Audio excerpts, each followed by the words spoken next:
you about that, Mr. President. Yeah. Tulsi Gabbard has submitted a criminal referral to the Department of Justice. From your perspective, who should the DOJ target as part of their investigation? What specific figures in the Obama administration? Well, based on what I read, and I read pretty much what you read, it would be President Obama. He started it. And Biden was there with him, and Comey was there, and Clapper. The whole group was there. Brennan, they were all there in a room. Right here, this was the room. This is much more beautiful than it was then, but that's okay. I have nice pictures up. They came out of the vaults. They were in there for 100 years. This is much more beautiful. We have the Declaration of Independence now in the room, which wasn't here. I guess people didn't feel too good about putting it here, but I do. But you know what? If you look at those papers, they have them stone cold, and it was President Obama. It wasn't lots of people all over the place. It was them too. But the leader of the gang was President Obama, Barack Hussein Obama. Have you heard of him? And except for the fact that he gets shielded by the press for his entire life, that's the one they look. He's guilty. It's not a question. You know, I like to say, let's give it time. It's there. He's guilty. This was treason. This was every word you can think of. They tried to steal the election. They tried to obfuscate the election. They did things that nobody's ever even imagined, even in other countries. You've seen some pretty rough countries. This man has seen some pretty rough countries, but you've never seen anything like it. And we have all of the documents. And from what Tulsi told me, she's got thousands of additional documents coming. So President Obama, it was his concept, his idea, but he also got it from crooked Hillary Clinton. Crooked is a $3 bill. Hillary Clinton and her group, the Democrats, spent $12 million to Christopher Steele to write up a report that was a total fake report. Took 2 years to figure that out, but it came out that it was a total fake report. It was made up fiction. And they used that. Now, the one thing they weren't able to do was to, and probably the only thing I respect about the press in years is the press refused to write it before the election. They refused to put it in. The Steele report was a disaster. All lies, all fabrication, all admitted, an admitted fraud. She paid $12 million, and the Democrats, for that report to a wise guy named Christopher Steele. He wrote a phony report, and they wanted to get that report in before the election. And I'll tell you what, I talk about all the time, the fake news, how bad it is. But in this case, they wouldn't do it. They saw it, they read it, and they said, we don't believe it. And it was only after, substantially, like a month and a half after the election, that it got printed, and it was a big wisp. It was just like a bang of nothing, because the election had ended.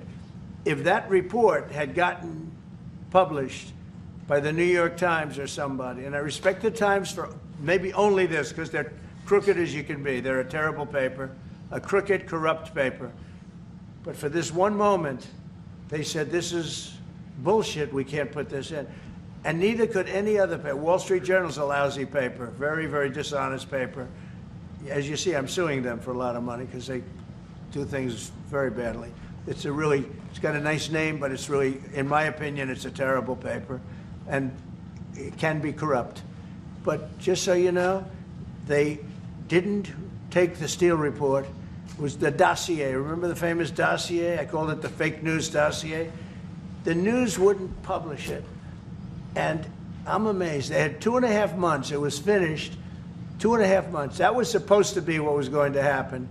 And it got published a couple of months after the election. And frankly, nobody cared too much about it. But that was a big thing. No, we caught Hillary Clinton. We caught Barack Hussein Obama. They're the ones. And then you have many, many people under them. Susan Rice. They're all there. The names are all there. And I guess they figured they're going to put this in classified information and nobody will ever see it again, but it doesn't work that way. And it's the most unbelievable thing I think I've ever read. So you ought to take a look at that and stop talking about nonsense, because this is big stuff. Never has a thing like this happened in the history of our country. And by the way, it morphed into the 2020 race. And the 2020 race was rigged, and it was a rigged election. And because it was rigged, we have millions of people in our country. We had inflation. We solved the inflation problem. But millions and millions of people came into our country because of that. And people that shouldn't have been, people from gangs and from jails and from mental institutions, people that we don't want in our country, and people that we're getting out, dangerous people. 11,888 murderers, many of them, 50%, more than 50%, murdered more than one person. I hate to say this with such a distinguished guest, but you know, they asked me a question. I got to answer the question. No, Barack Hussein Obama is the ringleader. Hillary Clinton was right there with him, and so was Sleepy Joe Biden, and so were the rest of them. Comey, Clapper, the whole group. And they tried to rig an election, and they got caught. And then they did rig the election in 2020. And then because I knew I won that election by a lot, I did it a third time, and I won in a landslide. Every swing state won the popular vote. But I won that all the same way in 2020. And look at the damage that was caused.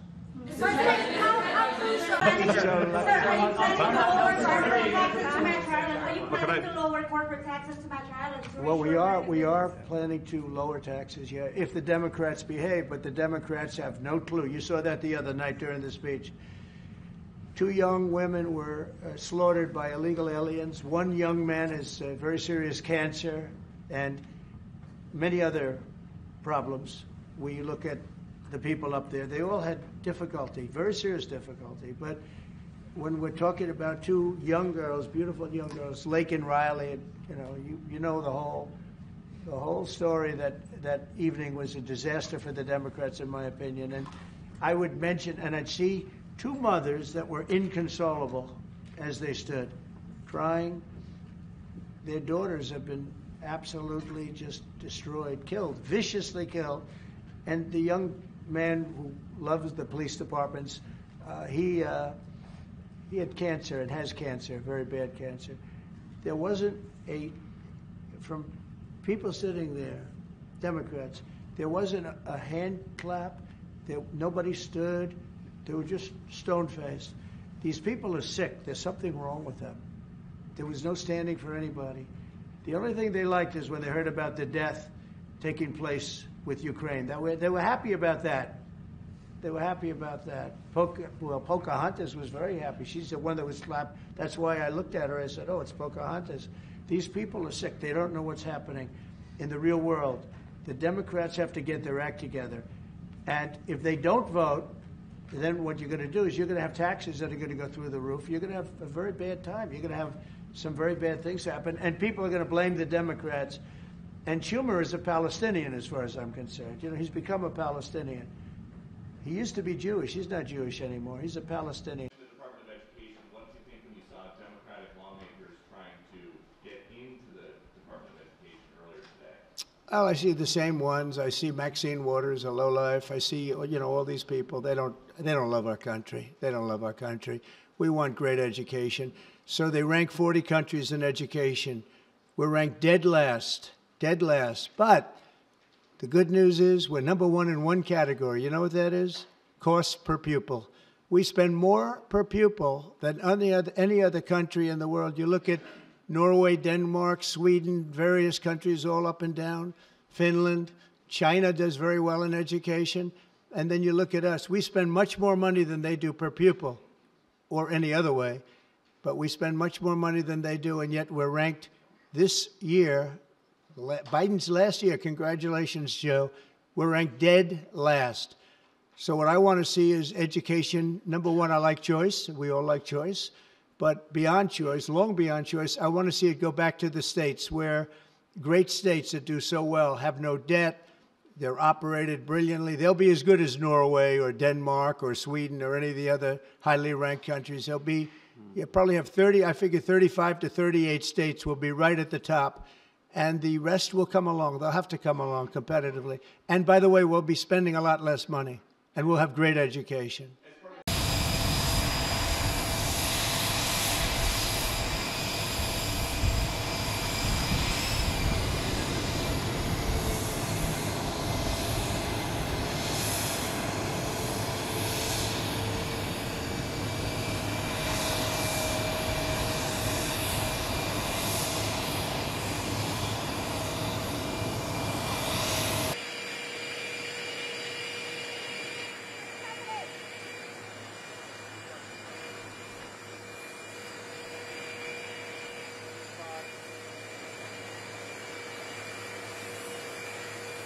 DOJ. Happy Halloween and all of that. So we had an amazing trip. We had incredible meetings with President Xi of China. As you know, with the brilliant new Prime Minister of Japan. We just had a great time. And with the President of South Korea, we had an amazing journey. We also saw a lot of other countries. We brought back home with us trillions of dollars, trillions, many trillions of dollars. And our country is doing well. The shutdown proceeds because the Democrats just don't know what they're doing. I don't know what's wrong with them. They've never done a thing like this. They've become crazed lunatics. All they have to do is say, let's go, let's open up our country, and everything snaps back into shape. So there's something wrong with them. I'm always going to meet. All they have to do is open up the country. Let them open up the country, and we'll meet. We'll meet very quickly. But they have to open up the country. It's their fault. Everything is their fault. It's so easily solved. You know, we have a number of Democrats that have already voted for this. But the Republicans are very unified. They're very strong. And they want to do what's right for the country. They don't want to see trillions of dollars wasted on people that came into our country illegally, many from prisons and many from areas that you don't want to even know about. So we'd like to see this taken care of rapidly. You have a lot of, we have tremendous support, but it's not even support, it's common sense. Open up the country. Obamacare has turned out to be a disaster, as I've been saying for years. It can be fixed or redone. People don't get good health care, and their premiums go up every single year. So we should change it. It's a disaster. Obamacare is bad health care at a very high price. So tonight we have a big celebration of Halloween, and I'll see you later. Thank you very much. Mr. President, is it also true in your conversations with Republicans today that you asked them to consider recess appointments for cabinet officials? I think, yeah, if it's needed. I don't think it's going to be needed. Marco, as you know, got passed overwhelmingly with 99-0, which is pretty amazing. Marco is going to do a great job, Secretary of State, but he just got, I guess he was the first one and just got approved. That's some vote, 99-0, and the nothing was a vote that he would have gotten if we wanted to do it. But you know whose vote that was? Who's doing a great job right now as vice president. Did you also talk about some sort of a trade or a deal involving wildfire relief in extension for a debt? Well, what I really want to have done, I was talking about this with the guys back in the Oval Office. Los Angeles has massive amounts of water available to it. All they have to do is turn the valve, and that's the valve coming back from and down from the Pacific Northwest, where millions of gallons of water a week and a day, even in many cases, pours into California, goes all through California down to Los Angeles, and they turned it off. It's off now. The valve goes, it turns toward the Pacific Ocean, and all that water goes pouring into the Pacific Ocean. If they did what I told them to do, they wouldn't do it because politically they didn't think it was good. I think it's great politically. I think they're dead politically. What they've done, they've destroyed the city. What they've done to that city is unbelievable. The sprinklers, their sprinklers in there like these right here that you see, none of them had any water in them. They didn't have any water. The fire hydrants, 40% of them had no water. The brush was soaked, was just dry. Everything was dry. The sprinklers on the lawn weren't allowed to even be used. So, you know, everything was dry, and it was an inferno. They created an inferno. So we're demanding that they turn the valve back toward Los Angeles right now. It's not even believable that they haven't done it. Just so you know, they have a valve, and it turns like, think of a sink, but multiply it times many thousands of times the size of it. It's massive. And you turn it back toward Los Angeles. Why aren't they doing it? They either have a death wish, they're stupid, or there's something else going on that we don't understand. But we want the water that they're throwing away to be used for California. And that includes the farmers of California. You know, when you drive up north, you see all of the land. I couldn't believe it. I was with Devin Nunes when he was a congressman and some other congressmen from the area, and we're driving up and we're on the highway, and I keep looking at these farms, and the land is bone dry, and then you'd see an acre, about an acre or 2 acres, with the most beautiful green plants growing in it, the most beautiful you've ever. It's rich stuff, and you look at the soil, and it's so rich. That soil is almost the equivalent to like Iowa soil. It's phenomenal. It's got no water. But the reason it has no water, I said, do you have a drought? No. I said, what do you mean you don't have a drought? Look at the thing. It's dry as a bone. The reason you have like an acre is because they say you can farm 1 acre, but no more, because they didn't want to waste water. But they throw the water into the Pacific Ocean. These people are crazy. So we're going to be issuing an executive order demanding that they immediately let that water come down through California. Farmers, even people living in Beverly Hills. Now, those people have been a lot of them are wiped out. Believe it or not, you know, they were having restrictions, Larry, you know about this. They wanted to restrict you to 38 gallons of water a day. That sounds like a lot, but it's not. When you're a rich person and you like to take a shower, 38 gallons doesn't last very long. And they have all this water, and it's really good water. Up high, Pacific Northwest, some comes in from Canada, a nice country, by the way, comes in from Canada, and it comes all the way through California, and they're restricting it. You even have the half pipes, you know, the half pipes, the cut pipes, big ones, bigger than this room, and they're going all the way down, and they're bone dry, and they could be loaded up with water. No, but isn't it incredible that they don't do it? And it's to protect the Delta smelt. It's a fish that's doing poorly anyway. But I said, how are you protecting the Delta smelt by not giving it water? It's a fish. It needs water.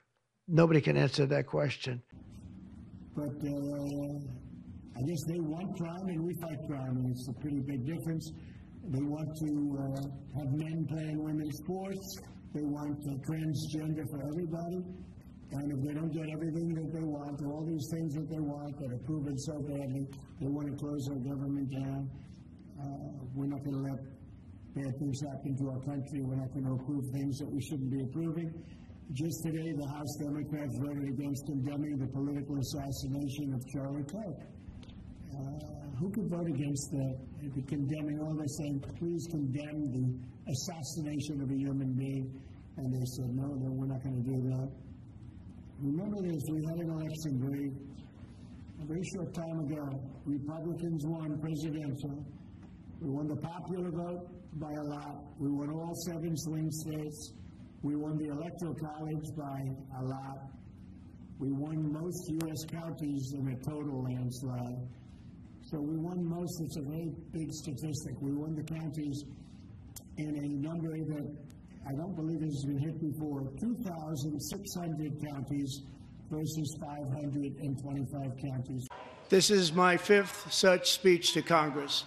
And once again, I look at the Democrats in front of me, and I realize there is absolutely nothing I can say to make them happy or to make them stand or smile or applaud. Nothing I can do.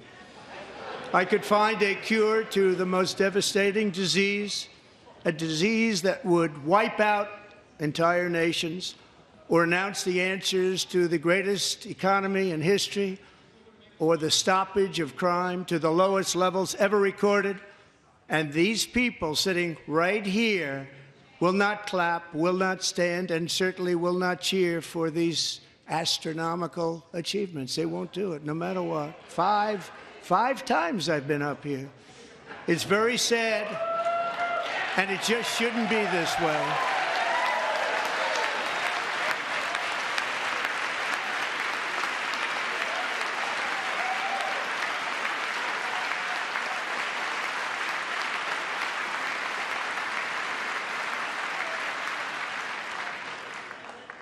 So Democrats sitting before me, for just this one night, why not join us in celebrating so many incredible wins for America?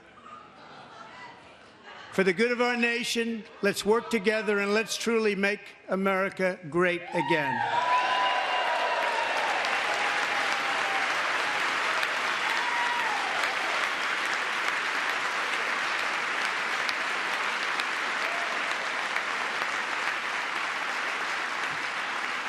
$1 trillion. And I got to tell you, I want to thank Republican congressmen and women because what they did is incredible last night. And the Senate, the Republican Senate, we got, not with all of the things we did with the tax cuts and rebuilding our military, not one Democrat voted for us. And I think we use it in the campaign that's coming up, the midterms, because we got to beat them. But all of the things that we've given, and they wouldn't vote only because they hate Trump. But I hate them too, you know that? So it's sort of, I really do, I hate them. I cannot stand them because I really believe they hate our country. You want to know the truth? But it kicks illegal aliens off of Medicaid and food stamps and allows us to hire 3,000 new Border Patrol agents and 10,000 new. And on one other subject, two Democratic senators now, Cory Booker and Alex Padilla, have a new bill out. They want to require CBP and ICE officers to have legible IDs, and they don't want CBP or ICE officers covering their faces. Would you ever sign that? Well, they wouldn't be saying that if they didn't hate our country, and they obviously do. I'm surprised that they would do it, knowing a little bit about them. I don't know them well, but these officers are doing a tremendous job. They're great patriots. If you expose them because of, statements like have been made by Democrats and others on the left, usually, mostly, I think probably exclusively, you put them in great danger, tremendous danger. And it's sort of funny when people picket in front of Columbia, in front of Harvard, and they have masks on, more than masks. I mean, you can't see anything. Nobody complains about that. But when a patriot who works for ICE or Border Patrol puts a mask on so that they won't recognize him and his family, so they can lead a little bit of a normal life after having worked so hard and so dangerously. There's a problem with that. So they have this is the problem with the Democrats. They have a lot of bad things going on in their heads. They've really become they've lost their confidence, number one, and they've become somewhat deranged. I want to do whatever's necessary to protect our great law enforcement people, and they are right at the top of the list. And your agriculture department also. Yeah, Adam Schiff. Adam Schiff, I believe. Sorry. I'd love to be. I'd really love to go. I mean, I look forward to meeting them both. I know them both very well through what I read and through what I see. Look, he's a communist. I don't think our country is ready for a communist, but we're going to see. And I don't think that race is over yet either. You do have a couple of people running against, and it'll be an interesting thing. Things are coming out about him which aren't good. And, AOC, look, I think she's very nice, but she's very low IQ. And we really don't need low IQ. Between her and Crockett, we're going to give them both an IQ test to see who comes out best. Now, I took my test. I took a real test at Walter Reed Medical Center, and I aced it. I got every one of all those questions right. Now it's time for them to take a test. Anyway, have a good time.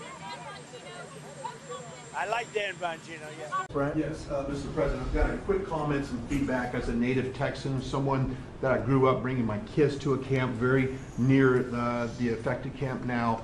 Thank you on behalf of Texas. I've gotten hundreds of messages that want to thank. Listen, if you're in the cabinet room, you can tell the president and his team on behalf of Texans, thank you so much for the quick response and the loving, the hugs. I saw that you gave. Two quick questions. I saw a Palestinian senator. His name is Schumer. He's a good Palestinian. No, he's a Palestinian. He's become a Palestinian. He's abandoned the Jews. But I saw him say, it's Trump's fault. Yeah, that's right. It's Trump's fault. He was actually, do you ever see John Lovett's The Liar? Where he goes, yeah, I went to Harvard. That's right. This was Schumer. He goes, yeah, it's Trump's fault. That's right, it's Trump. I actually saw that stupid guy try and blame it on me, and I said, man, that's a tough one to take. But his career is limited because I hear AOC is going to beat him, and she's no bargain either, by the way. Go ahead. Do you expect a resolution on the government shutdown by the time you return from your trip to Asia? Do I expect to have it resolved by the time I return? I don't know. I said long ago we shouldn't have been in this problem. This was September 28th. It came due in Biden's regime, and before the election, September 28th, and they pushed it off into the future. And I was running when they did that. And when you're running, you know, but I did say, what the hell are they doing? That and debt ceiling. You know, they also pushed the debt ceiling past the election date, so that would mean the next president has it. But I did say that I think the Democrats have gone totally crazy, and you don't know what they're going to do because they don't care about the people. They don't. I really think they have no leadership. They have a lot of very low IQ people. Jasmine Crockett is a low IQ person. A lot of them are. I don't want to insult too many of them, but a lot of them are. They have no rudder. I don't think they know what they're doing right now. You know, they've never done this before. They always agreed to go and, you know, called an extension. Let's do an extension and talk. Even today, look at what happened today. They wouldn't even. They don't want to pay the people that have worked, and, you know, this was supposed to be this was a test, and they wouldn't pay the people that have been working. They said, no, we don't want to pay them. This is all the Democrats. Now, all we need is 5 Democrats, and I know a lot of Democrats that are saying they're more than 5, probably not that many more than 5, but they're more than 5, and all we need is like 5 Democrat votes, so we open our country again. Sad, though.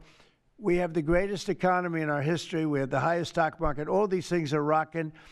We will have by the end of my first year more than $20 trillion of investment. The all-time record is $3 trillion. I think it's China. We're going to have $20 or $21 trillion. We've never had anything like it coming in because of tariffs. The money pouring into our country, the plants that are opening, AI, automobiles, everything. And the Democrats want to close our country. They're really, you know, they say deranged. They suffer. I guess it's Trump derangement syndrome, which I think is going down now as an official condition by the doctors. I think they get paid extra money if they handle it because it's more difficult to handle than a normal mental disease. But you know what? They really should approve an extension, get the country back to work, get the people paid. And, you know, it's very simple. You just don't know what's going on. There's something wrong with them. Yeah, it's sad, actually. Okay. Sir, Mr. President. Go ahead. With the glasses, gentlemen, go ahead, please. Go ahead. Thank you, Mr. President. So, are you going to cut funds in the sanctuary states, like, for instance, California, that keep supporting illegal immigration, and then these people work under Yeah, we're the giving table? them a hard time. And also, a foreign policy question. I mean, they don't have a governor in California. They have a man that wants to give away everything to people that nobody's seen before. If we didn't go into Los Angeles with the military, which did a fantastic job, but if we didn't go into Los Angeles bringing in the National Guard, I would have brought the military if it was necessary, because you have to. We have the right to. That was another thing upheld by the Supreme Court. But if we didn't go in with the National Guard and be strong and tough, you wouldn't maybe have Los Angeles. It would be like the rest of California, the rest of Los Angeles. They lost 25,000 houses in a fire. They should have lost none. You know, I sent the water down. I had to break into their water supply because they just refused to do it. They're crazy. There's something wrong with them. They have plenty of water. They don't have droughts or anything. They have plenty. We let it come down from the Pacific Northwest. They routed all the water out into the Pacific Ocean for environmental reasons, okay? And now you have 25,000 houses, none of which would have burned down if you had the water. They didn't have water. They didn't have water for the fire pumps. They didn't have water in the sprinkler systems that people put in. So the answer is we're going to work with governors. We're going to work with radical left Democrats and Democrats, and we're going to make it good for everybody. We'll have to stop the crime in those, or in the case of the cities, I think I can say just about all cities with heavy crime are run by Democrats. Are you prepared to invoke the Insurrection Act? Depends on whether or not there's an insurrection. No, but you have violent people.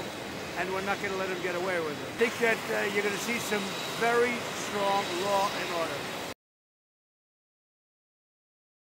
Last night in Los Angeles, we watched it very closely. There was a lot of violence there. There was a lot of violence, and it could have gotten much worse.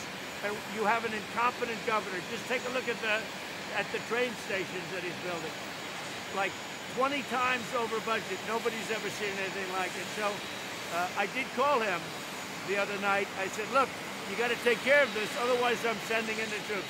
That's what we did. We would have done a good job. I guarantee you that.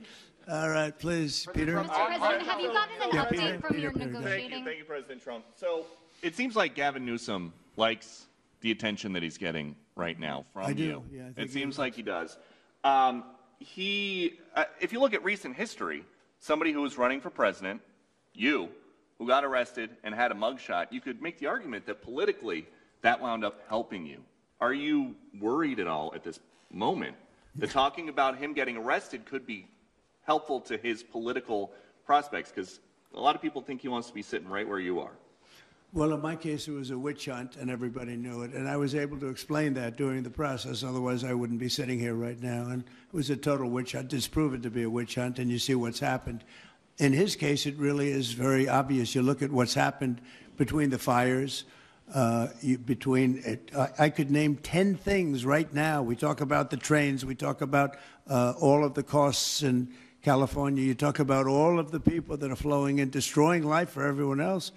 So no, I don't think it's going to help him. I think it's actually very bad for him. And right around the time that we were watching California, what specifically do you think Gavin Newsom and Karen Bass could have done differently to prepare for this $50 billion fire? You know, we have great governors in this room, and if you look at the way their states, I think I can say without exception, anybody doing poorly in here? I mean, without exception, we have great governors here that have done a great job with their states. And I don't think, and you'll probably, if there's a weak link, you're going to find it, and you're going to be asking the next question to that person. Gavin Newsom had an opportunity to have millions of gallons a week, a day, millions and millions of gallons come down from the north.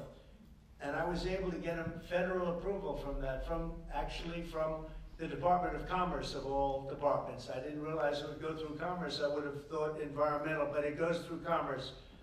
I got all of the approvals, and he said, I don't want to sign it. I don't want the water. We don't need the water. I said, you need the water. Your reservoirs are empty, the whole place. You need the water. That was 5 years ago. And I had it all done. The work was all done. We sent it to him. He refused to sign it.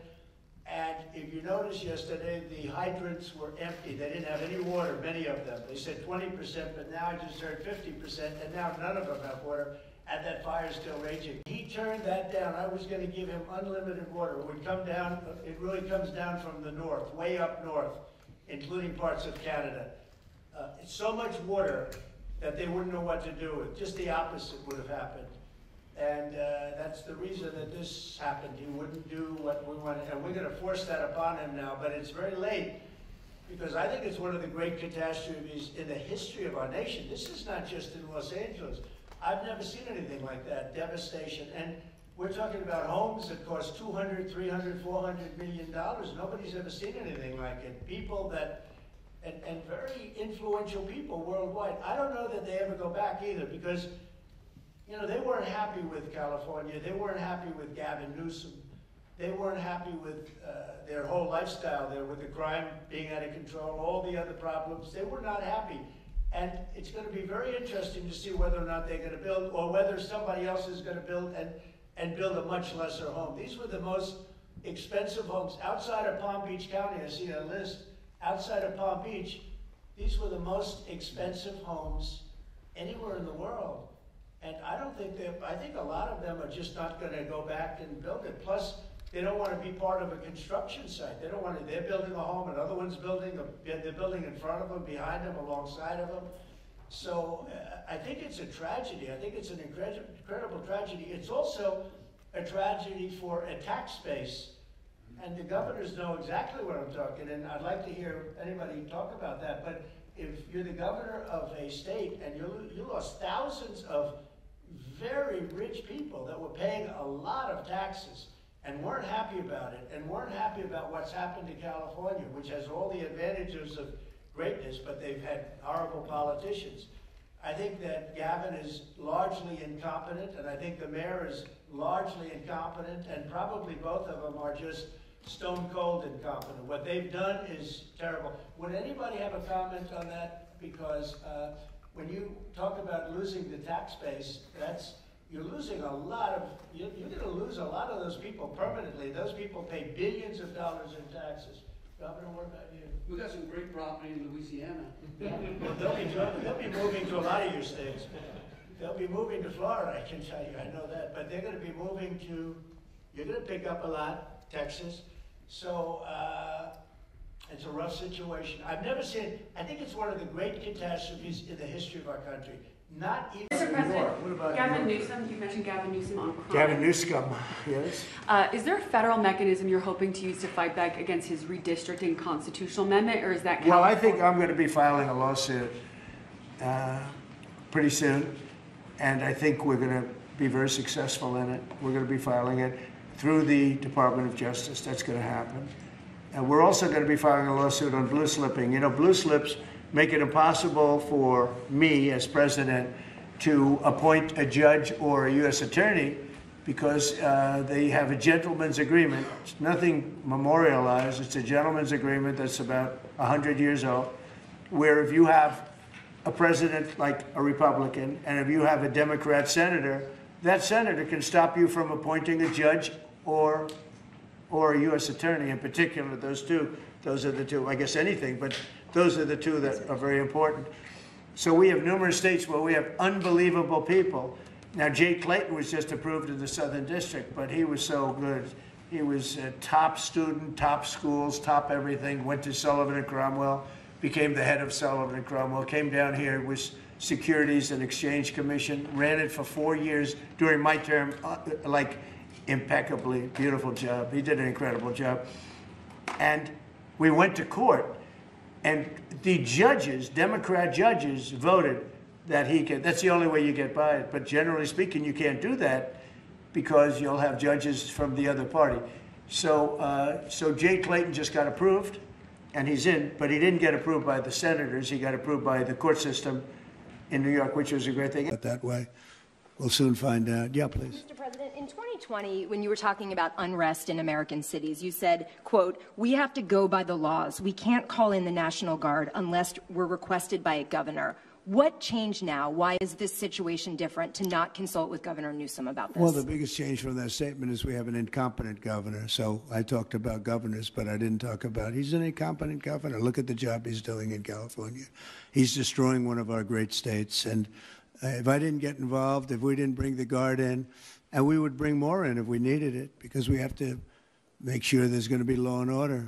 You had a disaster happening. And they now admit it was a disaster. I watched the chief yesterday, who's a good man, by the way, and he said, well, we're lucky we did this because they were overwhelmed. You saw what was happening. So we did the right thing. Everybody agrees to that. But you have a governor who let the city burn down, didn't want water to be sent down to him. I sent billions of gallons of water.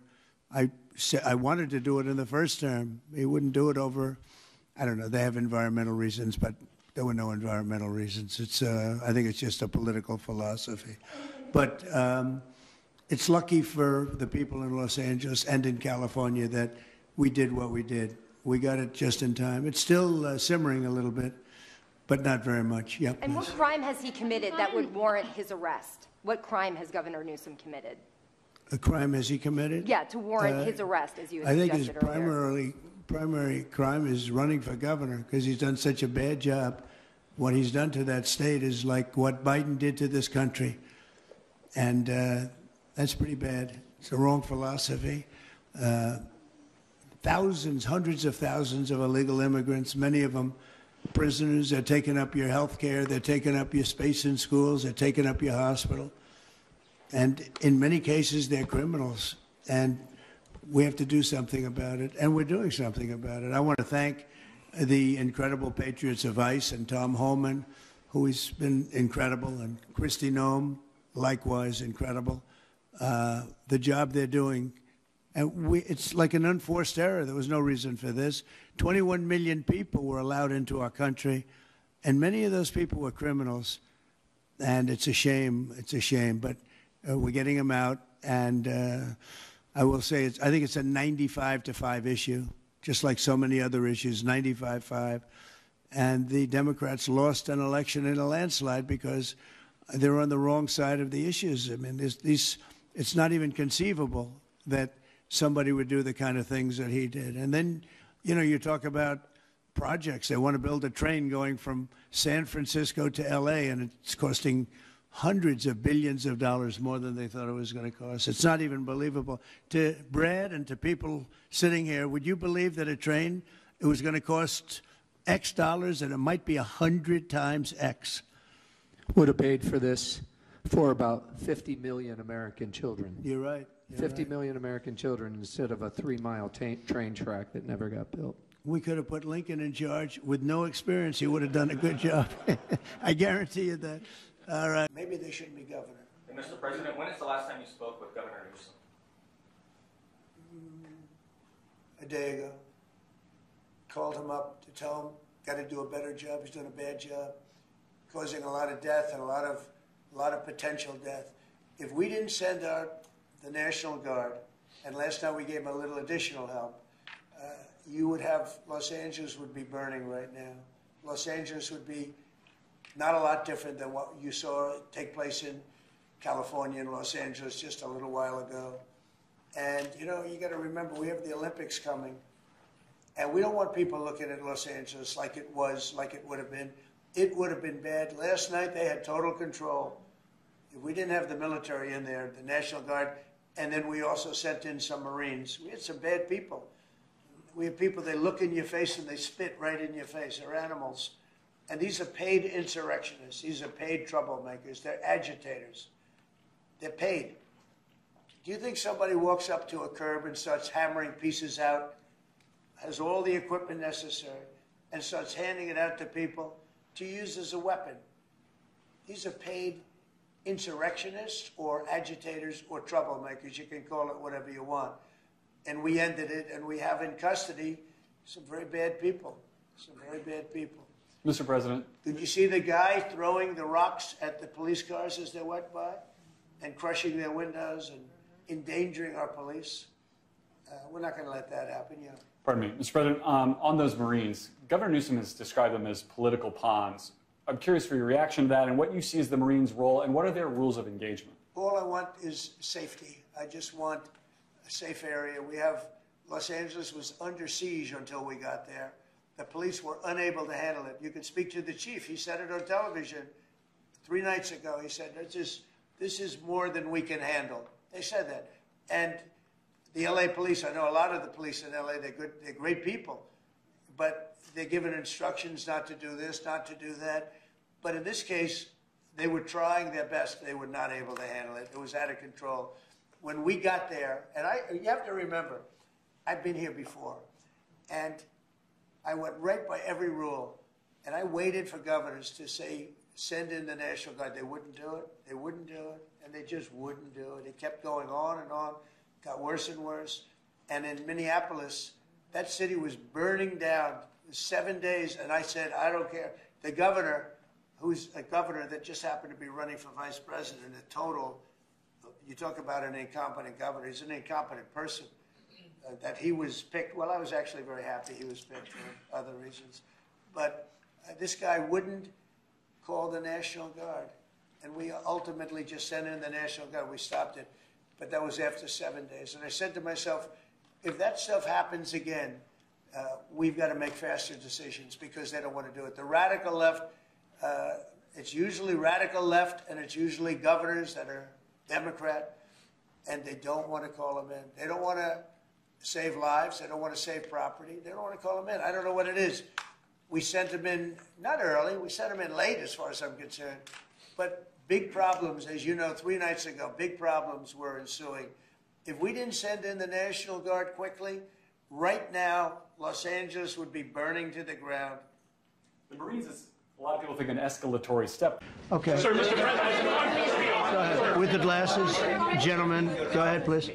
Go ahead. Thank you, Mr. President. So, are you going to cut funds in the sanctuary states, like for instance California, that keep supporting illegal immigration, and then these people work under Yeah, we're the giving them a table? hard time. And also, in a foreign policy I question. mean, they don't have a governor in California. They have a man that wants to give away everything to people that nobody's seen before. If we didn't go into Los Angeles with the military, which did a fantastic job, but if we didn't go into Los Angeles bringing in the National Guard, I would have brought the military if it was necessary, because you have to. We have the right to. That was another thing upheld by the Supreme Court. But if we didn't go in with the National Guard and be strong and tough, you wouldn't maybe have Los Angeles. It would be like the rest of California, the rest of Los Angeles. They lost 25,000 houses in a fire. They should have lost none. You know, I sent the water down. I had to break into their water supply because they just refused to do it. They're crazy. There's something wrong with them. They have plenty of water. They don't have droughts or anything. They have plenty. We let it come down from the Pacific Northwest. They routed all the water out into the Pacific Ocean for environmental reasons, okay? And now you have 25,000 houses, none of which would have burned down if you had the water. They didn't have water. They didn't have water for the fire pumps. They didn't have water in the sprinkler systems that people put in. So the answer is we're going to work with governors. We're going to work with radical left Democrats and Democrats, and we're going to make it good for everybody. We'll have to stop the crime in those, in the case of the cities, I think I can say just about all cities with heavy crime are run by Democrats. Yeah.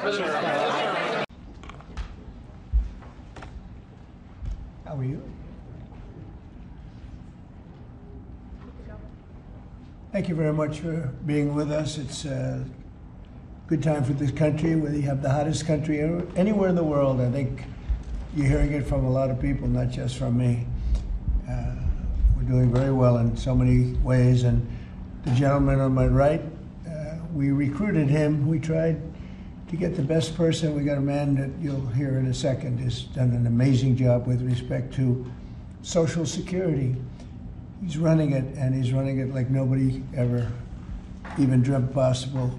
And it's the 90th anniversary right now of Social Security.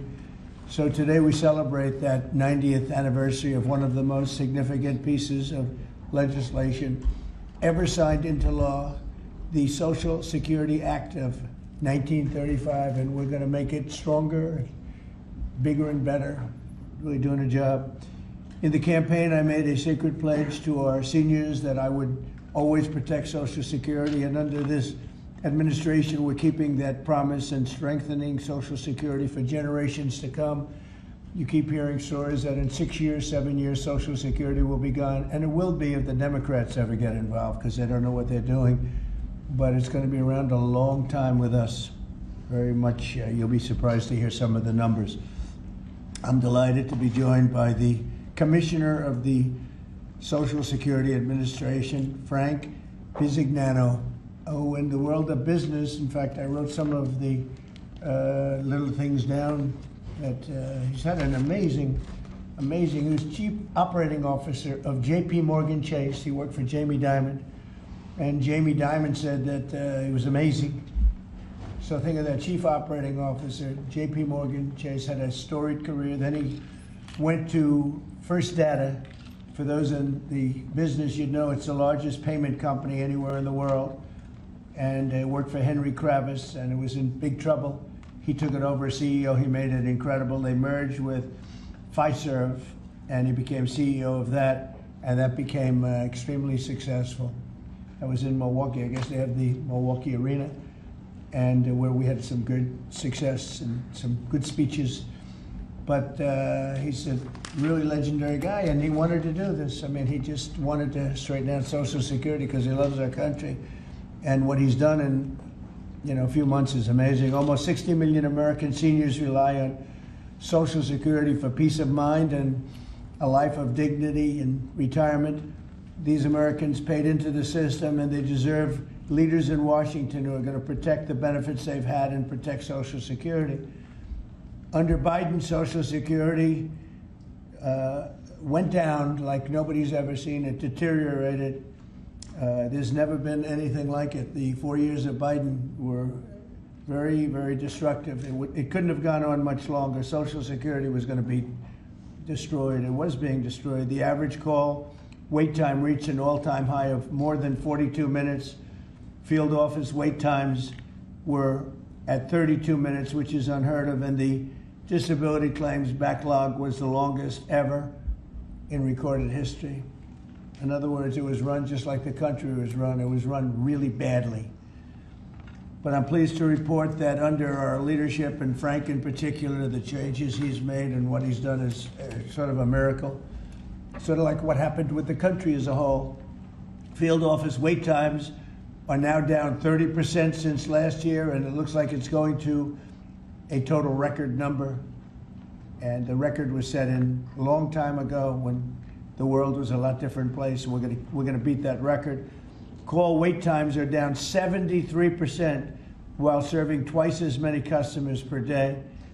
The disability claims backlog is down 26%, and seniors now have 24/7 online access to their accounts, which they never had before, whereas under Biden, the website was down 29 hours a week for maintenance purposes. It was essentially not open very much. They were always maintaining it, but they didn't know what the hell they were doing. They had a person running that had no idea what they were doing. Among my very first acts was to order all government employees to return to the office or be removed from the job, which means our Social Security offices are now open for full business hours 5 days a week.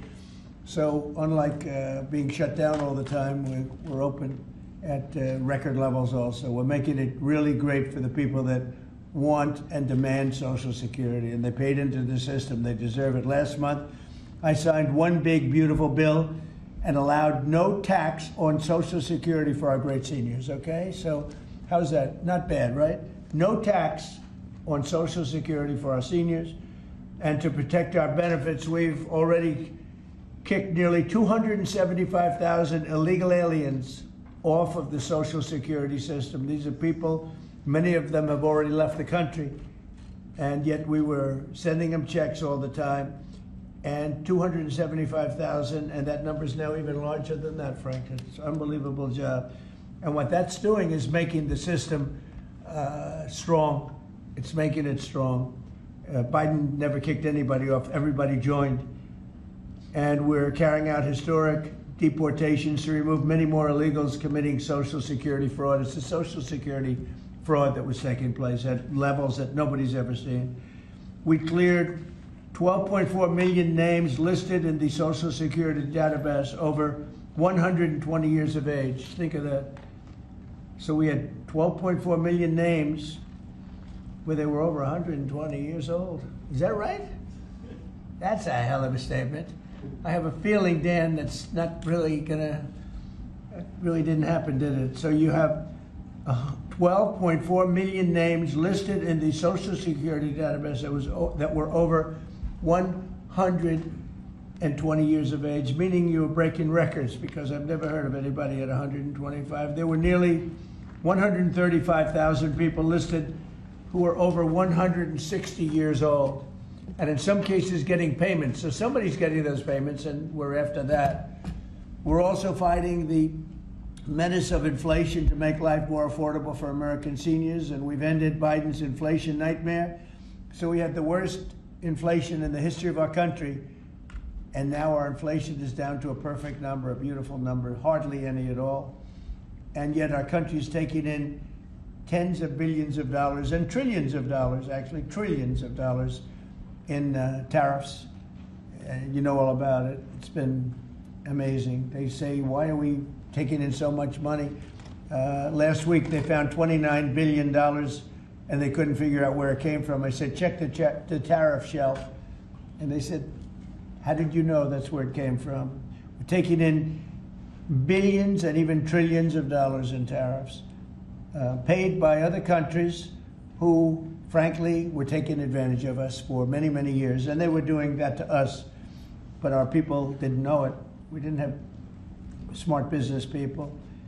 We've ended Biden's inflation nightmare and came in below expectations, and yet, again, this past month, we set records. Gasoline prices are way down, and really dramatically, as everybody knows, and energy prices have been going down, other than in certain states where you have Democrat-run states where they put windmills all over the place. Anytime you see a windmill, you'll say, well, they have bad energy costs, and it's happening in New Jersey. I saw that there's a revolution going on in New Jersey. They closed up a nuclear power plant, and they're raising electricity rates by 21, 22, and 28%, something like that.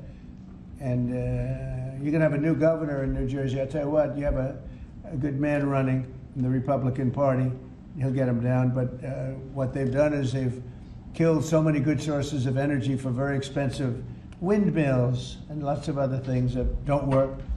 401ks and retirement accounts are soaring, and the stock market is setting record highs. Almost every day we're going record highs, and yet we're taking in hundreds of billions of dollars in tariffs.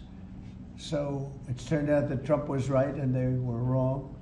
A few smart people knew what was going to happen. A few of us were right. So we're going to keep the fighting going. We're going to make America's seniors every single day. We're going to fight for them. We're going to make them richer, better, stronger in so many different ways. But Social Security is like pretty much the one that we think about, and we love it, and we love what's happening with it. And it's going to be good for 90 years and beyond. Again, you were given only a short period of time. Social Security was supposed to be like down. Had they won the election, Social Security would have defaulted during Biden or Kamala's election, whoever they so chose, two beauties. And now what I'd like to do is ask Frank to say a few words. Again, this is a man with a really storied past. He's one of the most successful anywhere in the world. What he did at J.P. Morgan Chase and what he did for Henry Kravis and all of the others are like legendary stories. And he just wanted to do this. He's making about a tiny fraction, I would say, a tiny fraction of what you used to make, but he didn't care. He wanted to do it. He made a lot of money, and he said, I want to run that system. I want to put it back on track, and he's got an unbelievable talent over there. It's like a different of Biden, and then ultimately Kamala. Has anyone ever heard of Kamala?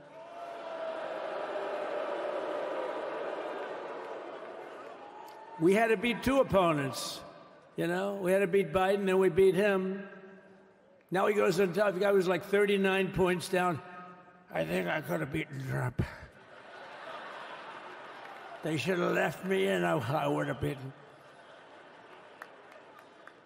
No, his debate performance wasn't the best, right? That's what killed him. And then they had a change, and that's like you get into a fight. The great Dana White spoke last night. We love Dana White, right? UFC. That's like he puts in two fighters, one of them's getting creamed, getting really beaten, and they say, all right, take him out, let's put somebody else in to finish up the fight. That's what they did to us. They gave us somebody new, but we took care of both of them. So we beat actually two opponents. But to stop, they know what we owe to them. Their valor gave us the freest, greatest, and most noble republic ever to exist on the face of the earth.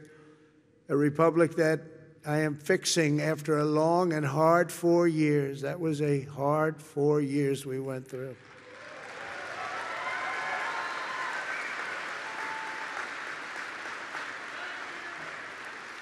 Who would let that happen? People pouring through our borders unchecked. People doing things that are indescribable and not for today to discuss. But the republic that is now doing so very well, we're doing so very well right now, considering the circumstances, and will do record-setting better with time. We will do better than we've ever done as a nation, better than ever before, I promise you that.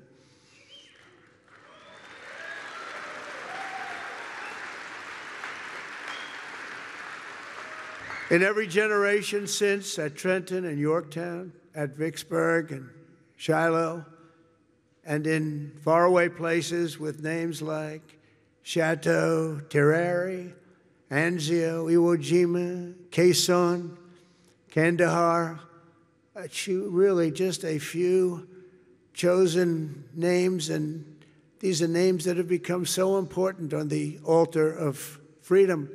They plunged into the crucible of battle, stormed into the fires of hell, charged into the valley of death and rose into the arms of angels.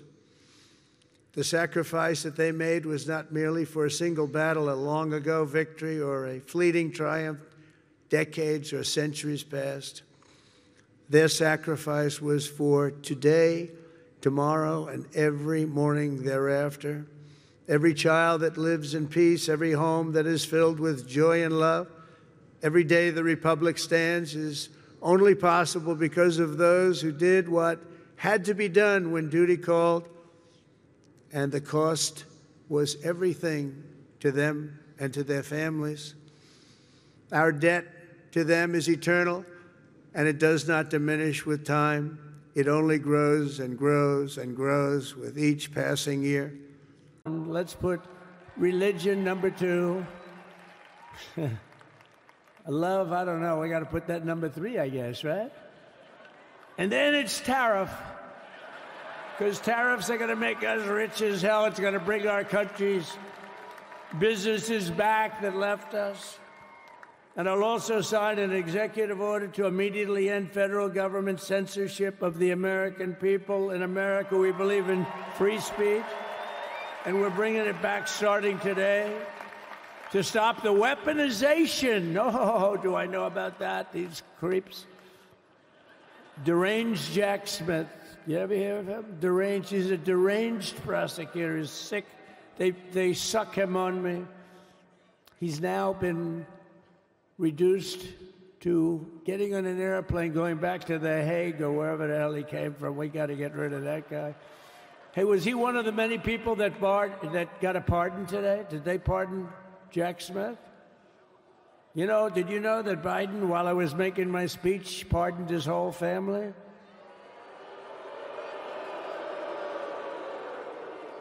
The brother, the whole deal was pardoned. Can you imagine that?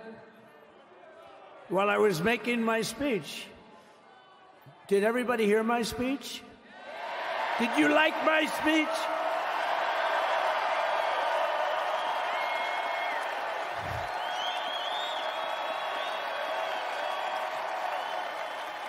Thank you. I mean, the only thing wrong with it is I had a lot of tough things to say, and I have some great people that work for me. Sir, this is such a great speech. It's so unifying. Don't talk about Biden with his pardons of his family. We want a unified country. They said, don't talk about the J6 hostages that you're going to be releasing today. Sir, don't put that in your speech, please. I said, but I want to put it in my speech. I said, sir, it won't be unified like it is. It's so beautiful the way it is. And it is getting great reviews. You know, if I put things like that in, I'll get terrible reviews. One little paragraph that's a little bit wrong, the fake news goes crazy, right? So I said, all right, I won't put it in my speech, but you know what? I'm speaking in front of a hell of a lot of people at a place called Capital One Arena, and I'll talk about it there. So we're going to be going over the beautiful Oval Office, one of the great offices in history. Even if it wasn't beautiful, it's the Oval Office, but it is beautiful. Well, the Republican Party is once again the party of common sense. We're a party of common sense. We want strong borders. We don't want men playing in women's sports. We don't want to have transgender for everybody. We're the party of common sense. That's how we won the election in such a big manner. We'll no longer allow other countries to ransack and plunder our nation. That's why I've announced that we will soon begin imposing reciprocal tariffs on any country that engages in unfair and unequal trading practices. If they tariff us, as I said, we will tariff them at the exact same rate. So if a certain country, because some of these countries, even countries that I've already mentioned, are extremely aggressive with tariffs. Nobody knows that. European Union, they have a VAT tax that's devastating. It's very tough for people on the outside. Hard to sell cars, really impossible to sell them because they also have non-monetary tariffs that are very, very tough. But if you take a look at that, it's a very unfair situation. And the VAT tax is similar to the tariff.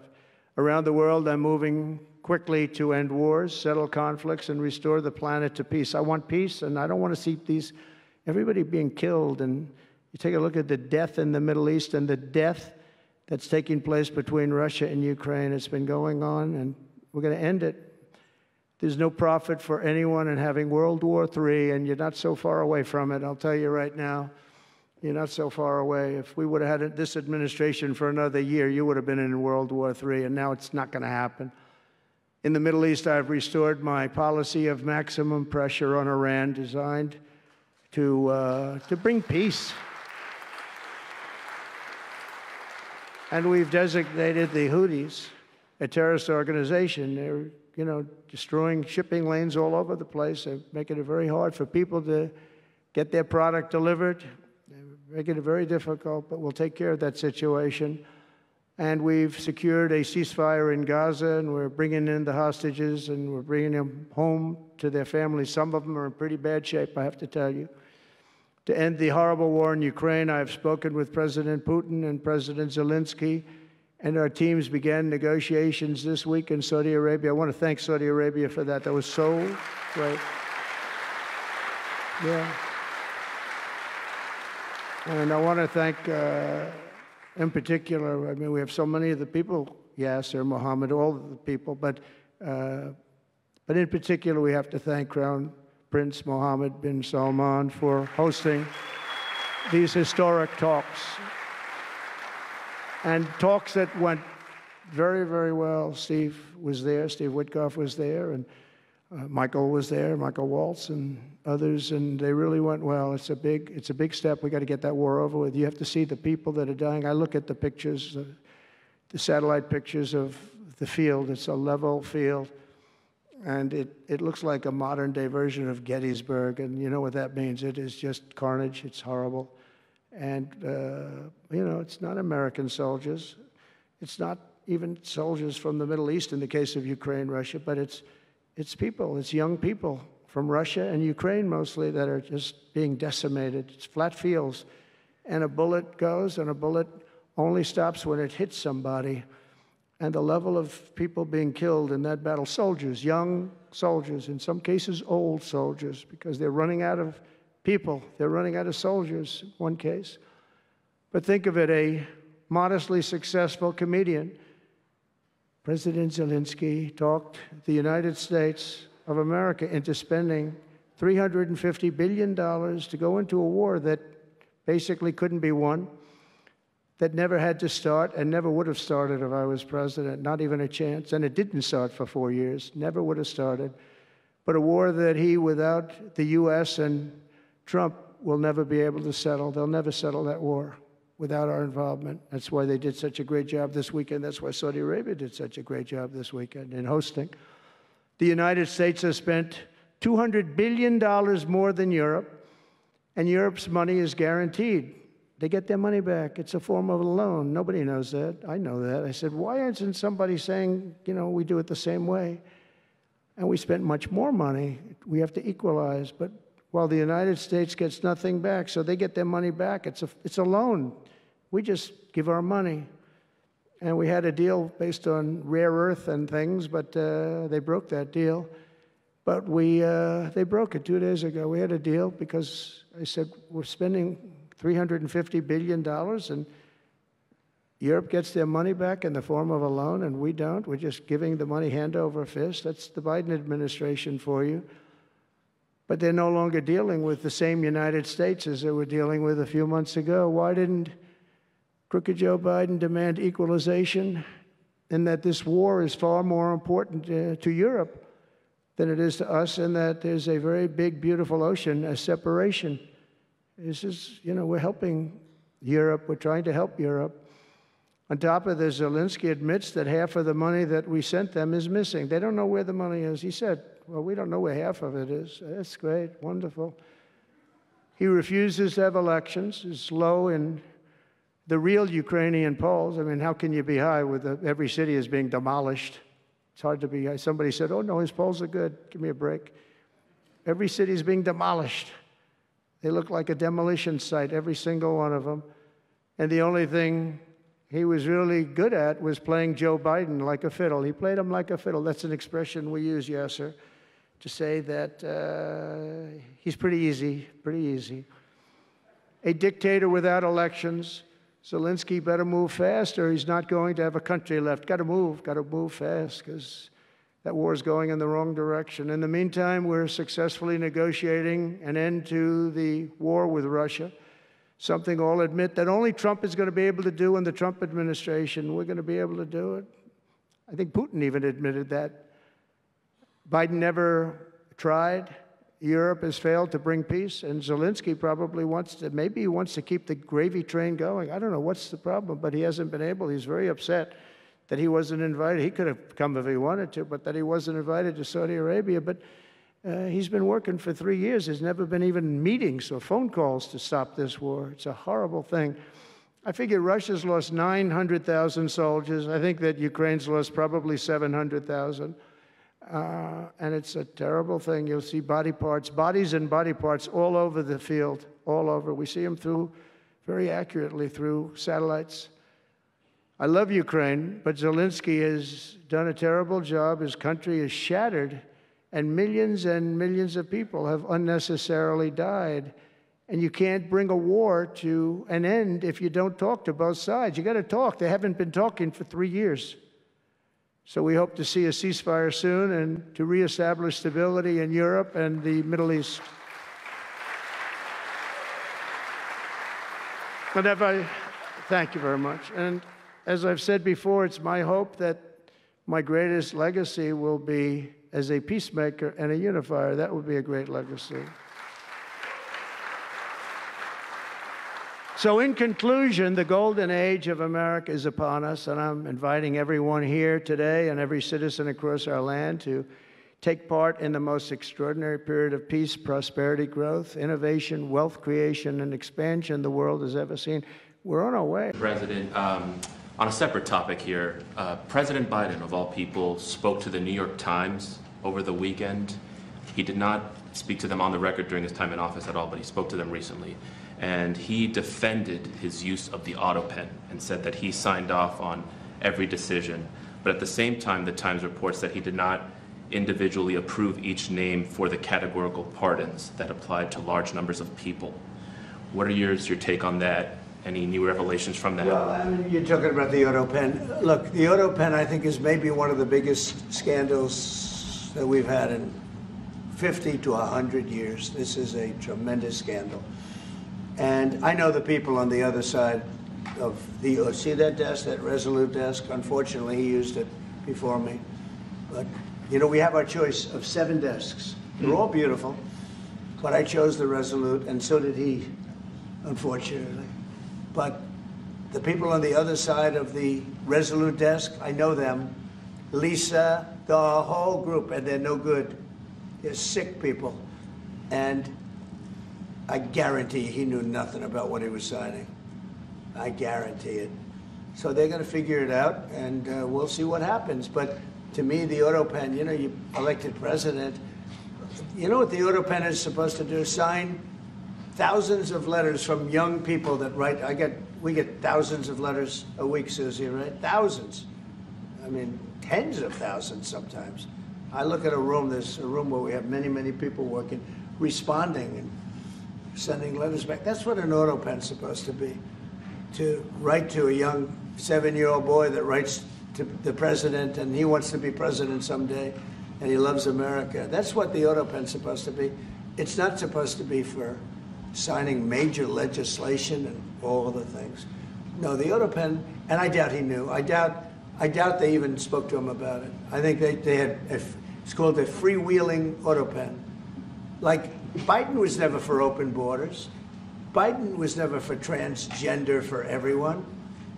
So I don't think I think the radical left people that took over the White House, and if I didn't win, our country was finished. You know, when I was in, and I said this a couple of times, I hope I don't bore you with it, but when I was in Saudi Arabia, I was in Qatar, I was in UAE, and then I met with all of your leaders, yes, including you, a great leader. He's now the leader of many countries, not just no. But I met with a lot of leaders over the last 2 months in the Middle East and all of the NATO countries. And I will tell you, they had one common phrase. They thought America was dead 1 year ago, and today they say, and they all say it, and I hope you'll back me up in this, but they say now it's the hottest country anywhere in the world. It is. Look at our numbers. Look at the numbers we made. You see, we made $25 billion last month. We didn't make that for years. The tariffs are kicking in. The economy is very strong, even though we have a Fed person who's terrible. He doesn't know what the hell he's doing, but that's all right. We blow through interest rates. We're doing so well, we blow through it. It'd be nice because people would be able to buy housing a lot easier. But think of it. We thought your country was dead. And they were dealing with China because they were really going to China, but not anymore. But we thought your country was dead, and now you have the hottest country anywhere in the world. So we've done a really good job, and it's an honor to have this man. This man is a star, and he's going to be dealing with another one of my stars, Matt, and you're going to do a great job, Matt Whitaker. Okay? Thank you very much, everybody. Thank you, Brian. Thank you.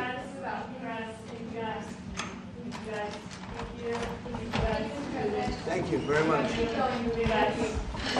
you. Winner. And just last one, because you mentioned it many times. What do you think about Joe Biden signing on with a talent agency? You got to be kidding. He signed on with a talent agency? He does. He's got some entertainment agents now. I think he's got bigger problems than that. I really do. I think he's got much bigger problems than that, but I wish him well. We inherited a mess.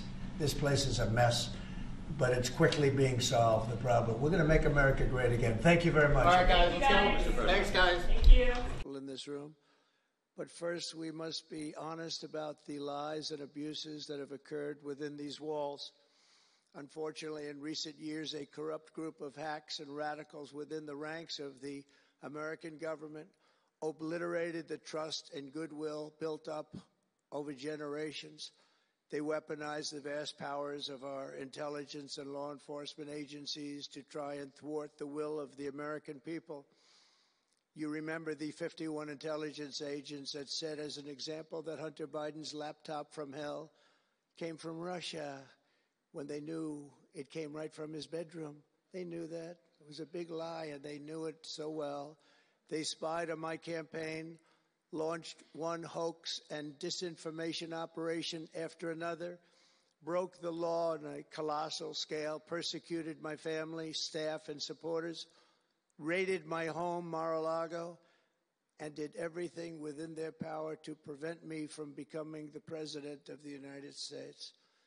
With the help of radicals like Mark Elias, Mark Pomerantz, and these are people that nobody's ever seen anything like it.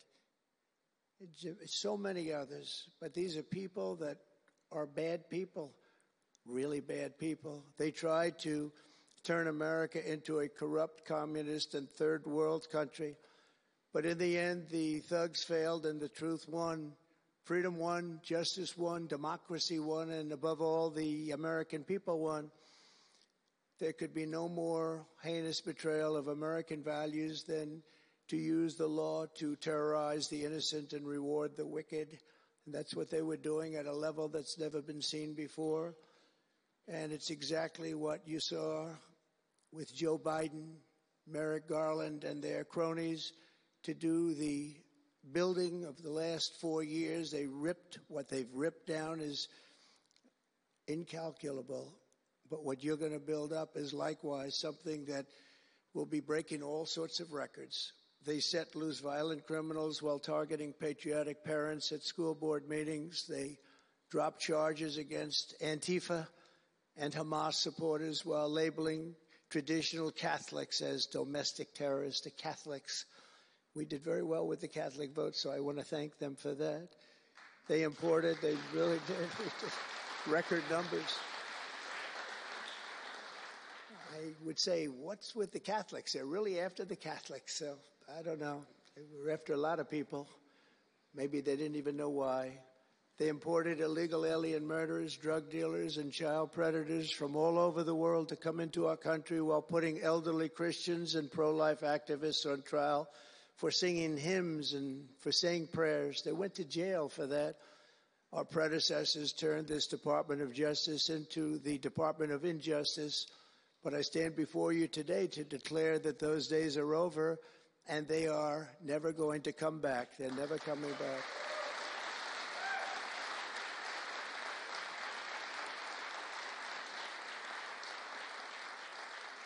So now, as the chief law enforcement officer in our country, I will insist upon and demand full and complete accountability for the wrongs and abuses that have occurred. The American people have given us a mandate like few people thought possible. We won every single swing state. We won the popular vote by millions and millions of people. We won districts, 2,750. Think of that, 2,750 districts compared to 505. So we won it at levels that have, I don't believe, ever seen before. That's the one where you see the map of the United States, and it's all red. Red for Republican, not for communist. Red for Republican. They would like it to turn red for communist, but it didn't work out that way.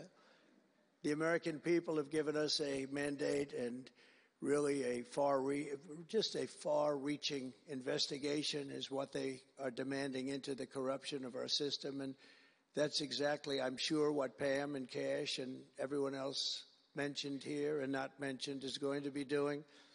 We will expel the rogue actors and corrupt forces from our government. We will expose and very much expose their egregious crimes and severe misconduct, of which was levels you've never seen anything like it. It's going to be legendary. It's going to also be legendary for the people that are able to seek it out and bring justice. We will restore the scales of justice in America, and we will ensure that such abuses never happen again in our country. And that's why on day one I signed an executive order banning all government censorship and directing the removal of every bureaucrat who conspired to attack free speech and many other things and values in America. My administration stripped the security clearances of the disgraced intelligence agents who lied about Hunter Biden's laptop from hell. We revoked the clearances of deranged Jack Smith, Alvin Bragg, Letitia James, and the crooked law firms that aided their partisan persecutions. And I went through it. These are state and city courts, and the corruption is unbelievable. We also terminated the clearances of the Biden crime family and Joe Biden himself. He didn't deserve it. In fact, he was essentially found guilty, but they said he was incompetent, and therefore let's not find him guilty, I guess. Nobody knows what that ruling was, but I didn't want any part of it. I think I would have rather been found guilty than what they found with him. They said he didn't know what the hell he was doing, and therefore he's let him go. I said, you know, I'd rather be convicted, Pam, I think, than that. That was not good. I said, please convict me, don't say that. I pardoned hundreds of political prisoners who had been grossly mistreated. We removed the senior FBI officials who misdirected resources to send SWAT teams after grandmothers and J6 hostages. And it was a great honor for me to fire, I will tell you this, a great honor to fire James Comey. A great, great honor. That was nothing. There was no better day. A lot of people said, oh, that's too bad you did that. And they said that's going to be, and you know what? A year later, they said that actually saved the administration, because the level of corrupt things that we learned after that turned out to be that they were doing, in fact, really bad things. He was a terrible person, did terrible things, and persecuted people, and all in the guise of being an angel, but he wasn't an angel. We created a brand new DOJ task force and anti-Christian bias. And under Director Patel, we're getting the FBI agents out of the headquarters in Washington, D.C., and back on the streets in pursuit of dangerous criminals where they belong and where they want to be. And, you know, you have that big FBI building, and it's a very big building, and they were going to build an FBI headquarters 3 hours away in Maryland, a liberal state, but that has no bearing on what I'm about to say, but we're going to stop it. Not going to let that happen. We're going to build. Imagine they probably would like to. Mr. President, what did you mean when you said that Biden took bad advice and not pardoning himself yesterday? Well, he did. I think he did, because he pardoned all these people that are crooked as hell. Look, the congressmen, they're crooked. What they did is they destroyed evidence. When you destroy evidence, especially criminally like that, they did it criminally.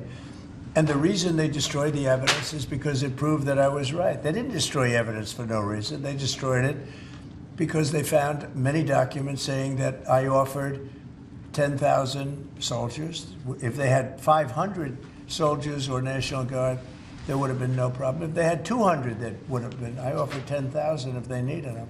There would have been no problem. That's been now totally disproven. And it's also been disproven by Nancy Pelosi's daughter, who has her on tape saying it was her fault, that she has full responsibility for this. And they have all that stuff. They destroyed everything. And they go through a year and a half, 2 years of nonsense. They come up with tremendous evidence, and they destroyed evidence. And Schiff knew about it. That's why he's on there. He knew all about the destruction of evidence. A lot of people said he's the one that got him to do it. And he's a crooked guy, totally crooked politician. And so he's pardoned, and some other people are pardoned. And these are crooked politicians, every one of them. Benny Johnson, what he did is incredible. I mean, he was the leader of the committee, and he did it. Cheney, crying Adam Kinzinger, all of them. They destroyed evidence and deleted everything. There's nothing. There's no evidence now. They're crooked politicians, and they should be punished. That's even in a civil trial, you go to jail for a thing like that. They destroyed every document, from what I understand, every document, because it proved that I was totally innocent. Mr. President. Mr. President, could I just speak for a moment? Kevin Kiley, California. Yes. First of all, you're absolutely right about the Coastal Commission. I've introduced legislation to rein them in. We've been talking with Rick about this. They're out of control. Absolutely out of control. It's insane the things they've been getting away with. I think they thrive on it, actually, if you want to know the truth. It's so ridiculous. That's right. They even tried to stop SpaceX from launching rockets. That's true. But you mentioned your predecessor and how he didn't fix the situation, which is absolutely right. Not only that, during the Calder fire, which was a few years ago, which was in my district, 600 people lost their homes in a town called Grizzly Flat. He came and he promised that he would help them out, but he broke that promise many times. He never delivered them the individual assistance they were asking for. So this has underscored for me the importance of helping the victims, making sure in this situation, in every fire, we get money to the victims, and we make sure that, that nothing stands in the way of that. But I just want to thank you for your focus on bringing sanity to California, water and fire policy. There's no place that needs a revolution in common sense quite like California. You have so much water. Use it and be happy about it. Mr. President, be happy. Mr. President, my name is Joel Pollack. Thanks. If I could follow up on Ukraine and Iran, the two negotiations you'll be heading into. On Ukraine, you said just before it's a lot more complicated now. Much more complicated. Do you believe... Because it would have never started. Right, but it has started. You've well, got not only started, the cities are largely knocked down. So they're you've like... got what you've got. At this point, would you, to hold on to leverage in dealing with President Putin, would you make a commitment to the Ukrainians that you will keep supporting them during the negotiations? Well, I wouldn't tell you if would that were the would case. Would you make a commitment to provide a security guarantee if they do enter into an armistice or a ceasefire along the lines that the French and the Germans? So, a big part of the problem was Russia for many, many years, long before Putin said you could never have NATO involved with Ukraine. Now, they've said that. That's been like written in stone. And somewhere along the line, Biden said, no, they should be able to join NATO. Well, then Russia has somebody right on their doorstep, and I could understand their feeling about that. But there were a lot of mistakes made in that negotiation. And when I heard the way that Biden was negotiating, I said, you're going to end up in a war. And it turned out to be a very bad war. And it could escalate. That war could escalate to be much worse than it is right now. They can never join NATO. Well, my view is that it was always understood. In fact, I believe that they had a deal, and then Biden broke it. They had a deal, which would have been a satisfactory deal to Ukraine and everybody else, but that Biden said, no, you have to be able to join NATO. And that's always been, and nobody knows more about NATO than I. Years ago when I first started this, I didn't know too much about NATO, but I got it right anyway. I said they're taking advantage. I'm the one that got, and the Secretary General was here, as you know, 2 weeks ago, saying that if it weren't for me, NATO wouldn't even exist right now, because I raised from countries that weren't paying their bills. At that time, 28 countries, 20 of them were not paying their bills, 21 to be exact. They weren't paying, or they were paying a very small portion. And I raised over $680 billion. That was the number he gave, by saying, if you don't pay, we're not going to protect you. And as soon as I said that, the money came pouring in. But Obama could have said it. Other people could have said it. Bush could have said it. Nobody said it but me. I took a lot of heat. They said, oh, that's a threatening statement. Well, they weren't paying their bills. I said, we're not going to protect you if you're not paying the bills. So in a true sense, I saved NATO, but NATO's taken advantage of us. And one of the problems that I have, and I've said it openly, I said it to President Zelensky, Europe is in for a tiny fraction of the money that we're in. Now, whether you like that situation or not, Europe is much more affected than the United States. We have a thing called the ocean in between us, right? Why are we in for billions and billions of dollars more money than Europe? And, you know, they're a similar size, a little smaller, but they're a similar size economy as the United States when you add them up. And yet Europe is in for a small fraction of the number the United States is in. Now, Biden could have called them up during the term. That's what I did. I said, you have to pay your bills. And they all, one stood up. I won't say who. You'll probably have it because the papers, the media hated to report on it. But a prime minister stood up from a country, you know, a famous meeting of 28 nations with no press, no anybody in the room. He stood up. He says, does that mean if we don't pay our bill, and at that point it was 2%, it should be 5%. It should be 5%, not 2%. But at that point it was 2%. But many people didn't pay. Some people didn't pay anything. But many people were way, including Germany. Germany was at less than 1%. You're going to press for 5%? Well, I think NATO should have 5%, yeah. Well, you can't do it at 2%. I mean, at 2%, every country, if you're going to have a country in a regular military, you're at 4%. I think they should be, you know, they're in dangerous territory. I think it should be, they can all afford it, but they should be at 5%, not 2%. I'm the one that got them to pay 2%.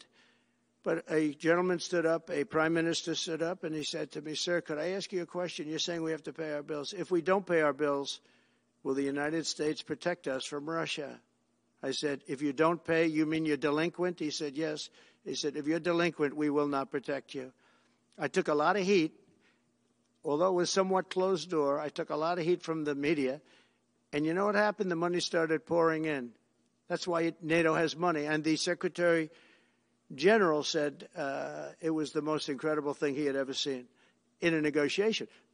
Now, if I would have said, yes, we will, nobody would have paid. If I would have loved to say, yes, we'll protect you even if you don't pay. But that's not the way life works. Good place. All of these investments are happening only because of our historic victory. And if we didn't win, it'd be just the opposite. They're pulling out. They were pulling out. They were really pulling out. So they would be withdrawing money. Our country was on the verge of some of the very bad things, and bad things were happening. And now there's light not only over America. I've heard it from even our enemies. They call up and they say, sir, we hate you. We do hate you, but there's light over the world right now. They hate me. Some of them hate me. If they liked me, you got a problem, right? They like Sleepy Joe. What's not to like? You know, they'd call up. It's funny. I was told today by one of the big leaders of the world, would call for a telephone call with the President of the United States a year ago. And they'd say, we'd like to speak with, who is this? It's the head of Germany, the head of, name it, the head of France, the name of any country, it didn't matter. He would never pick up the call. They'd say, he'll call you back in 2 months. 2 months. Yeah, it's his schedule. He's extremely busy sleeping. No. Macron of France, he'll call you back in 2 months. So 2 months comes along and there's no call. They say, he didn't call. The stories are, I mean, these stories are not very exaggerated. I want to tell you, they're a little bit for laughter, but, you know, it's only for laughter. The fake news will say, oh, he exaggerated. It was only 1 month, you know. But he'll say he called you back, and then he'd never call, and then they could never get him on the phone. And the problem I have is that when I speak to and I speak to them immediately, they'll say, could we speak to the president? Would that be possible? We could do it anytime over the next month. They're so used to this, right? I say, no, I'll pick it up right now. Is he on the phone? Yeah, hello, how you doing? That's what, get it over with, right? Get it over with. The only problem, they were so starved for love from the United States, I cannot get them off the phone. I can't get people, if you can't, I say, I have to go now, King, or I have to go now, President. But you can't get them off the phone. They're starved for love. For years they haven't spoken. They didn't even know we had a president, if you want to know. But under our leadership, America is back open for business, and it's really a big thing. It's really a big thing. And they have, though. They said, there's like a light all over the world now. It's not just here. We feel the light over our country. Everyone does. But there's a light all over the world. Because you're talking about big, big dollars. Mr. Cheney, Biden pardoned Liz Cheney. What's your message for President Biden? He says he Oh, I thought it was ridiculous that he did that, but we have more important things to talk about. Liz Cheney was, she lost in the Republican Party, as you know, in her state, by the biggest margin in the history of a politician running for Congress. She lost by like 42 points. Nobody's ever lost like that. So I don't care about Liz Cheney. I care about these people. What does day one need to look like for the Trump administration? Number one, we're closing the border. It's going to be closed very strongly. It's going to be closed. And we're going to have to take people out that are criminals. We have people from jails from all over the world and from mental institutions. And as you know, they're going to have to be removed. And it's one of the reasons I won the election in a landslide. The people of this country don't want murderers walking down their farms or their streets or their cities. As you know, we had thousands of people that murdered other people that were in jail that were released into our country. Many of those people murdered more than one person, many of them, about 42% supposedly. We want them out of our country, and we're going to get a country back again, and we're going to be really governed by common sense. These are the principles of common sense. We're not going to be governed by stupid people. We're going to common sense. We're going to be respected all over the world again very soon. Global challenges. As you might expect, Mr. President, your return to office and your forthcoming policies have been at the focus of our discussions this week. The discussions among 3,000 political and business leaders from over 130 countries who came together here in Davos. We look forward hearing first from you and then to the follow-up discussion with business leaders, moderated, who came together here in Davos. We look forward hearing first from you and then to the follow-up discussion with business leaders, moderated by my colleague Børge Brende. Ladies and gentlemen, the President of the United States, Donald J. Trump.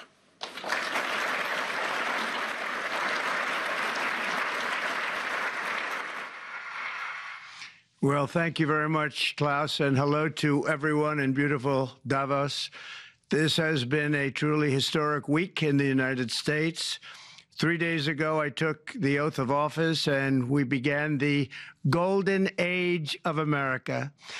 The recent presidential election was won by millions of votes, and all seven, every one of them, all seven swing states.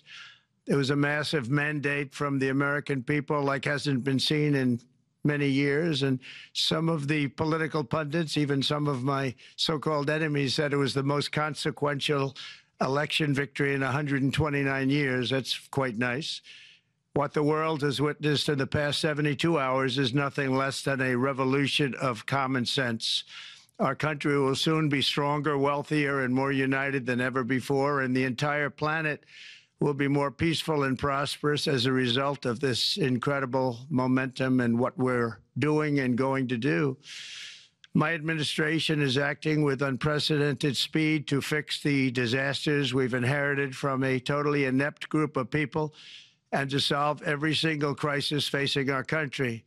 This begins with confronting the economic chaos caused by the failed policies of the last administration. Over the past 4 years, our government racked up $8 trillion in wasteful deficit spending and inflicted nation-wrecking energy restrictions, crippling regulations, and hidden taxes like never before. The result is the worst inflation crisis in modern history and sky-high interest rates for our citizens and even throughout the world. Food prices and the price of almost every other thing known to mankind went through the roof. President Biden totally lost control of what was going on in our country, but in particular with our high inflation economy and at our border. Because of these ruinous policies, total government spending this year is $1.5 trillion higher than was projected to occur when I left office just 4 years ago. Likewise, the cost of servicing the debt is more than 230% higher than was projected in 2020. The inflation rate we are inheriting remains 50% higher than the historic target. It was the highest inflation probably in the history of our country. That's why from the moment I took office, I've taken rapid action to reverse each and every one of these radical left policies that created this calamity, in particular with immigration, crime, and inflation. On day one, I signed an executive order directing every member of my cabinet to marshal all powers at their disposal to defeat inflation and reduce the cost of daily life. I imposed a federal hiring freeze, a federal regulation freeze, a foreign aid freeze, and I created the new Department of Government Efficiency. I terminated the ridiculous and incredibly wasteful Green New Deal. I call it the Green New Scam. Withdrew from the one-sided Paris Climate Accord and ended the insane and costly electric vehicle mandate. We're going to let people buy the car they want to buy. I declared a national energy emergency, and that's so important, national energy emergency to unlock the liquid gold under our feet and pave the way for rapid approvals of new energy infrastructure. The United States has the largest amount of oil and gas of any country on earth, and we're going to use it. Not only will this reduce the cost of virtually all goods and services, it'll make the United States a manufacturing superpower and the world capital of artificial intelligence and crypto. My administration has also begun the largest deregulation campaign in history, far exceeding even the record-setting efforts of my last term. In total, the Biden administration imposed $50,000 in additional regulatory costs on the average American household over the last 4 years. I have promised to eliminate 10 old regulations for every new regulation, which will soon put many thousands of dollars back in the pockets of American families. To further unleash our economy, our majorities in the House and Senate, which we also took along with the presidency, are going to pass the largest tax cut in American history, including massive tax cuts for workers and family, and big tax cuts for domestic producers and manufacturers. And we're working with the Democrats on getting an extension of the original Trump tax cuts, as you probably know, by just reading any paper. My message to every business in the world is very simple. Come make your product in America, and we will give you among the lowest taxes of any nation on earth. We're bringing them down very substantially, even from the original Trump tax cuts. But if you don't make your product in America, which is your prerogative, then very simply you will have to pay a tariff, differing amounts, but a tariff which will direct hundreds of billions of dollars and even trillions of dollars into our treasury to strengthen our economy and pay down debt. Under the Trump administration, there will be no better place on earth to create jobs, build factories, or grow a company than right here in the good old USA.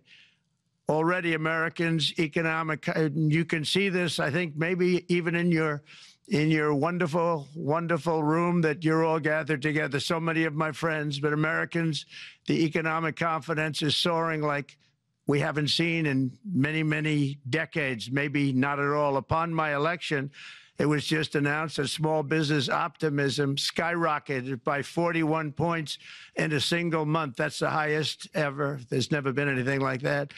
SoftBank has announced between a $100 and $200 billion investment in the U.S. economy because of the election result. And just 2 days ago, Oracle, SoftBank, and OpenAI announced a $500 billion investment in AI infrastructure. Other companies likewise have announced billions and billions and billions, adding up to trillions of investment in America, in the United States. And it's also reported today in the papers that Saudi Arabia will be investing at least $600 billion in America, but I'll be asking the Crown Prince, who's a fantastic guy, to round it out to around $1 trillion. I think they'll do that because we've been very good to them. And I'm also going to ask Saudi Arabia and OPEC to bring down the cost of oil. You got to bring it down, which, frankly, I'm surprised they didn't do before the election. That didn't show a lot of love by them not doing it. I was a little surprised by that. If the price came down, the Russia-Ukraine war would end immediately. Right now, the price is high enough that that war will continue. You got to bring down the oil price. You got to end that war. They should have done it long ago. They're very responsible, actually, to a certain extent, for what's taking place. Millions of lives are being lost. With oil prices going down, I'll demand that interest rates drop immediately, and likewise, they should be dropping all over the world. Interest rates should follow us. All over, the progress that you're seeing is happening because of our historic victory in a recent presidential election, one that has become quite well known throughout the world. I think a lot of things are happening to a lot of countries. They say that there's light shining all over the world since the election, and even countries that we aren't particularly friendly with are happy because they understand what there is a future and how great the future will be. Under our leadership, America is back and open for business. And this week, I'm also taking swift action to stop the invasion at our southern border. They allowed people to come in at levels that nobody's ever seen before. It was ridiculous.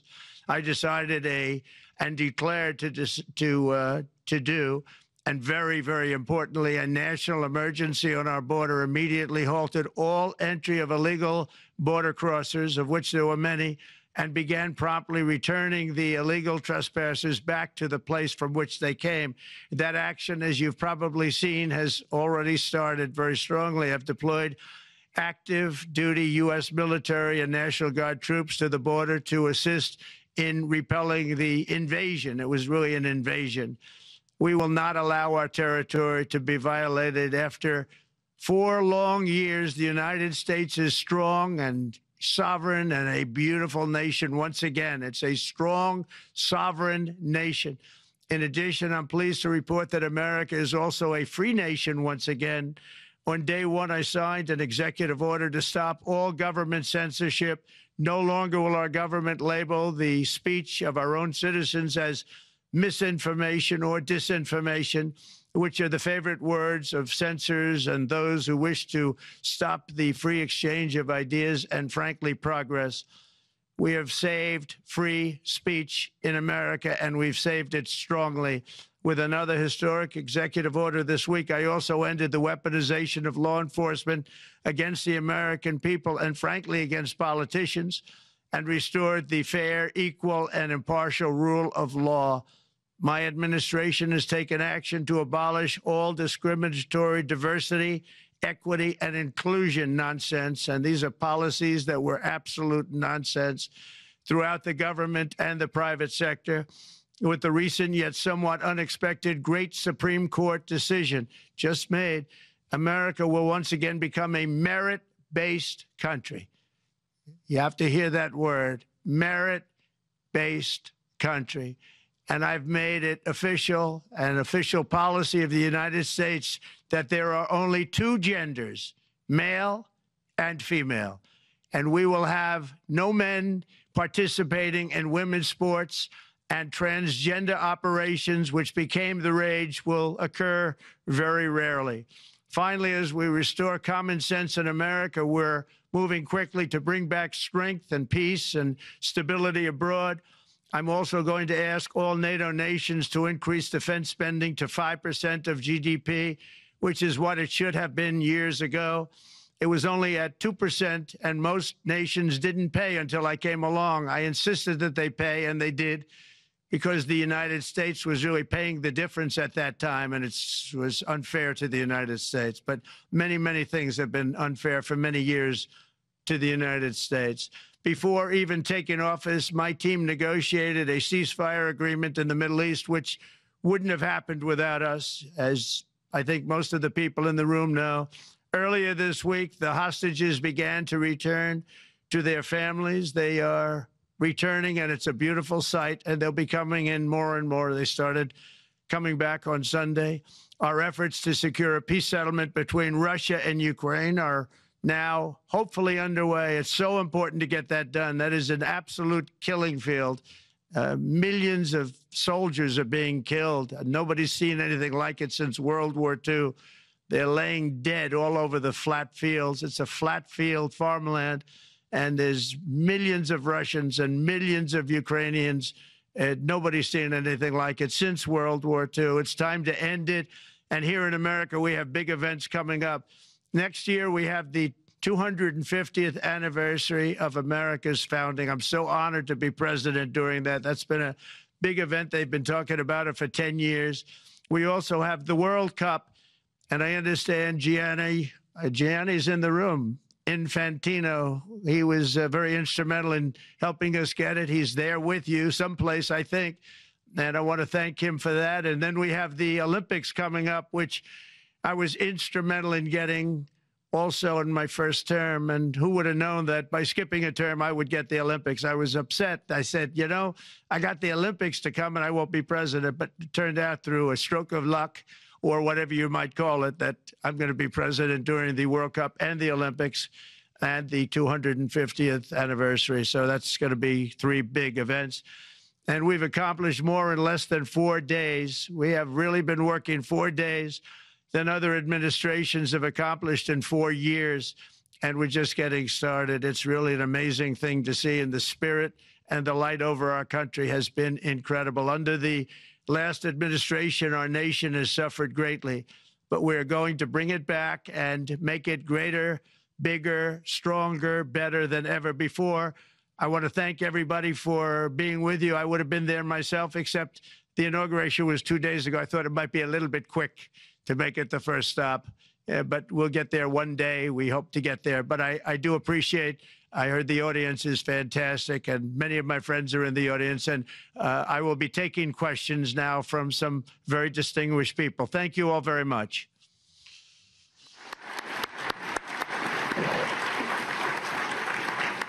Thank you very much, Mr. President, for that very powerful speech. And I think you could hear the applause all the way from Davos to the White House. But next year it will be even better, because then you can get the applause here in Davos. So we wish you welcome to our village next year. We hope to see you. Thank you very much. So we also know, Mr. President, that you open up for interaction here. We have a great panel with some of the most distinguished business people. I was curious, how much more confident are you with President Trump leading this country that there will be peace through strength and you will have a successful partnership with the United States versus with Biden's incompetence and weakness over the last 4 years?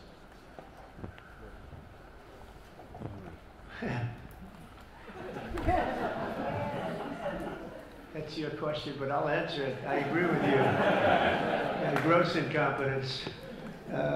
We're going to have a fantastic relationship, and it has been, look, the whole world's been set back over the last 4 years by the weakness of the United States, the weak leadership of the United States, but I think we've taken care of it in just 3 weeks. It seems to me that even some of the media that we wouldn't prefer has been writing that this is a much different country right now, that the world has a light over it, not only our country, but the whole world.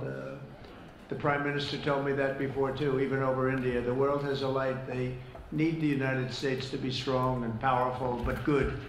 And I think that's happened, and I think it's happened in a very short period of time. But I will tell you, we're going to have a fantastic relationship, and it'll make both countries much stronger. Mr. President, sir, there were 18 Secret Service agents protecting Hunter Biden in South Africa this weekend. Who's paying for that, and do you plan to revoke the Secret Service protection? Well, we have done that with many. I would say if there are 18 with Hunter Biden, that will be something I'll look at this afternoon, okay? Sir? I just heard about it for the first time. So you have 18 Secret Service going, where is he exactly? In South Africa. In South Africa. And South Africa, you know, is on a watch list, you know that. Because what they're doing to people is brutal. And I've stopped having money go to South Africa, you know that. Billions of dollars. So he's in South Africa.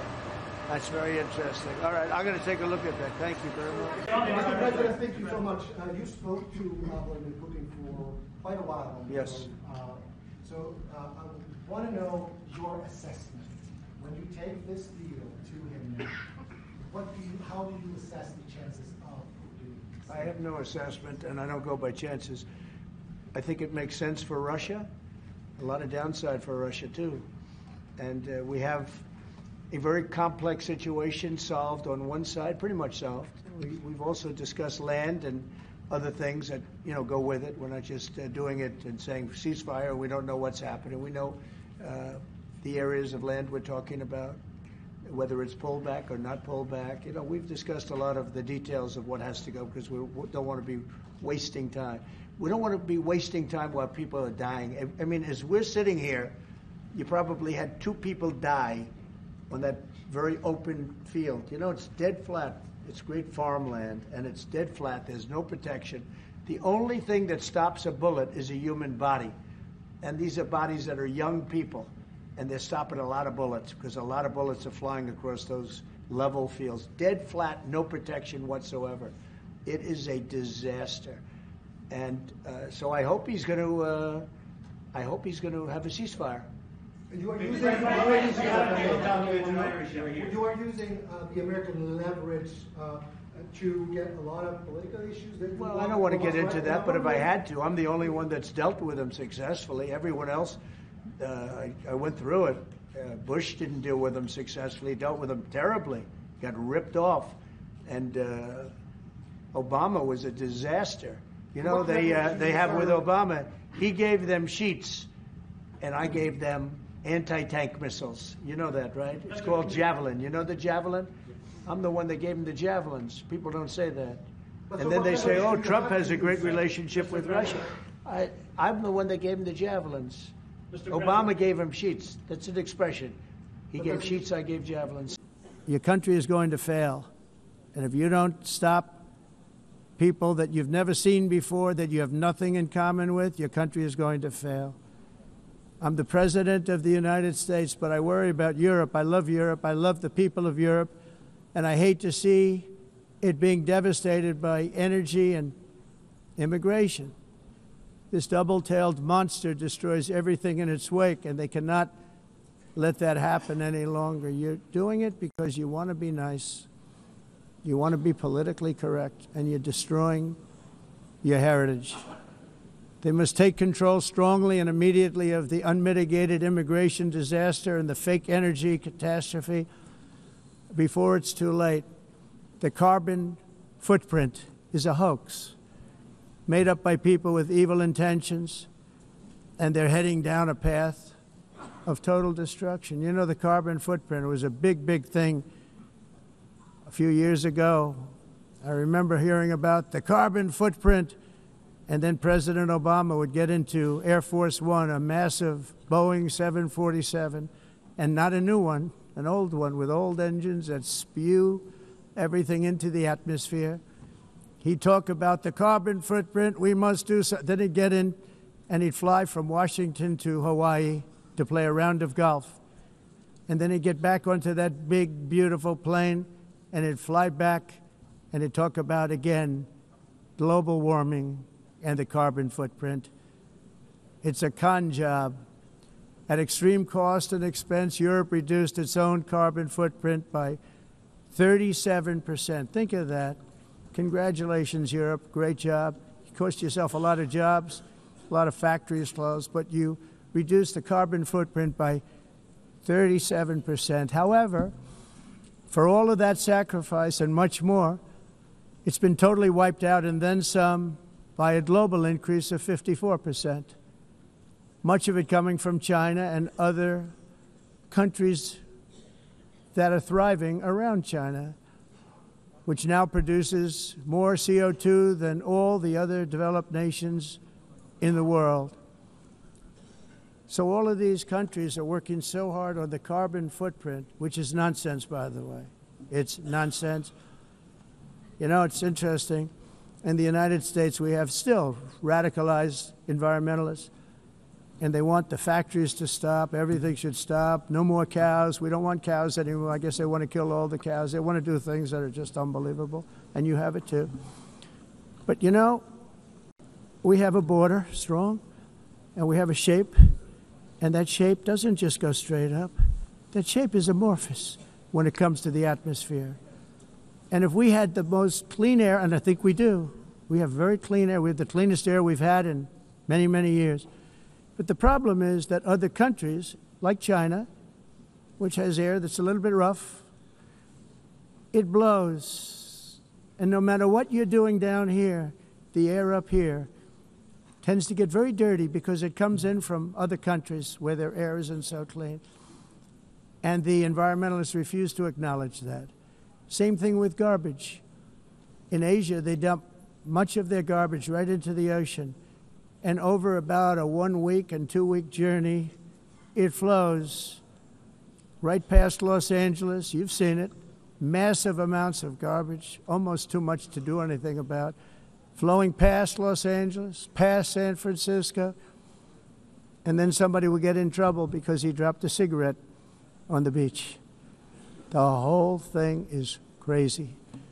The primary effect of these brutal green energy policies has not been to help the environment, but to redistribute manufacturing and industrial activity from developed countries that follow the insane rules that are put down to polluting countries that break the rules and are making a fortune. They're making a fortune. European electricity bills are now 4 to 5 times more expensive than those in China, and 2 to 3 times higher than the United States. And our bills are coming way down. You probably see that our gasoline prices are way down. You know, we have an expression, drill, baby, drill. That's why How do you think that the Supreme Court... country really is doing well. Mr. President, how do you think that... Record business. Did you speak to Netanyahu? Thank you, Mr. President. How do you think that the Supreme Court's ruling that benefited you on presidential immunity would apply to former President Barack Obama and what you're accusing him of doing? It probably helps him a lot. Probably helps him a lot, the immunity ruling. But it doesn't help the people around him at all. But it probably helps him a lot. He's done criminal acts, there's no question about it. But he has immunity, and it probably helps him a lot. Trade agreement you're looking to sign too. He owes me big. Obama owes me big. What are the details in the UK trade agreement you're hoping to find soon? Please. Go ahead. Go ahead, yes. Thank you.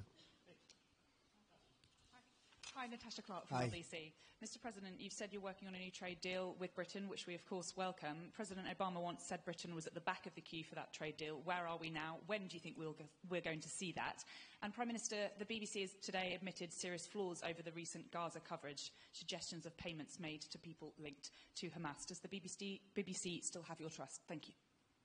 Well, they didn't do well with President Obama. He'd never got a lot of things done, and he didn't get a trade deal done that was of any importance or magnitude. We've had great discussions on trade, and I think we're going to have a deal done rather quickly as it can be done. We're going to have something, I think, rather quickly. We expect to do that.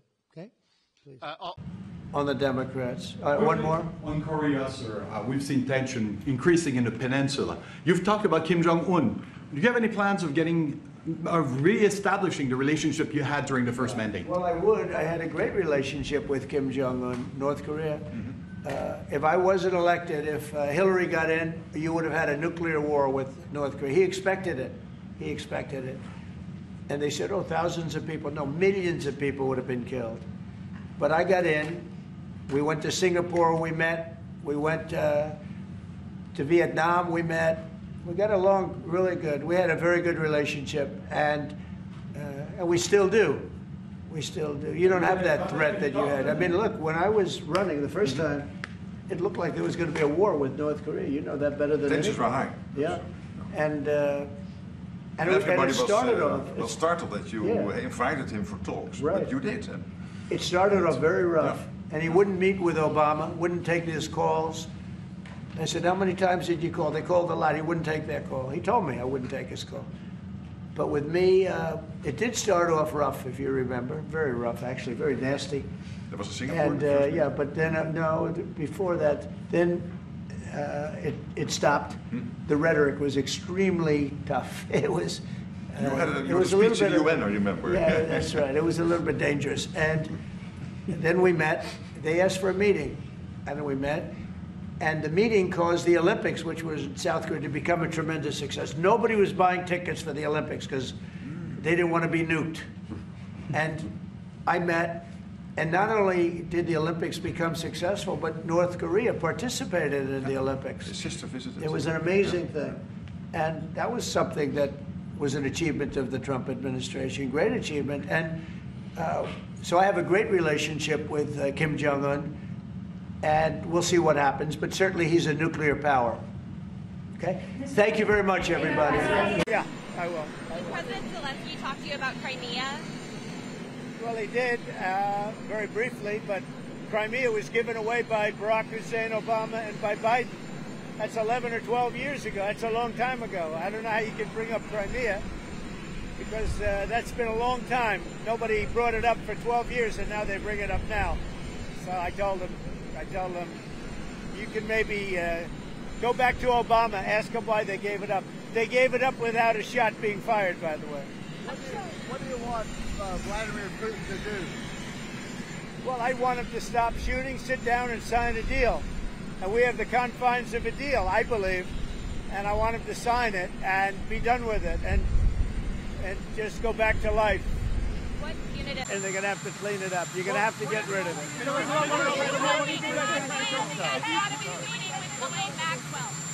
you hoping Todd Blanche gets out of this meeting with Ghislaine Maxwell? Well, I don't know about the meeting. I know it's taking place, and he's a fantastic man. He's a great attorney, and people should really focus on how well the country's doing, or they should focus on the fact that Barack Hussein Obama led a coup, or they should focus on the fact that Larry Summers from Harvard, that Bill Clinton, who you know very well, and lots of other friends, really close friends of Jeffrey Summers, should be spoken about. Because, you know, Jeffrey Epstein should be spoken about. And they should speak about them, because they don't talk about them. They talk about me. I have nothing to do with the guy. Are you considering Maxwell? And yeah. There's this other story. I know it's hypothetical right now, but if you were allowed for some reason to run for a third term, is there a thought that the Democrats could try to run Barack Obama against you? I'd love that. For his third term? Boy, I'd love that. That would be a good one. I'd like that. No, people are asking me to run, and there's a whole story about running for a third term. I don't know. I never looked into it. They do say there's a way you can do it, but I don't know about that. But I have not looked into it. I want to do a fantastic job. We have 4 years, just about, almost close to 4 years. Time is flying, but it's still close to 4 years, and we're getting a lot of credit for having done a great job in the first almost 100 days.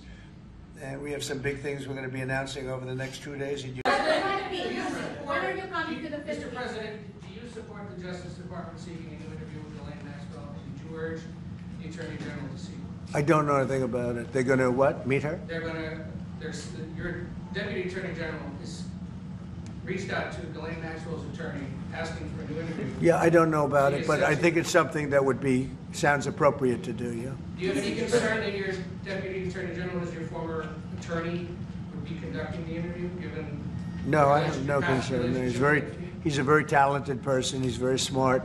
I didn't know that they were going to do it. I don't really follow that too much. It's sort of a witch hunt, just a continuation of the witch hunt. The witch hunt that you should be talking about is they caught President Obama absolutely cold, Tulsi Gabbard.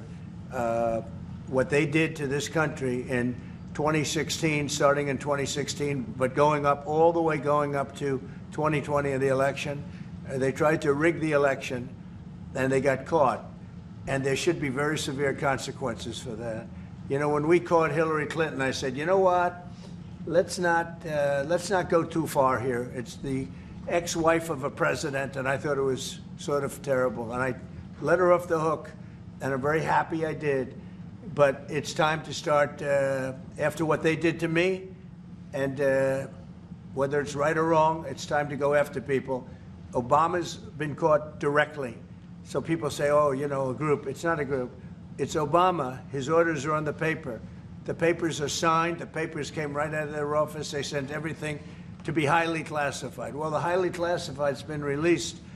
And what they did in 2016 and in 2020 is very criminal. It's criminal at the highest level. So that's really the things you should be talking about. I know nothing about the other, but I think it's appropriate that they do go. May I ask you about that, Mr. President? Yeah. Tulsi Gabbard has submitted a criminal referral to the Department of Justice. From your perspective, who should the DOJ target as part of their investigation? What specific figures in the Obama administration? Well, based on what I read, and I read pretty much what you read, it would be President Obama. He started it. And Biden was there with him, and Comey was there, and Clapper. The whole group was there. Brennan, they were all there in a room. Right here, this was the room. This is much more beautiful than it was then, but that's okay. I have nice pictures up. They came out of the vaults. They were in there for 100 years. This is much more beautiful.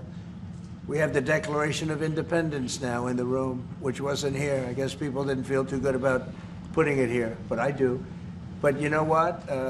If you look at those papers, they have them stone cold, and it was President Obama.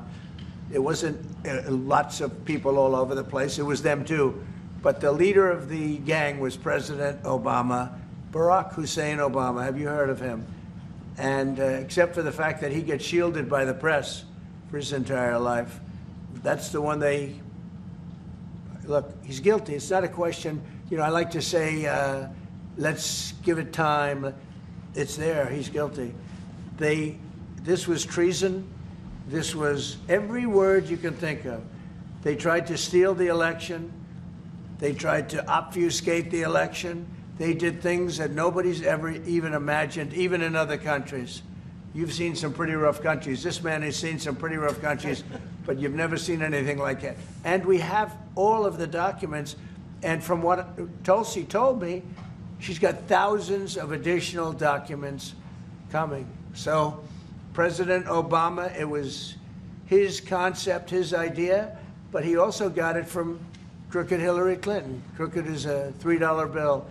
Hillary Clinton and her group, the Democrats, spent $12 million to Christopher Steele to write up a report that was a total fake report. Took 2 years to figure that out, but it came out that it was a total fake report. It was made up fiction. And they used that. Now, the one thing they weren't able to do was to, and probably the only thing I respect about the press in years is the press refused to write it before the election. They refused to put it in. The Steele report was a disaster. All lies, all fabrication, all admitted, an admitted fraud. She paid $12 million, and the Democrats, for that report to a wise guy named Christopher Steele. He wrote a phony report, and they wanted to get that report in before the election. And I'll tell you what, I talk about all the time, the fake news, how bad it is. But in this case, they wouldn't do it. They saw it, they read it, and they said, we don't believe it. And it was only after, substantially, like a month and a half after the election, that it got printed, and it was a big wisp. It was just like a bang of nothing, because the election had ended. If that report had gotten published by the New York Times or somebody, and I respect the Times for maybe only this, because they're crooked as you can be. They're a terrible paper, a crooked, corrupt paper. But for this one moment, they said, this is bullshit, we can't put this in. And neither could any other paper. Wall Street Journal's a lousy paper, very, very dishonest paper. As you see, I'm suing them for a lot of money because they do things very badly. It's got a nice name, but it's really, in my opinion, it's a terrible paper, and it can be corrupt. But just so you know, they didn't take the Steele report. It was the dossier. Remember the famous dossier? I called it the fake news dossier. The news wouldn't publish it. And I'm amazed. They had 2.5 months. It was finished. 2.5 months. That was supposed to be what was going to happen.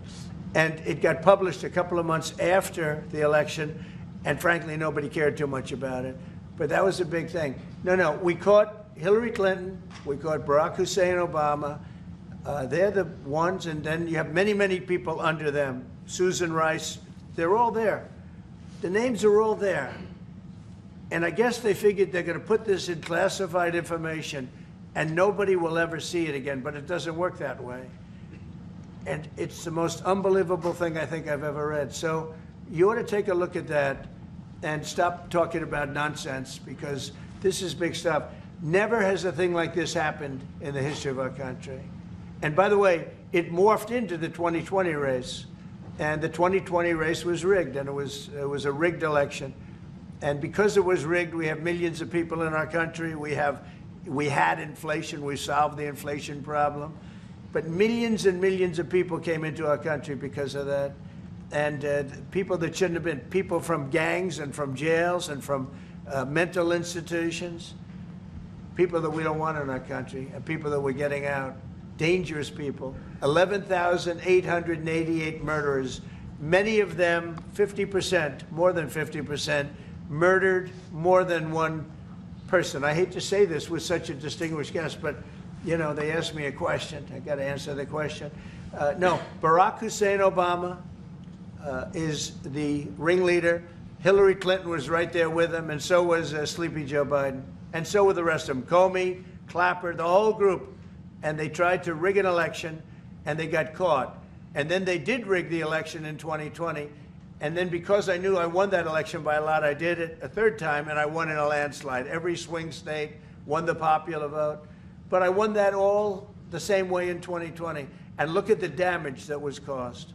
Because I think her numbers were wrong, just like I thought her numbers were wrong before the election. Days before the election, she came out with these beautiful numbers for Kamala, I guess Biden/Kamala. And she came out with these beautiful numbers trying to get somebody else elected. Then right after the election, I think on the 15th, November 15th, she had an $800,000 or $900,000 massive reduction. Said she made a mistake. That woman's numbers are. Mr. President. Say it. Yeah, one of the governors, as you know, of the Federal Reserve has just announced she's. So we're going to sign, and then we'll take a few questions, and we'll tell you how good a job we're doing. We want to go from here to other places, but I was telling some of the people that in a certain way, you really want to be asked to go. You know, I hate to barge in on a city and then be treated horribly by corrupt politicians and bad politicians, like a guy like Pritzker. He ought to spend more time in the gym, actually. This guy is a disaster. Gavin Newsom's a disaster. When we went, we saved Los Angeles. You wouldn't have been able to have the Olympics in Los Angeles. You're barely able to have it now. They did lose 25,000 houses to a fire that should have never occurred because they didn't let the water come down from the Pacific Northwest, which you guys don't want to write about. I had to break into the water supply to let the water down. And even now, we want more. We can have much more. It's less than half of what should be coming in. I don't know, they have a political thing about it. It's like the craziest thing I've ever seen. But I don't like going to a town, city, place, a state, and then be criticized by some corrupt or incompetent governor where crime is rampant. Like, take a look at D.C. Crime was rampant. It was at the all-time worst. It got really bad during the Biden 4 years. And then I have a mayor stand up and say how crime has reached a 30-year low. 30-year low. People are being killed left and right. And it's not a 30-year low. Think of it. So for 11 days, there's been no murders. The record goes back years where that's happened. They haven't seen that happen in years. And then people stand up, and instead of thanking us, which they should do, and she's not that bad. She's better than most. But, you know, you have people, I watched in Illinois, Chicago, Illinois is a disaster. I have property there. It's a disaster what's going on in Chicago. And you get Pritzker, he's violating our rights. I think this is another men and women's sports thing. I think this is one of those, you know, they call them 80-20 issues. I call them 97-3. I think the Democrats better get smart. And, you know, politically, I hope they don't. But actually, in terms of love for the country, I hope they do, because it would be good to work together. So I'm thinking about, you know, when I have some slob like Pritzker criticizing us before we even go there, I made the statement that next should be Chicago, because as you all know, Chicago is a killing field right now. And they don't acknowledge it. And they say, we don't need him, freedom, freedom. He's a dictator, he's a dictator. A lot of people are saying maybe we like a dictator. I don't like a dictator. I'm not a dictator. I'm a man with great common sense, and I'm a smart person. And when I see what's happening to our cities, and then you send in troops, instead of being praised, they're saying you're trying to take over the republic. These people are sick. But I'm really saying, and I say this to all of you, in a certain way, we should wait to be asked, because they have cities that are so under control, you know, out of control. So we go in and fix it. They take the full credit for it, and they go out and say, I heard it this morning, they're saying how well they've done over the last 10-day period, that they set record lows. They don't say that we're there with very tough people, by the way. They have to pass the toughness test. Otherwise, they're not working for us. So, and we're allowed to do that now according to the United States Supreme Court decision. Now, they have to pass a toughness test. If they're not tough, we don't want them for this job. They might be great for other jobs, but not for this job, because they're respected. You saw the gang of kids. They were all huddled up, and a group of soldiers walked up. They never even got over. Those kids ran back to their homes or wherever the hell they came from. They were gone. This is one of the safest cities right now in the world, as crazy as that sounds. And it took 7 days. It took really 3 days, but we're now in our 11th day. But I will tell you, this is the best of all, and they're going to fight me. Like this slob of a governor you have in Illinois, this poor guy got thrown out of his business by his family. I know the family. I was partners with the family. Nice family. I like the family, but he was no good. They threw him out. He's governor of Illinois, and he goes about Trump, we don't need his help. Chicago is the worst. These places are really bad. Crime in D.C. was the worst it ever was. You know, they make up stories. Crime in D.C. was the worst ever in history. And now, over the last 13 days, we've worked so hard. We've taken so many, there are many left, but we've taken so many criminals, over 1,000. I watched a man from Maryland who said to me, I mean, sir, you're the greatest president. You're doing an unbelievable job. What a great job. Governor Moore, has anyone heard of him? Mm-hmm. He's another hopeful for president. I don't think so. But I met him, and I didn't realize it was on camera. Did you see they caught him on camera? I was at a game, I don't know, like the Army-Navy game or something, and I met him in a hallway. And as usual, you do your job very well. One of these great cameramen had it on tape. But I met this gentleman. I never met him before. Sir, you're doing a great job. You're doing an unbelievable job. Thank you very much. But then he goes on television and says, oh, Trump is a dictator. He's a dictator. And a lot of people are so the line is that I'm a dictator, but I stop crime. So a lot of people say, you know, if that's the case, I'd rather have a dictator. But I'm not a dictator. I just know how to stop crime. Very respectful. Mr. President. You want Adam Schiff brought to justice. I would love to see him brought to justice. I'll tell you what, I think Adam Schiff is one of the lowest of the low. I would love to see him brought to justice. He's a dishonest, crooked guy. I don't know about the individual charge, if that even happens. But Adam Schiff is a serious lowlife. And tomorrow morning here in Washington, AOC is hosting. Yeah, Adam Schiff. Adam Schiff. For breakfast. Adam Schiff, I believe. Sorry. I'd love to be. I'd really love to go. I mean, I look forward to meeting them both. I know them both very well through what I read and through what I see. Look, he's a communist. I don't think our country is ready for a communist, but we're going to see. And I don't think that race is over yet either. You do have a couple of people running against, and it'll be an interesting thing. Things are coming out about him which aren't good. And, you know, AOC, look, I think she's very nice, but she's very low IQ. And we really don't need low IQ. Between her and Crockett, we're going to give them both an IQ test to see who comes out best. Now, I took my test. I took a real test at Walter Reed Medical Center, and I aced it. I got every one of all those questions right. Now it's time for them to take a test. Anyway, have a good time. I like Dan Bongino, yeah. Mr. President, do you think Putin respects you and takes your threat seriously? And he gave them a pardon. Do you have something else? Go ahead. I was just going to add one more thing on Adam Schiff. Director Pulte reports that Adam Schiff claims he lived in a one-bedroom apartment. Now, how does a family of four, and you're a developer, a very successful developer, how does a family of four live in a one-bedroom apartment? No, it looks like Adam Schiff really did a bad thing. They have him. Now, let's see what happens. It's not up to me. It's not up to, I stay out of it purposely. But it's mortgage loan fraud. It's a big deal. He defrauded banks and insurance companies and the federal government.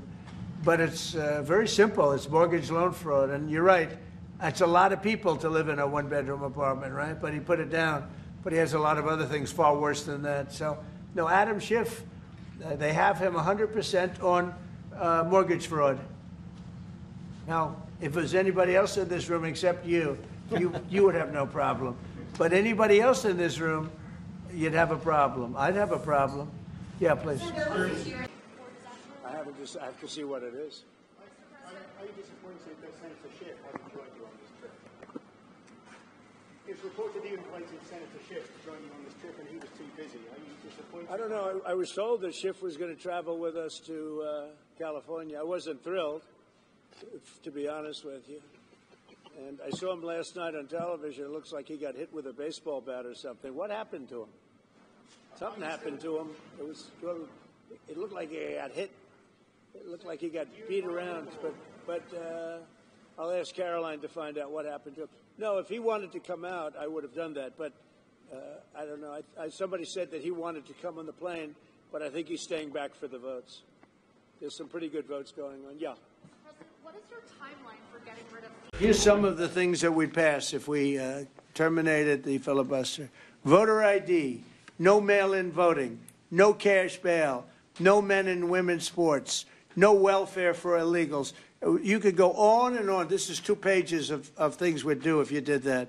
Without it, I don't know that you pass anything because you can't deal with them. They're really irrational. They really are. But I was happy to see that a tremendous liability to this country, a woman that made herself rich in this country, Nancy Pelosi, has quit, and she'll be out of here pretty soon. And that I consider that to be a great asset for America, getting her out. Yeah, please go ahead. Are you really going to deal with Democrats? You're not interested in I don't know. We'll see what they have. I mean, we'll see. But they're very... Because we're going to have the lowest prices anywhere in the world. And your drug prices will go down 600, 700, 800%. And I'll be given no credit for it, because I never get credit for anything. But nobody else could have done this. So thank you very much. Thank you for your name.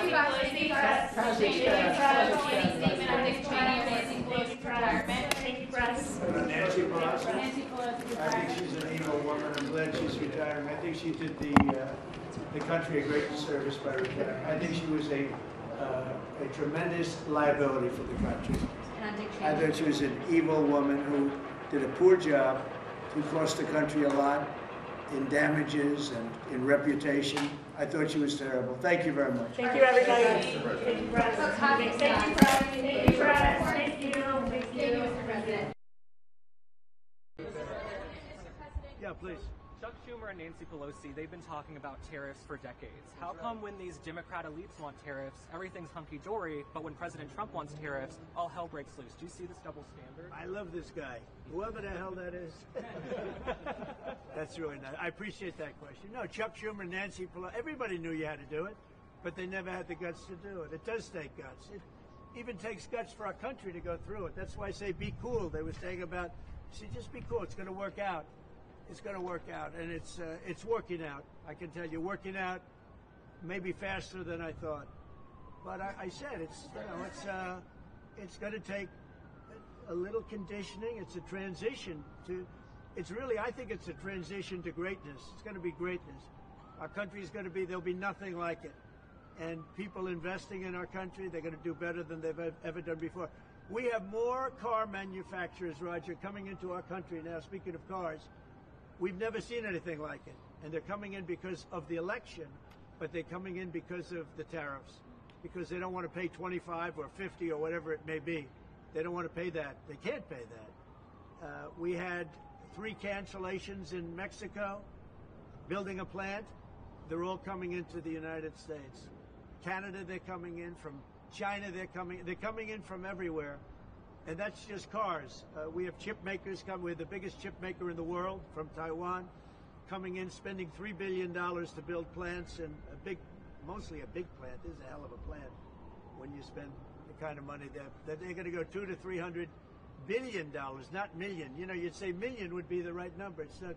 $200 to $300 billion. Think of that. $300 billion. If you look at Apple, Apple is going to spend $500 billion building a plant. They wouldn't be doing that if I didn't do this. They'd just keep building them in China.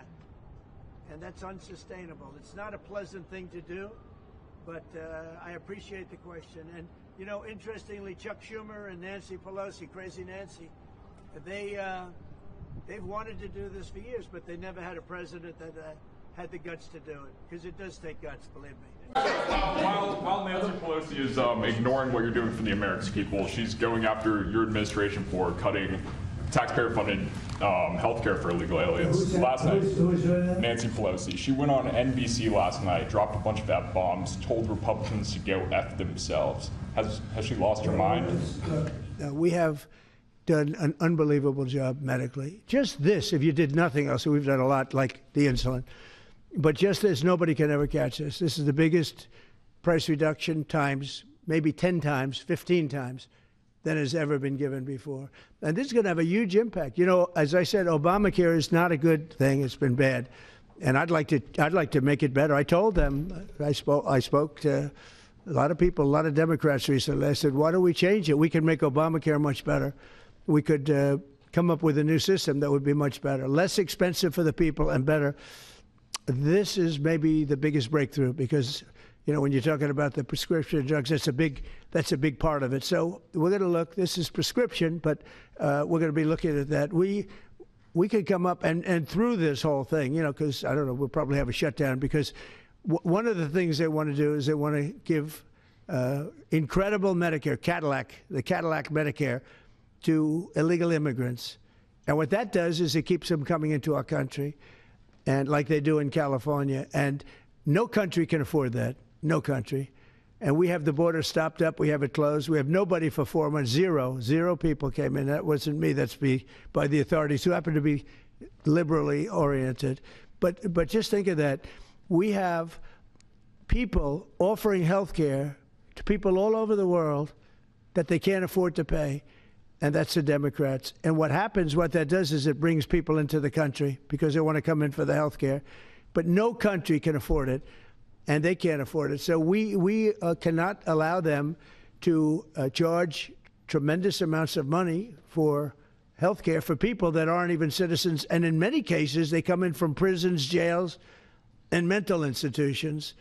And we can't let that happen. So we have a big fight over that. We have a fight over open borders. They still want open borders.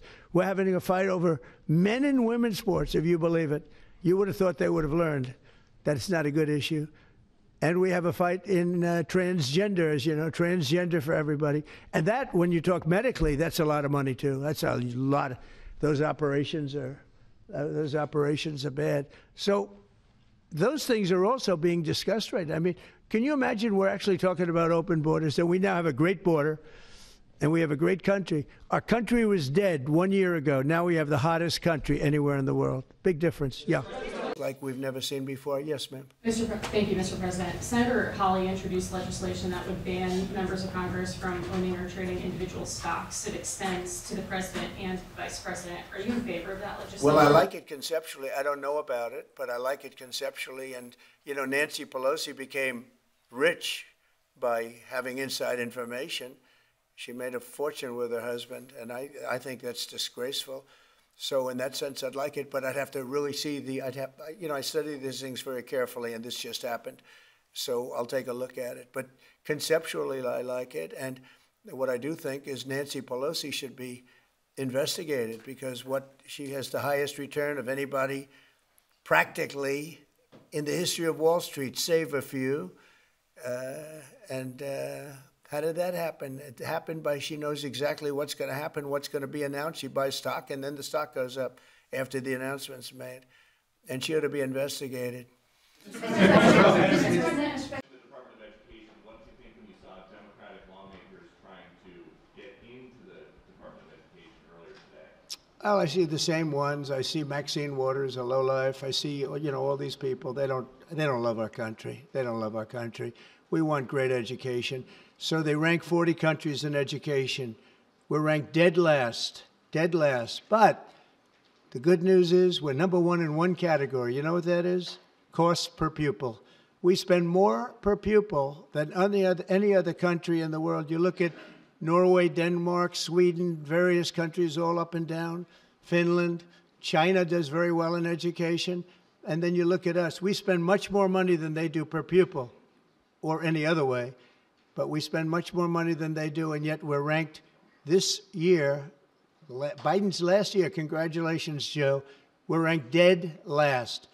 So what I want to see is education. Number one, I like choice. We all like choice. But beyond choice, long beyond choice, I want to see it go back to the states, where great states that do so well have no debt. They're operated brilliantly. They'll be as good as Norway or Denmark or Sweden or any of the other highly ranked countries. They'll be, you probably have 35 to 38 states will be right at the top. And the rest will come along. They'll have to come along competitively. And by the way, we'll be spending a lot less money, and we'll have great education. Thank you very much. We have some executive orders that we're going to be signing right now that are very important. They're really redos from some horrible mistakes made by Biden and his group.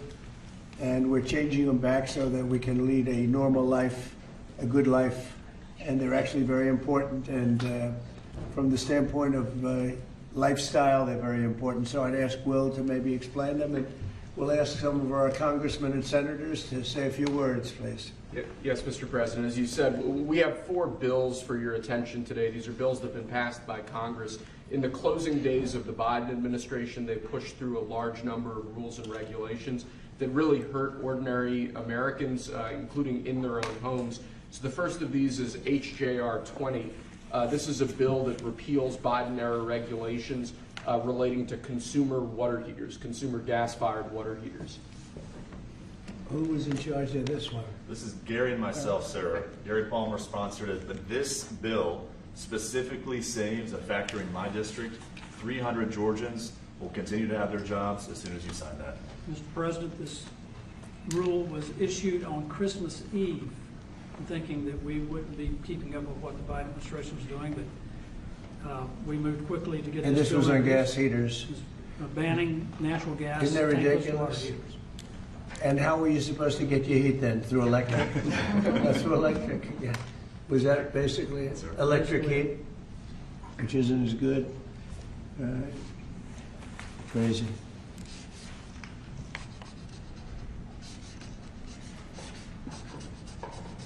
Hey, Gary, hold that up. Brian, hold that up. You guys were great. Thank you, Mr. President. No sense, just no sense. But in addition to that, you have a lot of workers that lose their job, right? Yes, sir. 300 workers Crazy. saved because of you. Good, thank you. It's an honor. Here's the Golden Dome, by the way, if you're interested. There's the Golden Dome. That'll save all your lives someday, maybe. Okay, good. Thank you. Thank you, Mr. President. You mentioned congressional Democrats. You have not yet met with Democratic leadership, but there's a funding deadline at the end of September. Would you, do you plan to meet with Leader Schumer and Leader Jeffries to discuss that situation? Well, I will, I guess, but it's almost a waste of time to meet because they never approve anything. If we want money to fight crime, if we want money to do only good things, just good things. Let's not even talk about controversial. They don't want to meet about anything. They really are. They're stuck. They don't know what to do. They have probably more, I would say more than half are sane, but they are led by insane people. And the kind of things that they're pushing are not something. We have a communist running for the mayor of New York, and I wish him well. I may have to deal with him. I mean, it's not even conceivable. It's not even conceivable that that could happen. And maybe he won't win, but he won the primaries by quite a bit. You know, shockingly, he won the primaries. So, and you see some of the people supporting him that truly don't believe what he's espousing. So, I mean, we will meet, but nothing's going to come out of the meeting. But here's the advantage we have is that we just passed a great, big, beautiful bill that had all the biggest tax cuts in history. No tax on tips, no tax on Social Security. Think of it. Think of that for the seniors. No tax on overtime. And all sorts of things. You go out, buy a car, you can deduct the interest payment. If you borrow money, you can deduct the interest payment from your taxes. So many things, but the biggest thing is, from a business standpoint, deductions. You know, that was tremendous. It's going to, our country is roaring. Our businesses are, you're going to see some numbers in 12 months when these factories are open. You know, we're opening up factories all over the world, all over the country, but that's all spreading to, I think we're spreading the wealth all over the world, if you want to know the truth. But we're opening them in this country at a level that we've never seen before. We've never seen. So they just don't want to prove anything. They just, we meet with them and they say, as Nancy Reagan said, just say no. They go, oh, just say no. They're afraid to approve anything. If we say, we want to stop crime in this country, or as an example, bail, we want to make it so that people, if they murder somebody, they're in jail. They don't get out on no bail.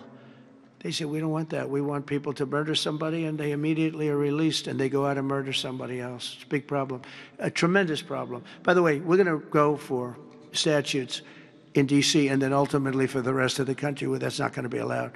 Because it was when they did the cashless bail thing that the numbers really started going up.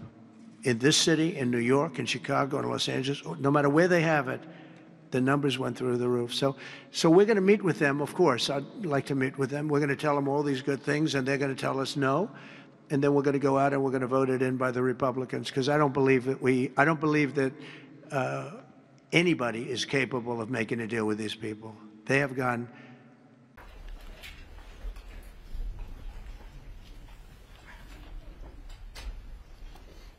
Well, thank you very much. It's an honor to have a friend of mine here, Viktor Orbán, the Prime Minister of Hungary, and he's done a fantastic job. He's a very powerful man within his country, but he's also beloved.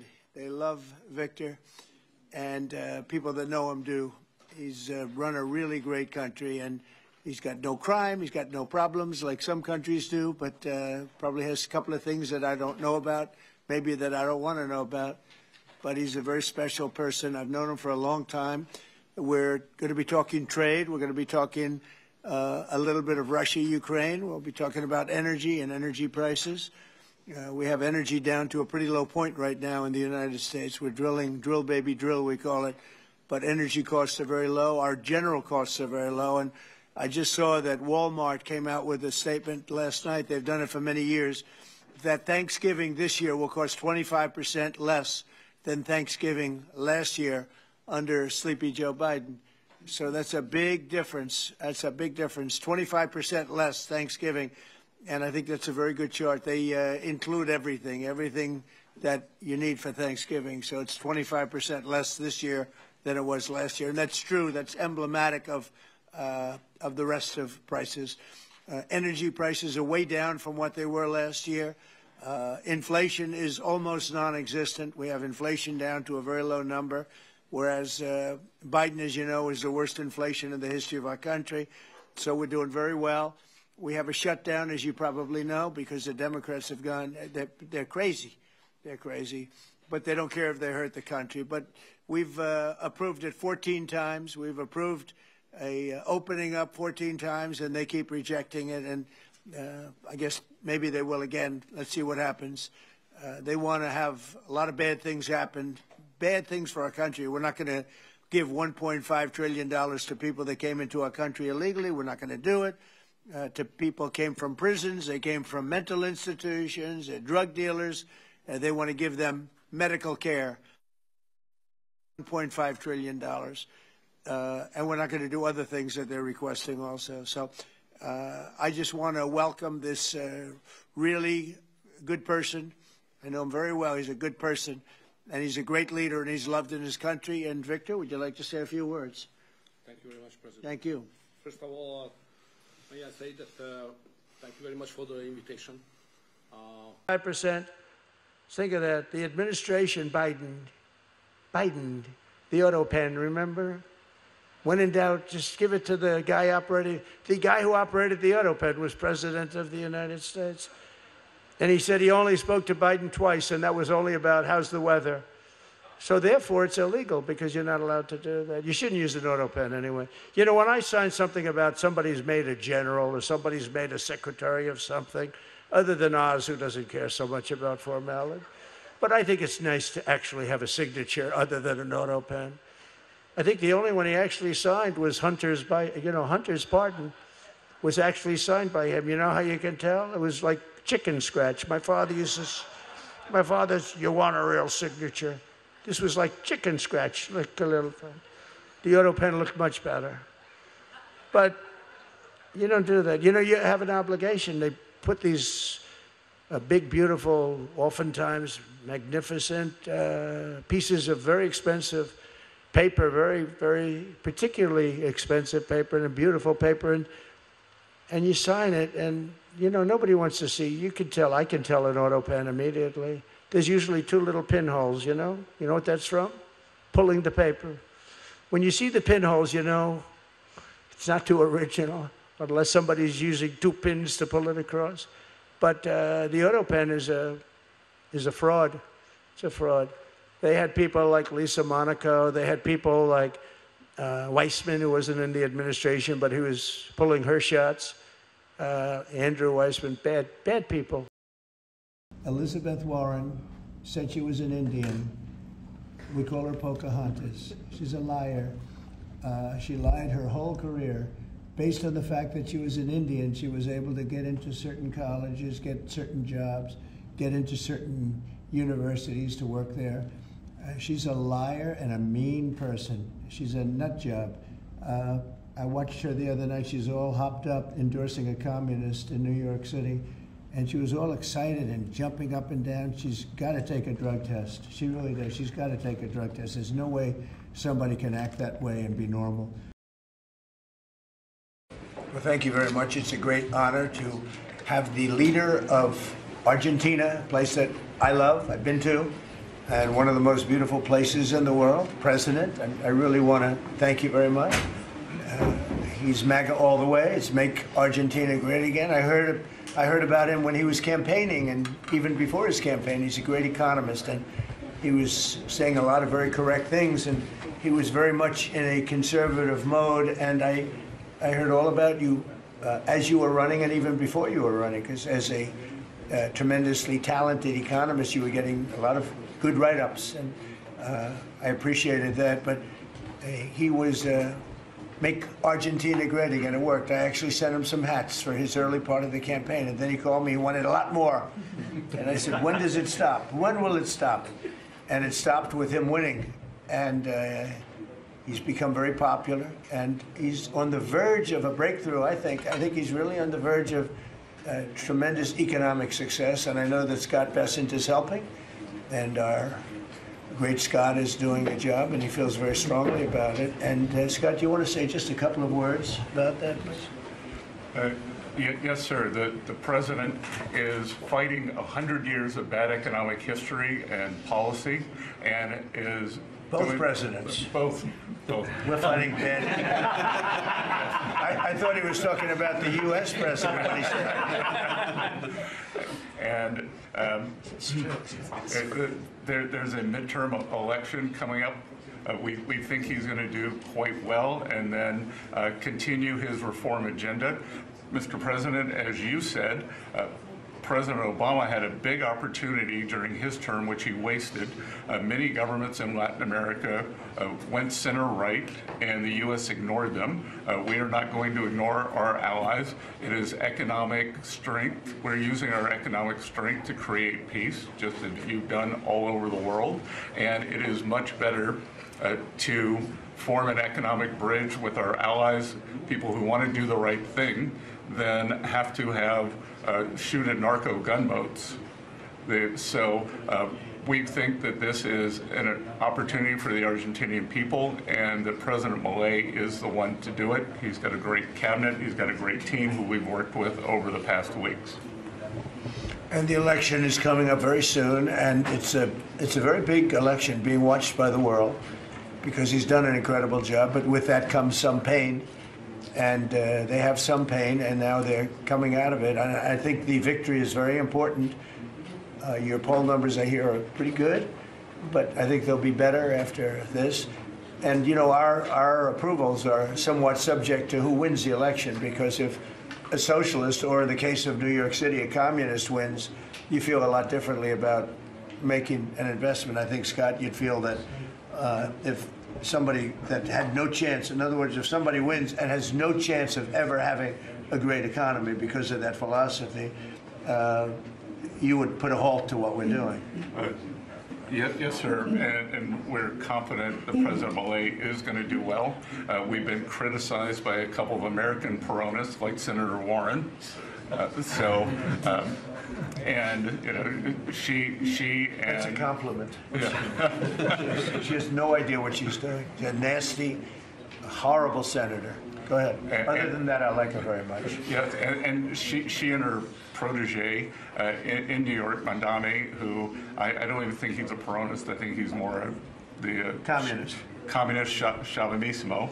So we stand with the president and what he stands for, and the hope for the Argentinian people. And President Trump, just like you, he carries the young people.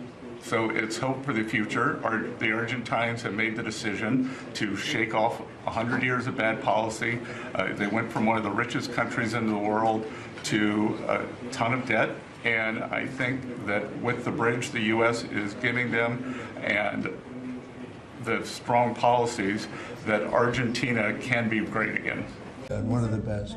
Kara Castro from Lindell TV. How are you today, sir? Democrats like Bernie Sanders and Elizabeth Warren continue to peddle the lie and the claim that you're trying to cut Social Security, despite your repeated promises to protect it. Why do you think they keep pushing this misinformation and literally terrorizing the elderly in America that sadly keep watching the very misleading mainstream media?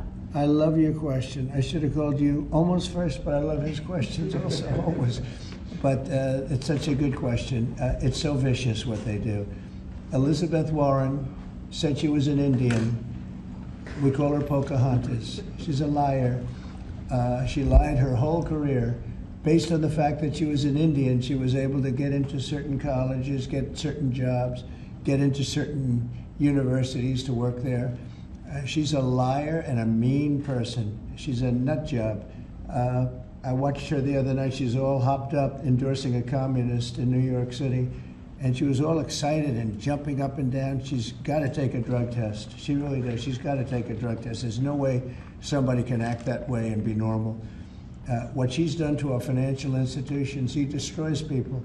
You know that you had a lot of great banks in the Midwest and banks that loaned to farmers and others, and they went out of business. She put them out of business. Stone cold mean.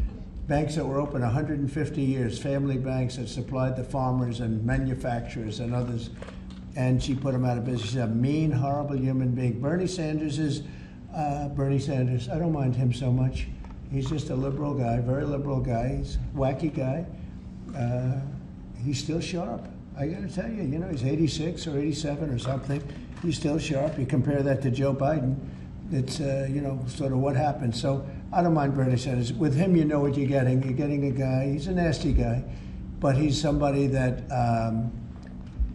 I don't know if I call it a fastball, but he's able to throw the ball pretty well.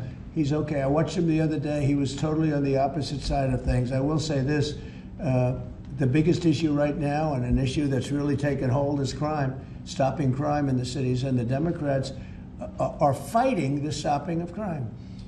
So I think that's like men playing in women's sports is okay, or transgender for everybody okay. But this is a bigger issue. This is the biggest of all issues. Crime is rampant in D.C. It's rampant in our generally blue-run cities. And they've got to do something about it, or they're never going to win another election. And instead of calling me a dictator, they like to say Trump's a dictator. Trump's a dictator. Well, I had calls from many, many friends, including Democrats. I have a lot of Democrat friends, but they're normal people. And they were thanking me so much for what I'm doing in D.C. They feel so safe already. And, at the border, we had 0 people come in, and this is done by a liberal group. They're the people that do it. I have nothing to do with it. 0 people in 3 months. We had 0, 0, and 0 for 3 months. And last year we had millions of people pouring in from all countries, from jails, from drug addicts, gang members, drug dealers by the thousands and thousands. 11,888 murderers, half of whom committed more than one murder. They flowed into our country. And for the last 3 months, we had none. And I didn't remember when Joe Biden used to always go, I need legislation. I had no legislation. I just said, we're closing the borders. And the whole world understood it because they respect your country again. They really respect this country again. They didn't respect it. When he said it, it didn't mean anything. But now they know it meant a lot. And Mexico does what we tell them to do. And Canada does what we tell them to do, because we had the 2 borders. We have the northern border, the southern border. And they were both horrible, but now it's some people say it's a miracle. Well, what Frank has done with Social Security also is something very special. But what we're doing with crime, which will be your next question, I guess, that's because everyone's they're afraid. Half of the people here, maybe all of the people here, most of you live in D.C., you are petrified to go out, and you're liberal, and if you're liberal, you're going to have to change. You're Democrats, you're going to have to change your ways. So we will have crime under control very shortly in D.C., but they're record numbers. And sadly, what I guess the mayor did, but whoever it was, they asked the numbers to be fudged so that it would show less crime than the fact. The fact is, it's worse than it's ever been, and we will have it just like we did at the border, where with borders are totally in great shape right now, the best ever, record-setting shape. We'll have the crime situation solved in D.C. very soon. And we're also going to beautify the city. We have a beautiful city, but you can't have graffiti, and you can't have roads with potholes, and you can't have the medians, the dividers in the roads falling down on the street. We're going to be beautifying the city, making it really beautiful. We're going to be getting the criminals the hell out of here. We don't want the criminals in Washington, D.C. Mr. President, it was established by Elizabeth Pocahontas Warren. Does anyone know? Remember the Pocahontas scam? I'm an Indian, therefore I'm entitled to be a senator. I'm an Indian, she said. Could we see proof of that, please? She said, well, the only proof I have is my mother said I have high cheekbones. Oh, that's no good, right? Remember she went out? I really spooked her, I tell you.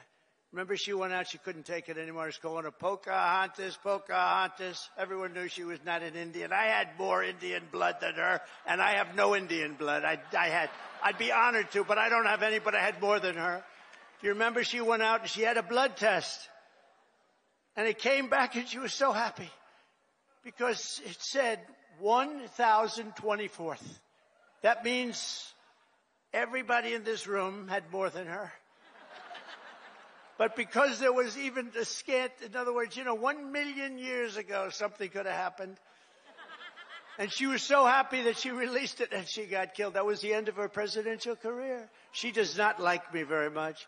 But she's a very angry person. Do you notice the way she is? She's always screaming and she's crazy.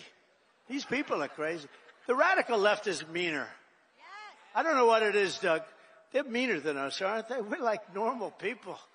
You know, we're smart. We get our word, but we don't go crazy. Of course, they'll take my little rant from 15 minutes ago, the fake news. He lost control on the stage. He lost control. And they'll have me screaming, having to do with Franklin, poor Franklin. He lost control of the stage. Oh, these people are bad. They are really sick, too. I don't get it. You know, you think they'd want to love our country. They have no ratings anymore. Nobody listens to them. Nobody believes the fake New York Times. Washington Post is doing no business. They're losing all their business. Nobody believes them. Palestinians from the West Bank, are they going to be relocated to? What's your position right on now, this? no. Right now, they're there, and I assume they want to remain there. It's different. They're there. It's never been like what we're talking about with the Gaza Strip. So they're going to continue there? You have No, I have no plans there. Mr. President, regarding the Consumer Financial Protection Bureau, Democrats, including Elizabeth Warren, have said that by freezing it, it's giving big banks and giant corporations the green light to small families. Your response? Pocahontas, the faker. You know, that was set up to destroy people. She used that as her little personal agency to go around and destroy people. And she's a fake. Just like she said she was an Indian, and she wasn't an Indian. You have more Indian blood in you than she has. She went to college based on the fact that she was an Indian. She got jobs based on the fact that she was an Indian. She's a fake. That was set up to destroy some very good people, and it worked. I mean, it worked. A lot of great people. I'll tell you, before I ever heard the term, people would come up to me in the Midwest and areas and say, "Sir, I'm being destroyed by them." They use that to destroy people. She's a nasty woman. She's a really nasty woman, despite her phony beer commercial. We did the right thing. That was a very important thing to get rid of. And it was also a waste. I mean, number one, it was a bad group of people running it, but it was also a waste. If you looked at when she really ran it, wow, that was a vicious group of people. They really destroyed a lot of people. And you can confirm it's your goal is to have it totally eliminated, the agency? I would say, yeah, because we're trying to get rid of waste, fraud, and abuse. What's next? And didn't I hear that somebody made like $38 million or something running a little agency? What was her name? What was her name, and what did she do, and what was that all about, all the money that she made? Does anybody know? Okay. Yeah, Brian, go ahead. Good to see you. The Democrats have become radical left lunatics. They have policies that nobody's going to buy. And, I see what's going on in New York. We're going to have perhaps a communist mayor because it's split up. You know, if the people would get together and have one candidate, they'd have, I think, a pretty good chance. But it looks like maybe they're not going to do that. But we're going to end up with a communist mayor. It's not even believable, my beautiful New York. When I left New York to become president, it was a great place. But it was the beginning of bad things because we had de Blasio had just started as mayor, and I said, this guy's this guy's a real nut job. Went to Harvard to teach management. Can you believe it? He went to Harvard to teach city management along with the mayor of Chicago, who went to Harvard to teach. The two of them are teaching how to manage a city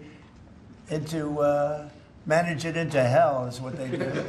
But that was the beginning, and now we're going to go a step further. Now we're going with the communists. Can I be honest? I think it's the greatest thing to ever happen to the Republican Party. I really do.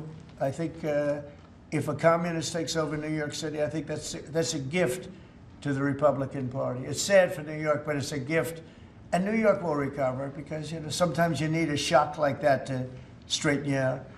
But it's politically, it's probably a very good thing. What do you think of Mondami's photo with the 93 World Trade Center bombing? Yeah, no, it's a shame.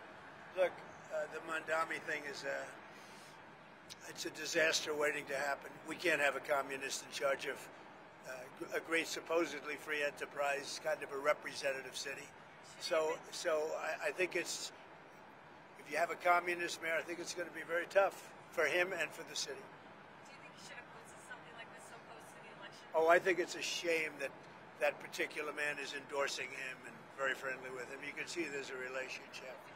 He blew up the World Trade Center, right? And Mr. President, Didn't the man you're talking about blow up the World Trade Center? And he's friends with Mandami? That's what they did last time. Remember the Inflation Reduction Act? The greatest scam, one of the greatest scams. I would say some of their environmental scams were even bigger, but one of the greatest scams ever. Inflation Reduction Act. And then they admitted it had nothing to do with inflation reduction, remember? But it did actually cause massive inflation. It actually caused massive inflation. But we don't use auto pens in the Trump administration to sign things. We don't believe in that. You know, I get these guys come in with these big, beautiful documents, gorgeous, beautiful, must cost a fortune. I should check the price. But, you know, a general is being made or something, you know, some big post. And they say, sir, would you sign this, please? It's going to be a 4-star general, or it's going to be a big cabinet position, or it's going to be something with medical or whatever. I take my pen and I sign it. In his case, they walk it into a room and they give it to somebody who's no idea who Biden is. But Biden doesn't have any idea who he is either. And they have a machine sign it, the auto pen. And all of the pardons, he gave thousands of pardons to people. He had no idea about it. He didn't know about it. And therefore, all those pardons are void. You know, you have to have, it's a very complicated thing if you're going to use a machine. You have to do it properly. And he didn't have any idea what was happening. And this is what we had as a president. We don't want that. You have the opposite right now. I don't want to be braggadocious, but you have the exact, I know exactly what's happened. If you want to see what congressional Democrats wish to do to America, just look at the result of yesterday's election in New York, where their party installed a communist as the mayor of the largest city in the nation.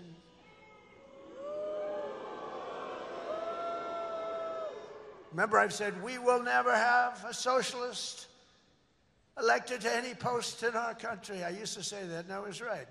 We skipped socialist and we put in a communist instead. That didn't work out too well. But as I've warned for many years, our opponents are hell-bent on turning America into a communist Cuba or socialist Venezuela, and you see what happened to those places. For generations, Miami has been a haven for those fleeing communist tyranny in South Africa. I mean, if you take a look at what's going on in parts of South Africa, look at South Africa, what's going on. Look at South America, what's going on. You know, I'm not going to, we have a G20 meeting in South Africa. South Africa shouldn't even be in the Gs anymore, because what's happened there is bad. I'm not going. I told them I'm not going. I'm not going to represent our country there. It shouldn't be there. Take a look at what's happening in different parts of South America. Take a look at what's happening in different parts of the world. But now the Democrats are so extreme that Miami will soon be the refuge for those fleeing communism in New York City. They flee. They flee. Where do you live? New York City, but I'm trying to leave because I don't want to live in a communist regime. I hope it works out for New York. I love New York. I love New York. When I left New York for the White House, it was good, except we had, you know, the telltale signs of trouble because we had a guy named de Blasio. Do you ever hear of him as mayor? He goes down as probably the worst mayor in history. Then he went to Harvard to teach government. Do you believe it? They took de Blasio, and they took that mayor from Chicago, the woman, the one that gets her hair done very expensively, right? Beautiful hair. She got beautiful, luxuriant hair. And they took her, and she's teaching at Harvard. They're teaching government. And then you hear about Harvard. We're trying to work a settlement with Harvard right now for about, like, a lot of money. I won't tell you what, but you'll be reading about it pretty soon. Because what they've done to Jewish people and what they've done to others is pretty bad, I'll tell you. It's pretty bad. Going to cost them a lot of money. After last night's results, the decision facing all Americans could not be more clear. We have a choice between communism and common sense. Does that make sense to you? Common sense. It's common sense or communism. And you know, you take a look back 1,000 years, it hasn't worked. If it worked, we'd be using it, I guess, but it hasn't worked. Our opponents are offering an economic nightmare. We're delivering an economic miracle. We have delivered In 9 months, this is an economic... Mr. President, Go ahead. Well, Mr. President, your reaction to Andrew Cuomo staying in the New York City mayor's race. Andrew Cuomo staying in the New York City mayor's race. I think he should stay. I think he has a shot. Would you prefer him over... Well, I don't want to say. You know, I'm a Republican. He's a Democrat or an independent. No, I think Andrew would have a good shot of winning. He's got to run a tough campaign. He's, you know, he's running against the communists. I would think that he would have a good shot of winning. Tell us about your trip to Scotland, sir. What are you going to do on your trip to Scotland?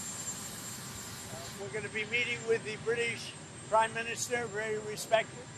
And we are going to have a meeting with him probably in Aberdeen. And we're going to do a lot of different things. And we're going to also refine the trade deal that we've made.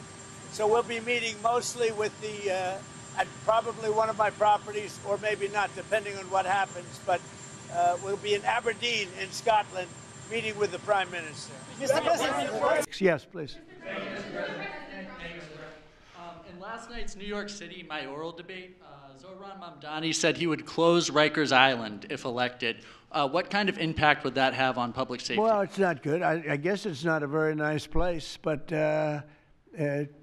you need it. You know, you need something. You have a lot of additional people in New York City that should not have been here. They came here through the open border, through Biden's. You know, I don't know how they even do it. New York City's always been tight for money. And then they spend, you know, $8 billion, and nobody complains about it, on people that just showed up and they just came out of nowhere. Where did they get the money? All of a sudden they have money. I tell you what, we have to keep our prisons very fair and very safe, but you get a lot of criminals. We have a lot of additional criminals. I used to talk about it. They used to say, well, only good people come in from foreign countries. I said, that's not right. I didn't know that for a fact, but it had just started, right? The open borders and people flowing in by the millions.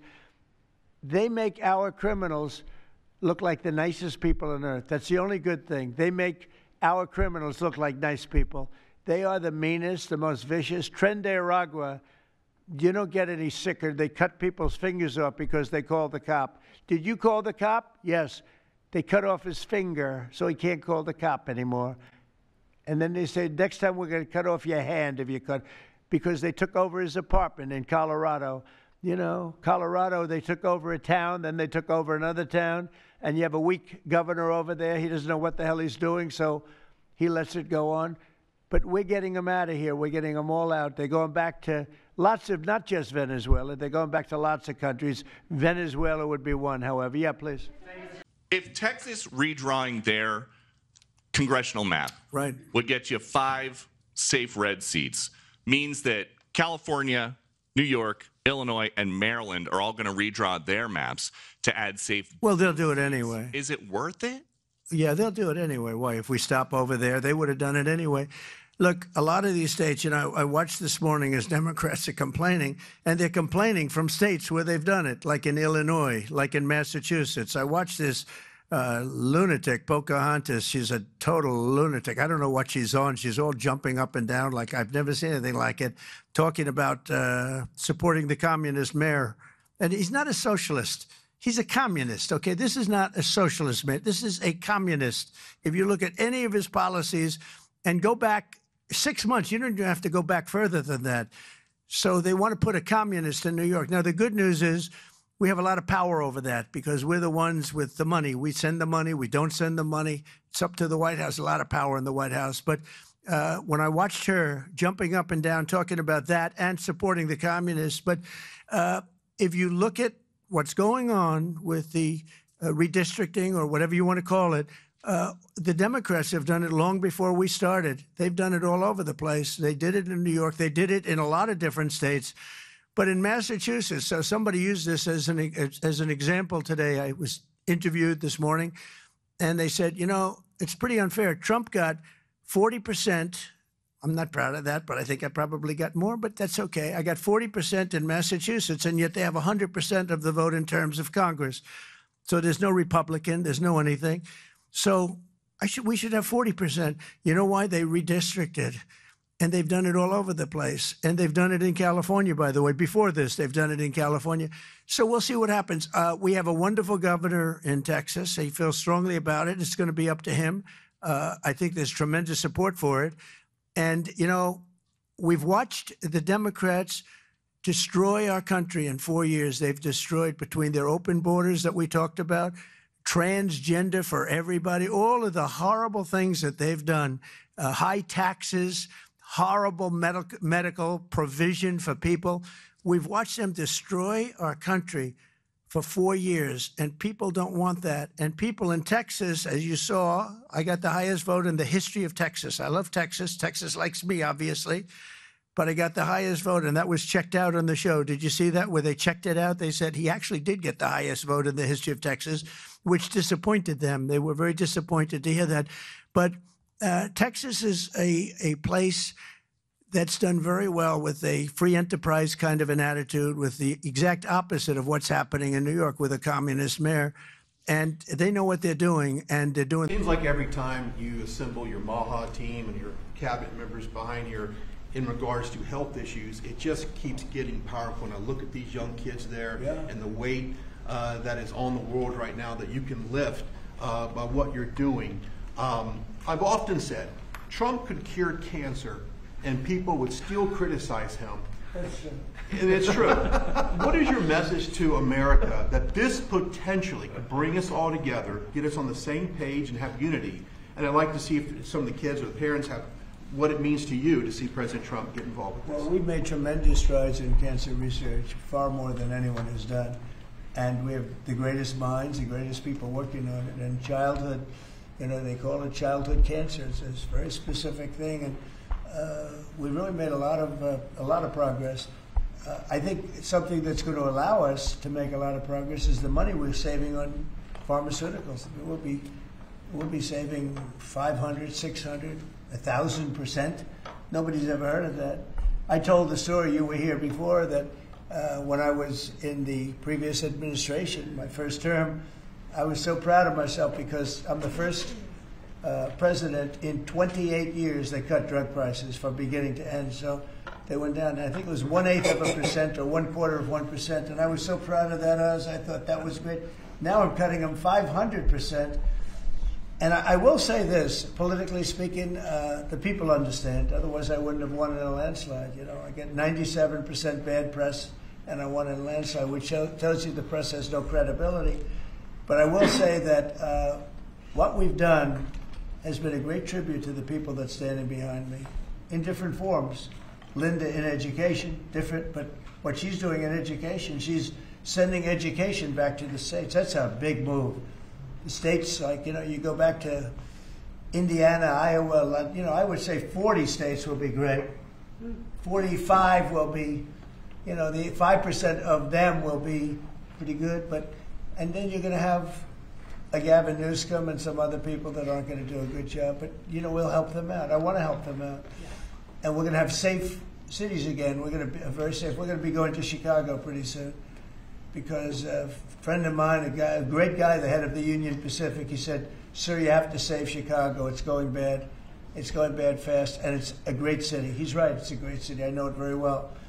And we have to save Chicago. So we're going to Memphis, Tennessee right now. We've had a home run in D.C. You can walk out. Brian, you got mugged here a long time ago. Yes, sir. And the mugger must have felt some pain because you're a tough cookie. Well, he had a gun, and I wish I would have had Triple H with me as well. Yeah. If he had a gun, all you could do is say thank you very much. Yeah, no, but it's everybody here. I mean, you were here in the room when I said to the reporters, who got mugged in the last year? And like half of the people raised their hand. Now, if you said who got mugged over the last 60 days, nobody. No killing, no nothing. And the restaurants are booming, the town is booming, it's clean. You know, the National Guard actually went out and started cleaning all the crap out of the parks. The tents are knocked down. We had one that you said it was a blue tent, and you said it was a communist tent, right? See, we're going to have a communist mayor of New York, so, you know, let's see how that works out. And I've gotten a lot of feedback on that. Everyone's very appreciative of you removing that tent. You told me about a blue tent, and I said, I can't be there because we knocked them down. But this was a very highly sophisticated group of people. that had permits and all the other thing. Well, their permit expired. We knocked it down. It took, what, 24 hours less, maybe? Yes, sir. So I appreciate you telling me that. No, we have a great thing going. The country is doing incredible. We are a hot country. The hottest. We're the hottest country in the world right now. Do the parents of the kids have anything they'd like to say? Yeah, that's a great question. Would you like to say something? I would. That's a good comment right there. That's the best comment you've made in a long time. And we'll come 5. Yeah. Mr. President, Zoran Mandami, you said that, you called him a communist. You said that if he won, you would take drastic action against New York City. What kind of actions are you looking at, and will the ICE deportations continue? Well, I think you have to look. If he is a communist, there's not going to be a lot of activity. So you wouldn't need bridges and tunnels and all the different things that were being planned for New York, I think. And look, I hope New York does well. That's all I can say. I love New York. I grew up in New York. I did well in New York, always did well. And I hope New York does well. That's what And the ICE raids, will they continue? ICE raids? Well, you want to get criminals out. If they're criminals, we want to get them out. Ideally, we wouldn't have to do them because he'll send the criminals out himself. But that seems to be unlikely. No, we have to get criminals out. Millions of people were let into our country from prisons and from mental institutions and drug dealers, a lot of drug dealers and murderers, 11,888 murderers. 50% of them committed more than one murder. We want to get them out. So whether they're in New York or anywhere else, we want to get them out. We've created a great place in Washington. All of you know, you see the difference between what it was now and what it was a year ago under Biden. It was a death trap, and now it's people walk down the street, they have dinner, the restaurants are booming. Washington, D.C. is great. I will tell you, Memphis is doing really well too. You're hearing those reports. It's companies were going to move out, they're not going to move out anymore. We've done a great job, and we've only been there for 4 weeks. So we've done a great job with that. But they have killers in New York, we want to get them out. If they have murderers, if they have people from jails that they allowed out of their jails in order to save a lot of money, we want them out of here. We want to put them back in their jails, not ours. What do you think about Zoran Mamdani having such a hard time condemning the phrase globalizing intifada? I think he's terrible. He's a communist. The last thing we need is a communist. I said there will never be socialism in the United States. Now we have a communist. So I think he's bad news, and I think I'm going to have a lot of fun with him, watching him, because he has to come right to this building to get his money. And don't worry, he's not going to run away with anything. I think he's, frankly, I've heard he's a total nut job. I think the people of New York are crazy. If they go this route, I think they're crazy. We will have a communist for the first time, really, a pure, true communist. He wants to operate the grocery stores, the department stores. What about the people that are there? I think it's crazy. Mr. President, on New York, you're the most prominent Republican in the country from the city. What do you want to... Anywhere else, too? I don't want to be a wise guy. Perhaps I can. Maybe Marco. But how do you want Republican voters in the city to vote in the upcoming mayoral election? Should they vote for Eric Adams? Should they vote for Sliwa? Should they pick someone else? Look, number one, you have a communist running, and you shouldn't vote for him. He's a disaster. He's leading. He's got the Democrat nomination because that shows you where the Democrats have gone. He actually wants to take over the grocery stores of John Catsimatidis, who's a great guy, a rich guy, grocer, does a good job, wants to take over. He actually called me the other day. He's concerned his stores are going to be taken from him, and they won't be run like John runs them, believe me. He runs a good operation, but he actually said he wants to run his own grocery stores. No, this is a man who's not very capable, in my opinion, other than he's got a good line of bullshit, and he's convinced them to go with him. Now, as you know, Cuomo, who does have capability, is running, but he got knocked out, and now they're running as, you have Eric Adams, the current mayor, you have Cuomo, and you have Curtis Sliwa. And Curtis runs every 4 years. He seems to be a fixture on the running scale. But you know, it's I'm not getting involved. But I can tell you this. I used to say we will not ever be a socialist country, right? Well, I'll say it again. We're not going to have, if a communist gets elected to run New York, it can never be the same, but we have tremendous power at the White House to run places when we have to. We could run D.C. I mean, we're looking at D.C. We don't want crime in D.C. We want the city to run well. Susie Wiles is working very closely with the mayor, and they're doing all right. I mean, in the sense that we would run it so good, it would be run so proper, we'd get the best person to run it.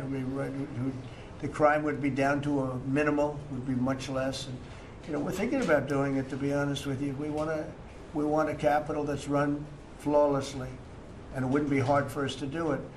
And we've had a good relationship with the mayor, and we're testing it to see if it works. But New York City will run properly. We're going to bring New York back.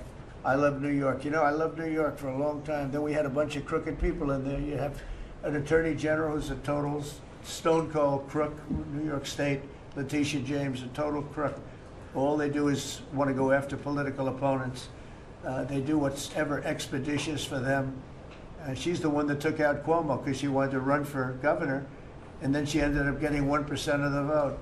She polled at 1%. She dropped out, went back to attorney general. You have a lot of crooked things going on in New York. We're going to straighten out New York. Maybe we're going to have to straighten it out from Washington. But when I see a communist who has actually gotten a Democrat, pretty much gotten the Democrat nomination, they also went to that new form of voting, which is a beauty. You go in there in third place, you come out in first. That's that form of voting that they have gone to. You know what I'm talking about. It's not too good. We're going to do something for New York. I can't tell you what yet, but we're going to make New York great again. Also, we're going to make it great again with the country. Mr. President, your beloved New York City. Your beloved New York City may well be led by a communist soon, Zoran Mandami, who in his nomination speech said he will defy ICE and will not allow ICE to arrest criminal aliens in New York City. Your message to communist Zoran Mandami. Well, then we'll have to arrest him. Look, we don't need a communist in this country, but if we have one, I'm going to be watching over him very carefully on behalf of the nation. We send him money. We send him all the things that he needs to run a government. And by the way, they get about 3 times what you get, Ron. If you look at the per capita, Florida gets 1/3 of what New York gets in terms of the numbers. Why don't you give us those numbers? Yeah, well, because that's what we should send him. Yeah, well, like sometimes people say Florida gets more because they count Social Security recipients, but that's not money to the state. Those are seniors that live here. If they moved to North Carolina, you could count it there. So it has no interaction with the state government. They get more on the city and state governments than we get. Right, substantially. We're going to be watching that very carefully, and a lot of people are saying he's here illegally. We're going to look at everything, and ideally. He's going to turn out to be much less than a communist. But right now, he's a communist. That's not a socialist. You know, I've always said, we will not have socialism in this country. In the speeches, I said, well, what? They skipped socialism. And you get a lot of them like that. And you see AOC, she's out there with her, bad IQ. She's out there ranting and raving about how wonderful he is. And look, so far he's winning. He still has a race to win, but so far he's winning, and he has an advantage as a Democrat in New York City. I was there a long time ago, and it was a long time since a Republican won the city, but you would think that a Republican would be able to win. Or you have a good independent running, Mayor Adams, who's a very good person.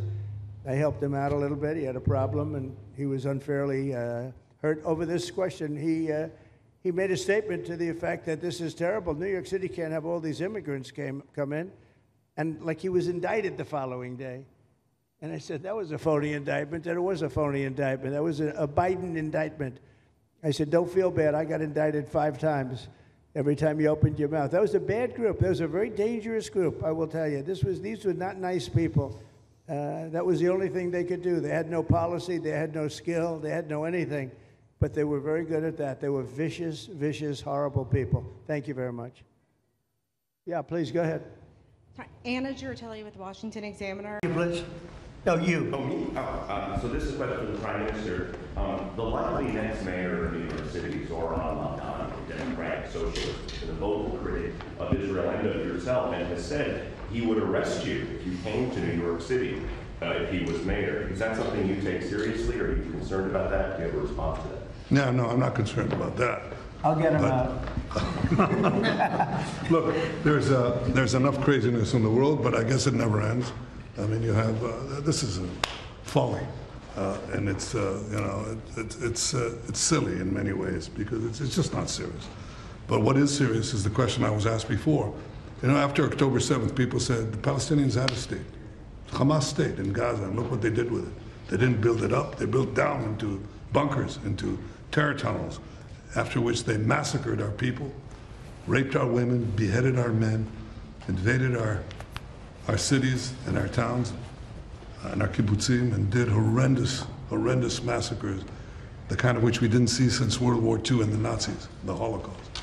So people aren't likely to say, let's just give them another state, it'll be a platform to destroying Israel. We'll work out a peace with our Palestinian neighbors, those who don't want to destroy us, and we'll work out a peace in which our security, the sovereign power of security, always remains in our hands. Now, people will say it's not a complete state, it's not a state, it's not that. We don't care. You know, we vowed never again. Never again is now. It's not going to happen again. So we'll see you in New York next year? Oh, well, look, I'm going to come there with the President Trump, and we'll see how do you know who the mayor will be? I don't know that. Do we know that? He's going to be very fine, and who knows, we don't know who the mayor's going to be yet. But this is a communist. He's not a socialist, he's a communist. And he said some really bad things about Jewish people, and he said some really bad things about a lot of people. And I think he's going through a little bit of a honeymoon right now, but he might make it. But, you know, it all comes through the White House. He needs the money through the White House. He needs a lot. He's going to behave. He'll behave. He better behave, otherwise he's going to have big problems. But it's a philosophy that this country is not ready for, and it never will be. By the way, we have a man with us who thought this. Look, this is a horrible event, but it brought out the greatness of Charlie. Nothing could have ever supplanted this. It's incredible the way people are talking about him, and with great love. I mean, I read so many stories about some of the enemies, but I watch the enemies, and it's hard for them to speak badly about him because they just don't. And then you do have people in the days since Charlie's killing, we've seen exactly why our country so dearly needed his example. We've watched legions of far-left radicals resort to desperate acts of violence and terror because they know that their ideas and arguments are persuading no one. They know that they're failing. They have the devil's ideology, and they're failing, and they know it. They feel it, and they become violent. They seem to become very violent on the left. They've rammed vehicles into federal law enforcement, fired sniper rifles at ICE agents, and me, you know.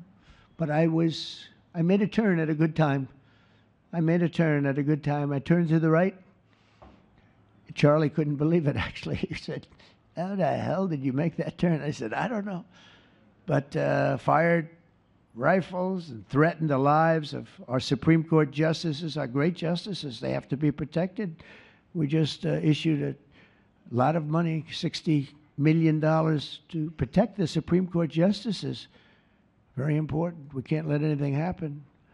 In places of worship, we're protecting our people. We've seen that a candidate for Attorney General in Virginia boasted that he would want to see the Republican legislature, a legislator in Virginia, shot in the head and to see his children murdered. He actually said this. And now he continues to run for office, and most people continue to back him, but he said he wants his man shot. He said shot in the head and to see his children murdered. And they keep running. Pretty amazing, right? That's a bad one. Let's see how that turns out, but that's a really bad one. Nobody's heard that one before. Especially in the wake of Charlie's assassination, our country must have absolutely no tolerance for this radical left violence, extremism, and terror. We're done with the angry mobs, and we're not going to let our cities be unsafe. We're going to make sure our cities are safe. When you have Chicago, where they had 4,000 people murdered over a very short period of time, 4,000 people, and then we have a governor stand up and say, oh, things are going swimmingly. No, they're not.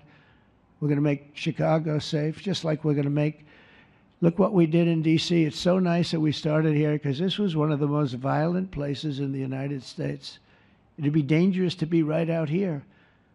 But you couldn't go to a restaurant. The restaurants were all dying. The whole place was dying. You'd have these gorgeous, look at the Washington Monument over there. You'd have these gorgeous buildings and monuments and structures. And people were afraid to leave their apartment. They were afraid to go to work. They'd get into an Uber, and they'd feel safe, and then the Uber would be attacked. They thought they made it, and then the Uber was attacked on the trip in. But we've done a great job, and now it's considered a totally safe city. We haven't had problems. It took us 12 days to make it great. We took out, Pam, 1,700 hard criminals, career criminals in many cases, but these are hardened criminals. Many of them came in through the Biden open borders. We brought them back to the countries. And a couple were so violent that we put them in jail. We don't want to take a chance that they could get back in, because no matter how good we do, somebody can sneak in. They were so violent and so bad. One arrested 28 times. Every time he left prison, he'd get into a violent incident. 28 times. And we put him away for a long time. 5%. Think of that. The administration Biden, the auto pen, remember? When in doubt, just give it to the guy operating. The guy who operated the auto pen was president of the United States. And he said he only spoke to Biden twice, and that was only about how's the weather.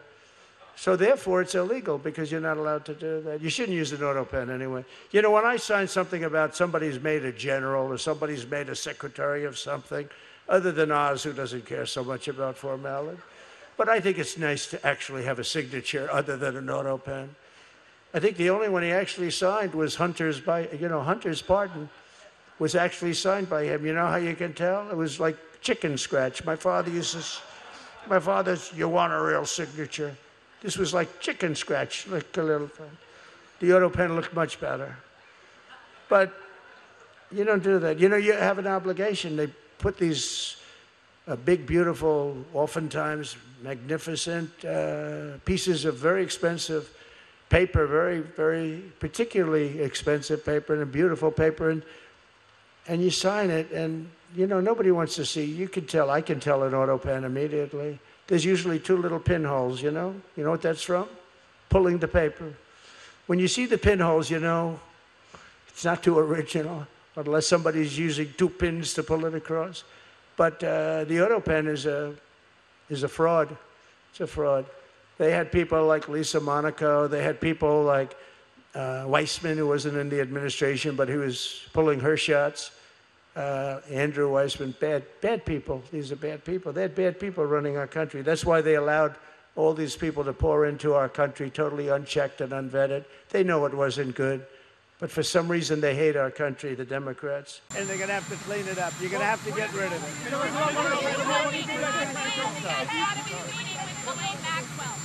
are you hoping Todd Blanche gets out of his meetings with Ghislaine Maxwell? Well, I don't know about the meeting. I know it's taking place, and he's a fantastic man. He's a great attorney, and people should really focus on how well the country's doing, or they should focus on the fact that Barack Hussein Obama led a coup, or they should focus on the fact that Larry Summers from Harvard, that Bill Clinton, who you know very well, and lots of other friends, really close friends of Jeffrey Summers, should be spoken about. Because, you know, Jeffrey Epstein should be spoken about. And they should speak about them, because they don't talk about them. They talk about me. I have nothing to do with the guy. Are you considering clemency for Ghislaine Maxwell? Are you considering Easy. will you do any business deals with the UK? Yeah, I'm going to meet with the Prime Minister right now. We're going to be over there in about 6 hours. We're meeting with the Prime Minister tonight. We're going to be talking about the trade deal that we made and maybe even improve it.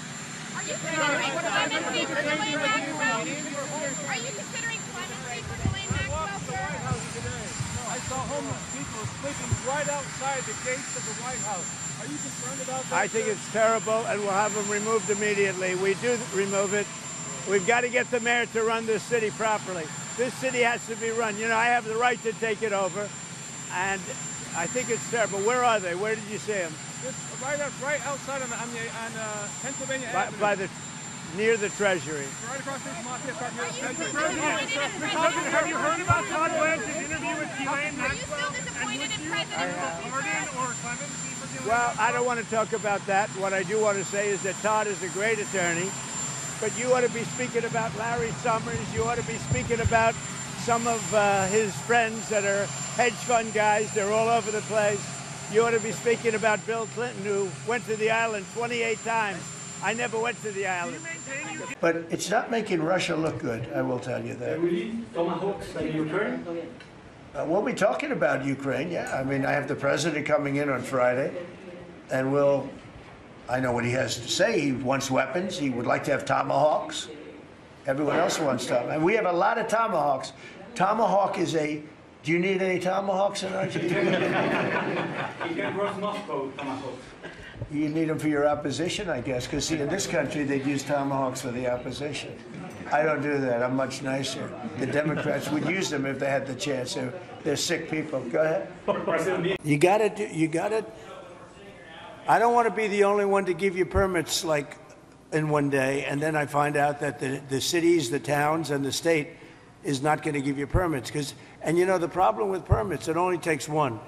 You might need 7 different permits. You shouldn't have any at this point. You should just let them build. And you know, you're only as good as the weakest one. So if you have one that's going to hold you up, but the others are going to give it to you in 24 hours, it's not going to help you very much. So they have to work on that.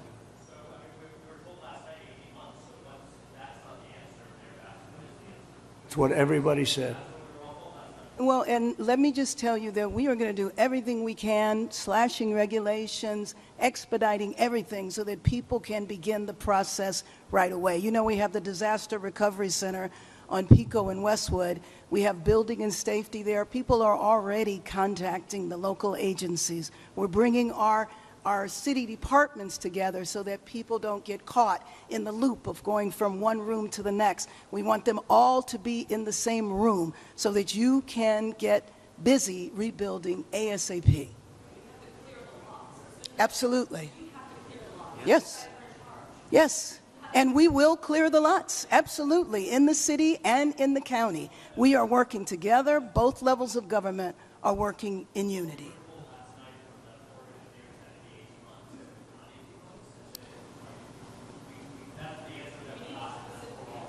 Yes.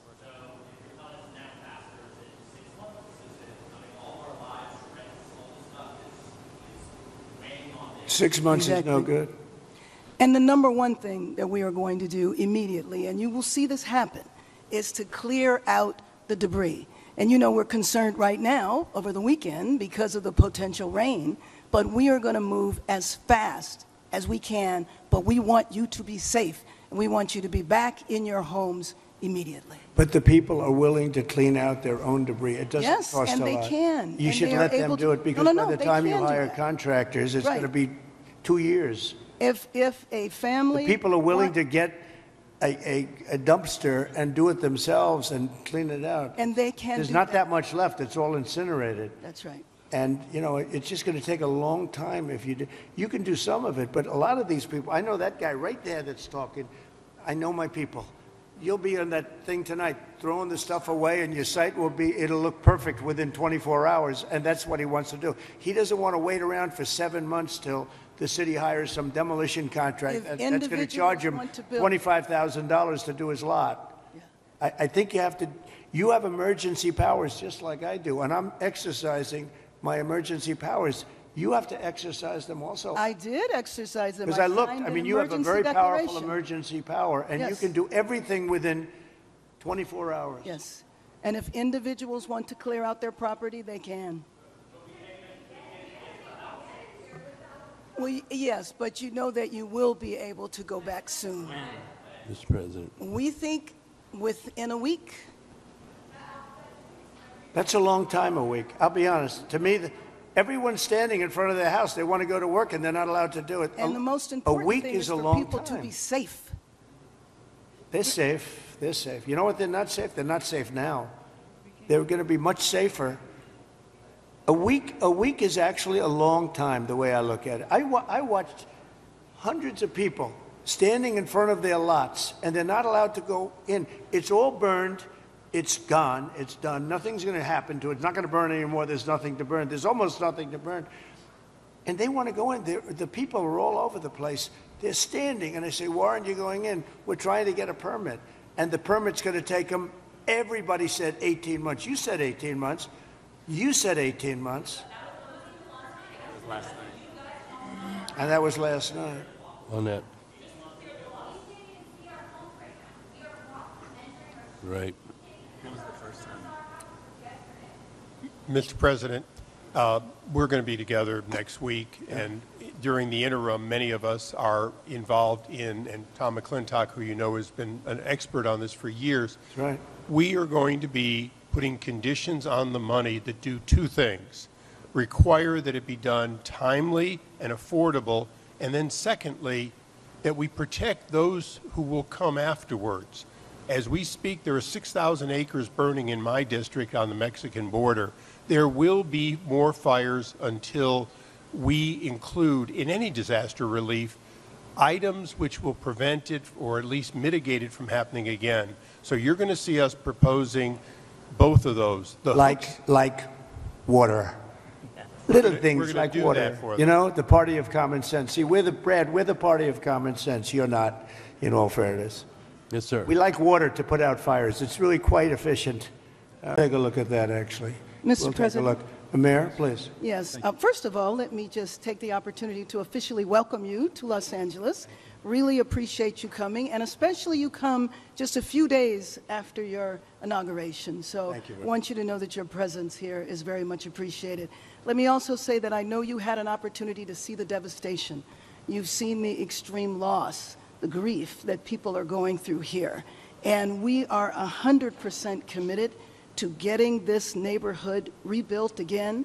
You mentioned a couple of things in terms of us expediting. So I signed executive directives right away so that we could cut the red tape, we could get people back building as fast as possible, and we're going to continue doing that. Mayor, the one thing is they are saying they will not be allowed to start for 18 months. No, that will not be the case. Okay, I just hope that you're will right. Not, you can hold me to it. Because 4 groups said that. No.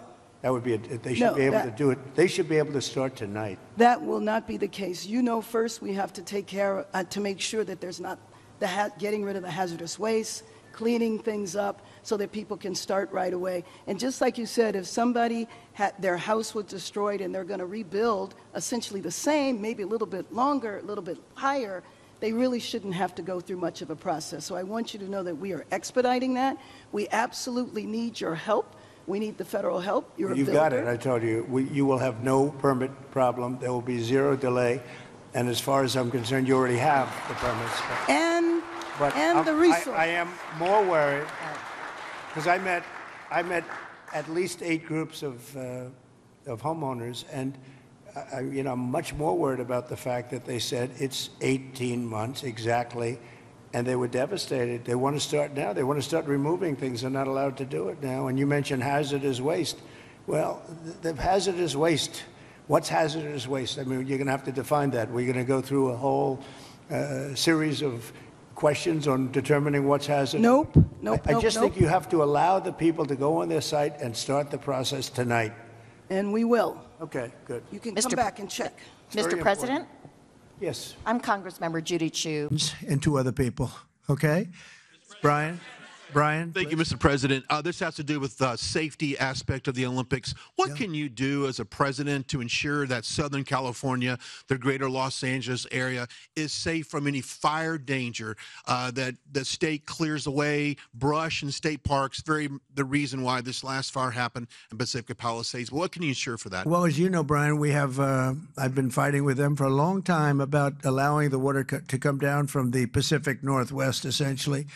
And we actually opened up that water pretty strongly. We got a lot of opposition from the governor, and we opened it up anyway, and the water is coming down. We want it opened further. They have a lot of water. They send it out into the Pacific. ocean in order to protect the smelt. It's a little tiny fish that's not doing very well, especially when they don't have water. They really do badly, okay? But it's a fish, environmentally protected, even though it's in many other areas. I think they just use that as an excuse to smelt. You'll check that out. But I think it's just an excuse.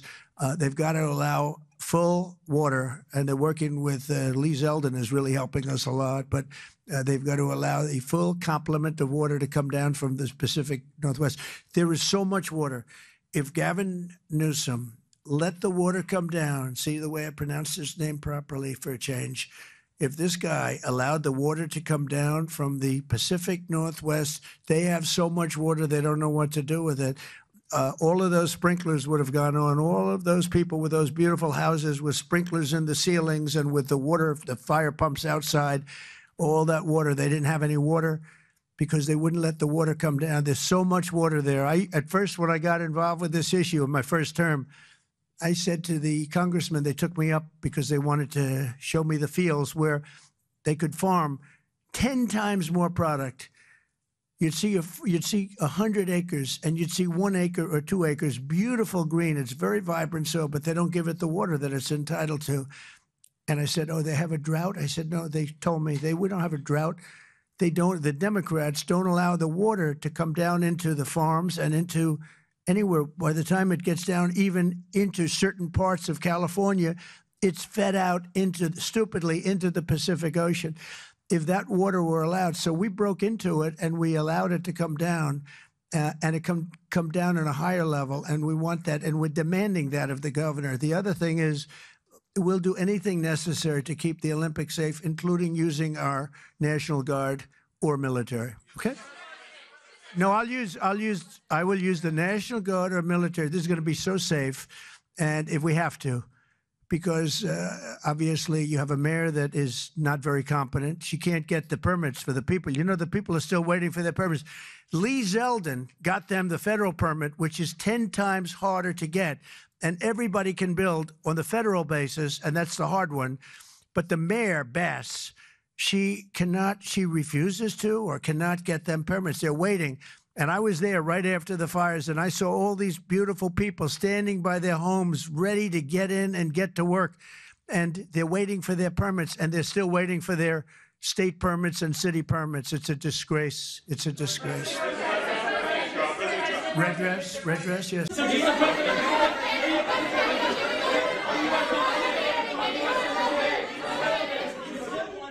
Yeah, Brian.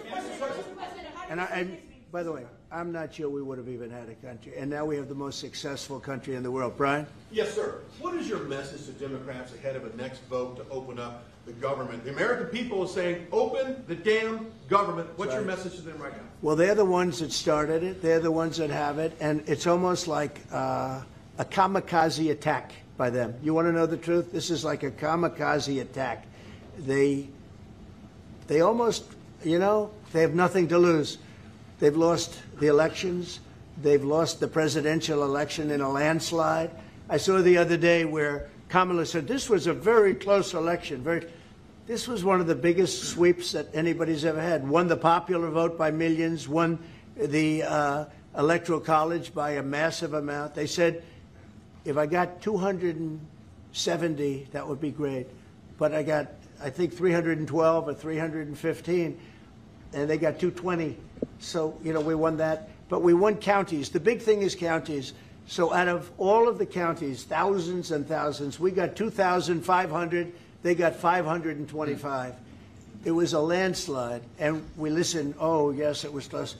It was one of the greatest victories ever. And it was a mandate to do what we're doing. And I hope, and Mark wants this as much as I do, we are very close to making a deal on the Middle East that will bring peace to the Middle East. After all of these years of millions and millions, tens of millions of people being killed, there's a chance to bring peace to the Middle East. In addition to that, I made 7 other deals, and they're, great. And we're, things are happening with respect to Russia, Ukraine. That's one that last week, Mark, 7,812 people were killed. Soldiers, mostly soldiers. Yep. But 7,000, more than 7,000, almost 8,000 soldiers were killed. It's a crazy thing. I thought that would have been one of the easy ones. I get along very well with Putin, and I thought that would have been. I'm very disappointed in him because I thought this would have been an easy one to settle, but it's turned out to be maybe tougher than the Middle East. We'll see what happens with the Middle East. Bad surprises. It's people that you would never think. I want to thank Attorney General Pam Bondi, who, by the way, yesterday was incredible in Congress. It was amazing, and she just did it from the heart and the brain, because she's very smart, in all fairness. But she did it from the heart, and she did it an incredible. Everybody was talking about it. She exposed some of these fake senators, these terrible senators, people like Blumenthal that had a phony war record. For 20 years, he talked about what a hero he was, and it turned out he never went to Vietnam. For 20 years, he talked about being a hero in Vietnam. Then it was exposed when he said what platoon he was with, and it was exposed that somebody was watching from that particular platoon. They said he was never with us. And then he went out and he cried, and he was ready to drop out of the election. And disgraceful. And then he looks at people like Pam and he starts criticizing her, and she's a patriot. And they ought to do something with that. You know, we have a young congressman that's right now in jail for lying about where he went to college and other things. It was, you know, frankly not good. It was pretty bad. But it was nothing compared to Blumenthal. I mean, what Blumenthal did, he was for 20 years a hero, a great war hero. And then he sits back and, you know, sanctimonious kind of a guy, looks down, how dare you do this to the American public, you know? What a fake. But I thought Pam was incredible yesterday as well. Yeah, there's been tension in the... Thank you. We're looking at an impending government shutdown Friday midnight. Yeah. Democrats for 30 years straight have said if there's a shutdown, bad things happen. Do you anticipate direct negotiations yourself with conference leader of the Democrats, Chuck Schumer? If they need me, I'm there 100%. It's right now it's 2 or 3 people. If it shuts down, it's not the Republicans' fault. You know, we passed a bill where we had an incredible Republican vote. We only had 1 negative vote, a grandstander, you know, 1 grandstander. There's always a grandstander in the lot. But it was amazing. People were amazed that the Republicans were able to vote in unison like that, so strongly. If there's a shutdown, even the Democrats admit it'll be their fault. And I'm hearing a lot of Democrats are going to vote for it, and I hope they do. This is an extension. But ultimately, we want to vote for one big, beautiful bill where we put the taxes in, we put everything in. We're going to have big tax cuts. We're going to have tremendous incentives for companies coming into our country and employing lots of people. It'll be, I called it, in a rare moment, one big, beautiful bill. That's what I like, and it seems to be that's where they're heading. And we'll have to take care of something to do with Los Angeles. A place called Los Angeles almost burned to the ground. By the way, I broke into Los Angeles. Can you believe it? I had a break-in. I invaded Los Angeles, and we opened up the water, and the water is now flowing down. They have so much water, they don't know what to do. They were sending it out to the Pacific for environmental reasons. Okay, can you believe it? And in the meantime, they lost 25,000 houses. They lost, and nobody's ever seen anything like it. But we have the water. I'd love to show you a picture. You've seen the picture. The water is flowing through the half pipes. You know, we have the big half pipes that go down. 25 years ago, they used to have plenty of water, but they turned it off for environmental reasons. Well, I turned it on for environmental reasons and also fire reasons. But and I've been asking them to do that during my first term. I said, do it. I didn't think anything could happen like this, but they didn't have enough water. Now the farmers are going to have water for their land, and the water is in there. But I actually had to break in. We broke in to do it because we had people that were afraid to give water. They were, in particular, they were trying to protect a certain little fish. And I said, how do you protect the fish if you don't have water? They didn't have any water, so they're protecting a fish. And that didn't work out too well, by the way. So they have a lot of water going down throughout California, all coming out from the Pacific Northwest, even some from Canada. Thank you, Canada, very much. I appreciate it. Next thing you know, they'll want to turn the water off. They want to charge us for the water. But it comes up from the Pacific Northwest, and it's a beautiful thing to see. I mean, it is brimming with water. Now, If they would have had that done, you wouldn't have had the damage because the fire would have been put out. The fire hydrants would have been loaded. The sprinklers in people's living rooms and bedrooms would have been loaded up with water. They had no water. The government makes them put sprinklers, and they had no water in the sprinklers because they had no water. So the water is flowing, and we're going to have to give a lot of money to Los Angeles to help them. And the Democrats are going to want to do that. So that's the one thing different. And frankly, I think that makes it a lot easier. But one of the big thing is we have the big, beautiful bill. We got to get that done. And that will put our country in a position like it's never been. It's a reduction of taxes. It's tremendous incentives for companies to come from all over the world into our country. It's great environmentally. But it's not this environmental scam that we went through, that we all went through. It provides for everything. It's a big, beautiful bill, and I hope we can get it approved, and that'll be next. But in the meantime, we have the continuing resolution, and the Republicans have approved it, and now the Democrats have to approve it, and I hope they will. And I think a lot of them, I can tell you, they want to. I've spoken to some of them. They really want to. Their leadership may not want them to. And if it closes, it's purely on the Democrats. What we're going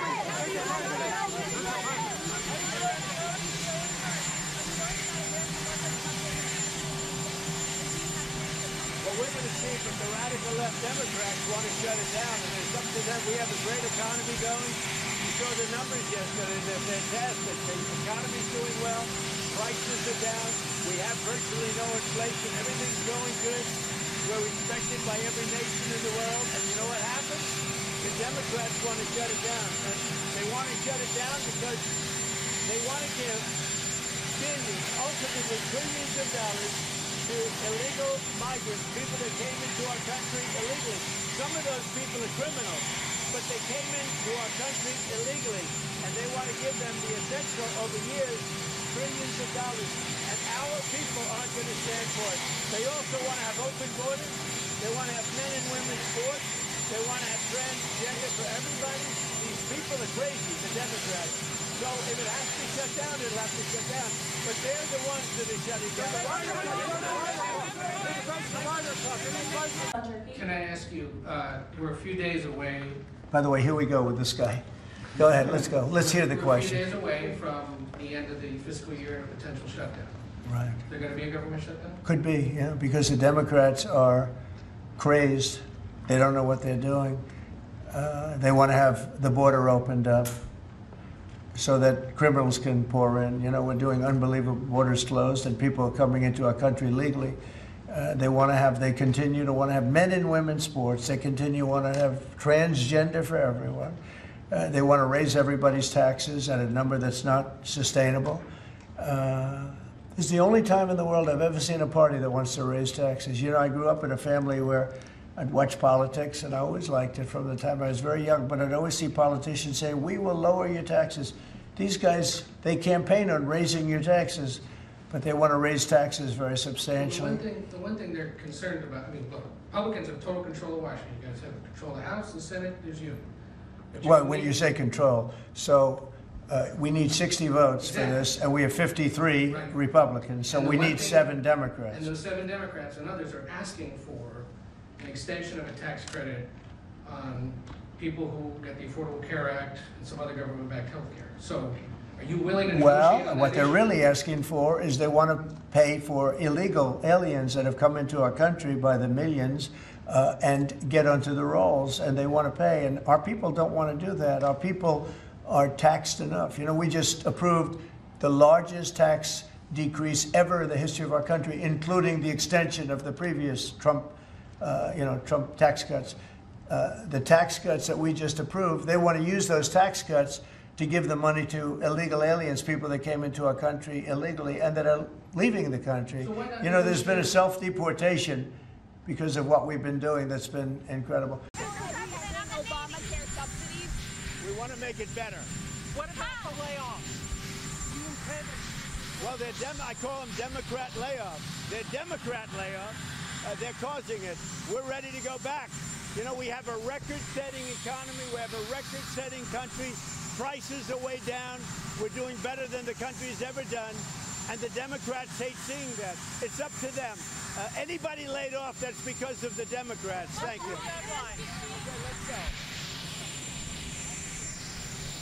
Very strong country because of the money that's coming in.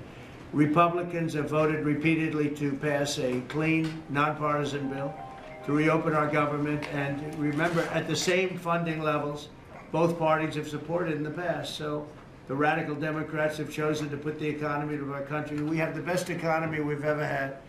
We had the best economy in my first term, but we have an economy that's blowing it away. And we have the Democrats are trying to obstruct. They don't want to have a good economy.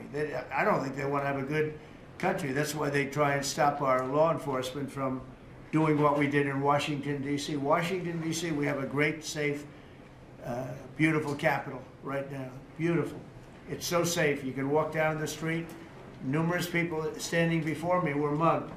And you're not going to get mugged anymore. We have a safe capital, one of the safest. We took it from one of the most unsafe places to one of the most safe places in the country. And we also beautified it, and we're in the process of doing even more so. So we're very proud of our capital. Again, we were embarrassed by our capital. A lot of people being killed that come from Iowa, Indiana, Florida, that come up, and they end up getting shot. They're not getting shot. We moved out 1,700 people approximately, right? Approximately 1,700 hardened criminals, career criminals. They moved them out.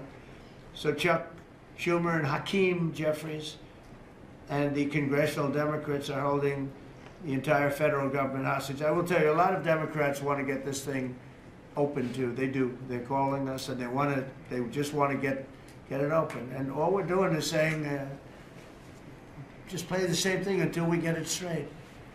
And they don't know how to go about it. I mean, and the problem is we really don't know who the hell is leading the Democrats. You have this AOC, I don't know her at all, but I watched her the other day. She said, well, if they want, they could come to my office. That's not leadership, you know.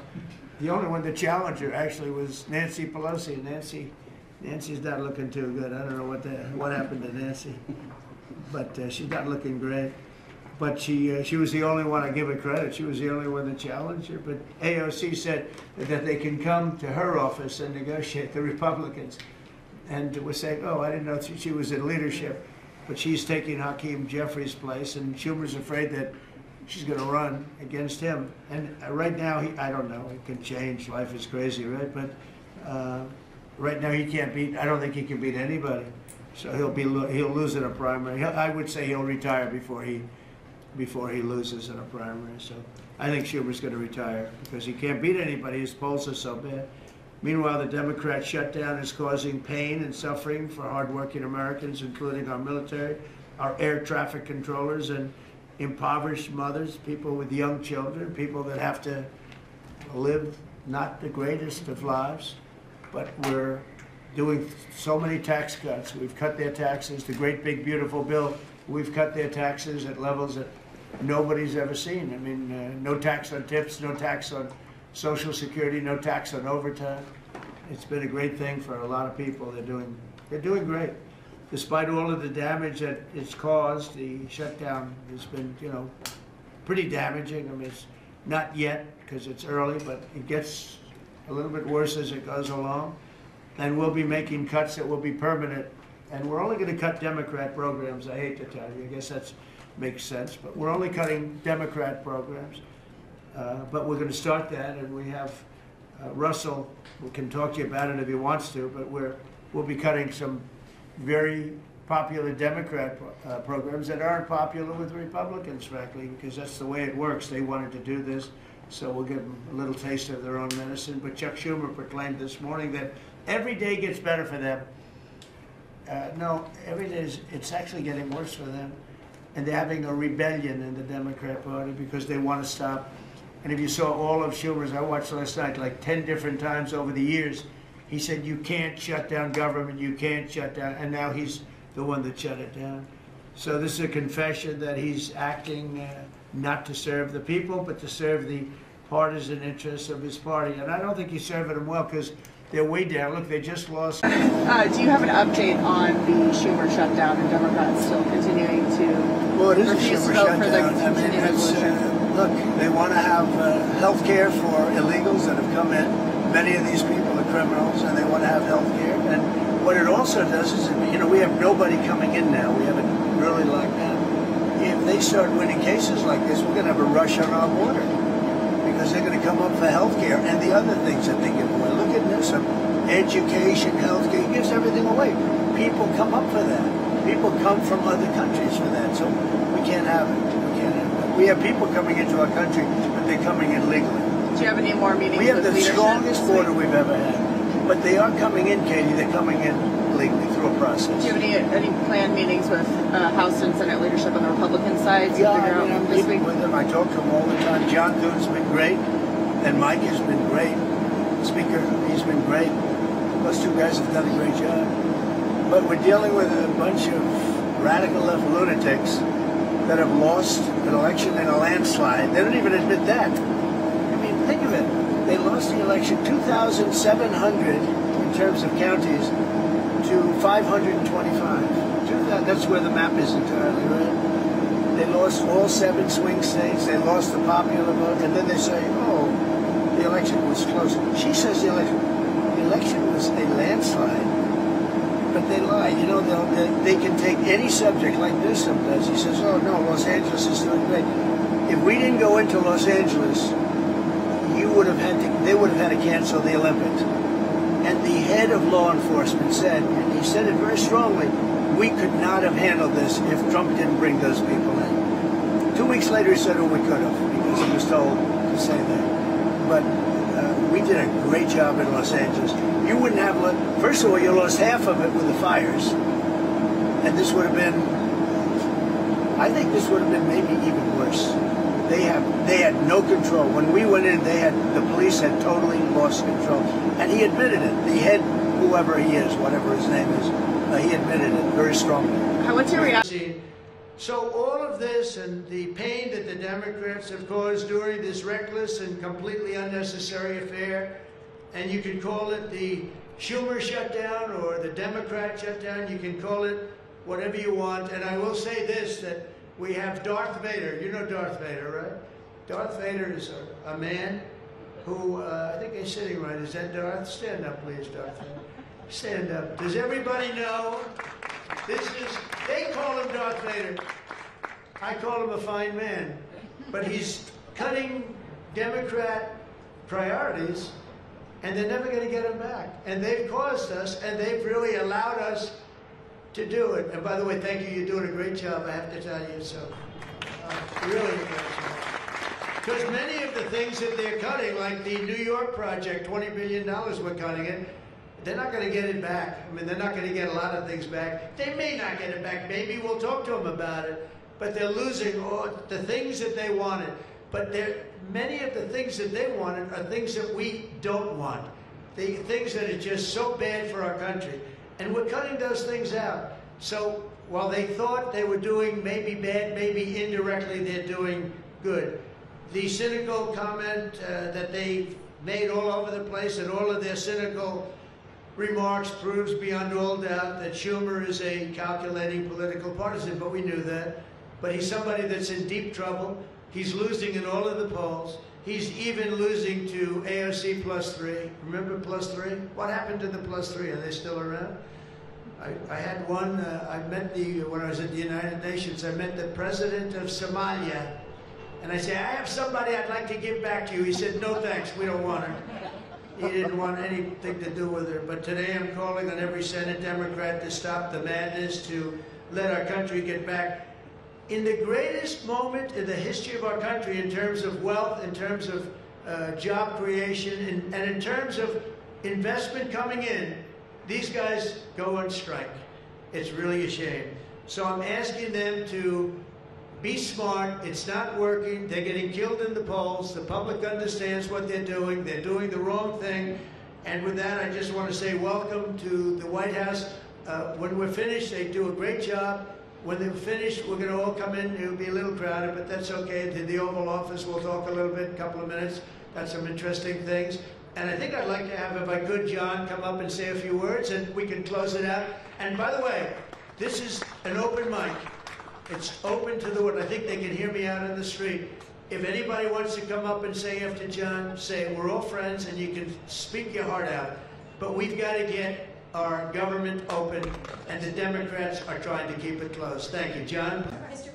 President, on the shutdown, do you plan to meet with Democrats before you head to Asia? And if not, why not meet with the Democrats? Well, I think it's a shame that it's shut down because we have the greatest economy, as you were saying before. We have the greatest economy in the world right now, by far, the United States. We have almost 18, now it was 17, now it's $18 trillion being poured into our country, and it's no time for shutdowns.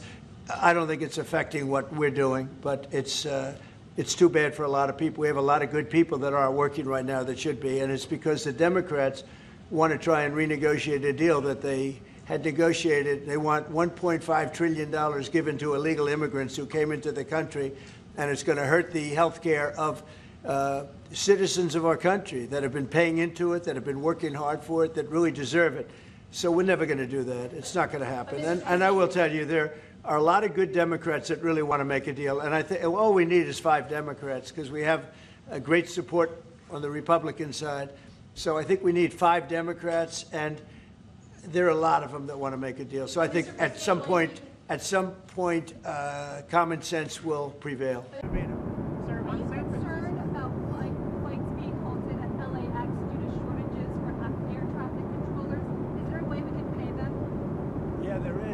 But the Democrats should just do a simple extension. That's the best way.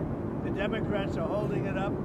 They want $1.5 trillion for people that came out of prisons, for illegal aliens that come into our country. We don't want to do that because that will really hurt the health care that we have in our country.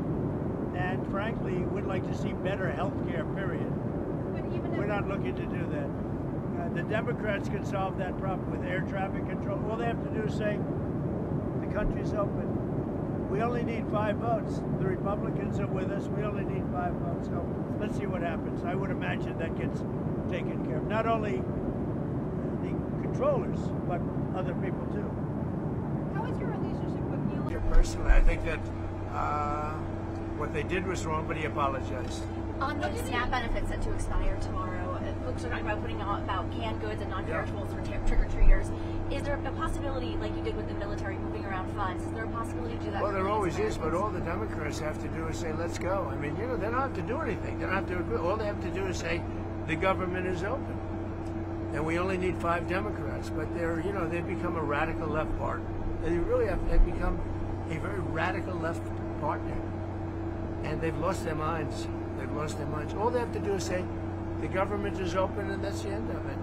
And, largely, when you talk about SNAP, you're talking about largely Democrats. But I'm president. I want to help everybody. I want to help Democrats and Republicans. But when you're talking about SNAP, if you look, it's largely Democrats. They're hurting their own people. Thank you very much, everybody. Democrats say that the way that this shutdown ends is if you directly engage in a negotiated deal on extending these ACA subsidies. Is that well, all they have to do is open up the country. We voted 14 times to open the country. We have voted 14 times to open the country, and they vote to keep it closed. All they have to do is vote to open the country, and we only need 5 Democrats. We have a lot of Democrats. We only need 5. But the Republicans have voted 14 times to open the country. You directed your lawyers on SNAP. You directed your lawyers on SNAP benefits. You put out that True Social post on Friday, directing your lawyers to look into whether or not you can move around funds. Did they get back to you to find out if you can save it's a much easier situation than that. If they vote to open the country, it's open up immediately. We don't even have to think about that. So as you know, we are in the midst of a disastrous Democrat-created government shutdown, and it is Democrat-created, but I don't think they're getting really the blame that they should. That's now officially the longest shutdown in American history. The Democrat radicals in the Senate have shown zero interest in reopening the government, and I don't think they'll access it. A lot of people disagree. I've been saying for the last 30 days, we've had 4 or 5 different points. Yes, sir, they're going to get it right now. We should have it done in a day. I've heard that about 4 times. I heard it after Kings. They said I was a king. And I heard it after Kings. I heard it after a couple of other moments in time. And I said, no, I don't believe so. And now I heard it's after the election. I don't believe so. I think they will. I think they're kamikaze pilots. I just got back from Japan. I talked about the kamikaze pilots.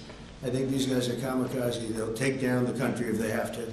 So I don't think so. Millions of Americans are going to be without SNAP benefits. And I will say about SNAP benefits, so when I was president, we had $7 billion worth, and now they have many times that, because these benefits were given to anybody that asked, and they're up to, I hear, just many times, $47 billion.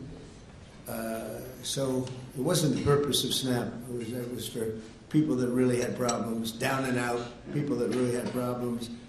But during Biden, they gave it to anybody that wanted it. I think it's something you have to talk about because the numbers are incredible.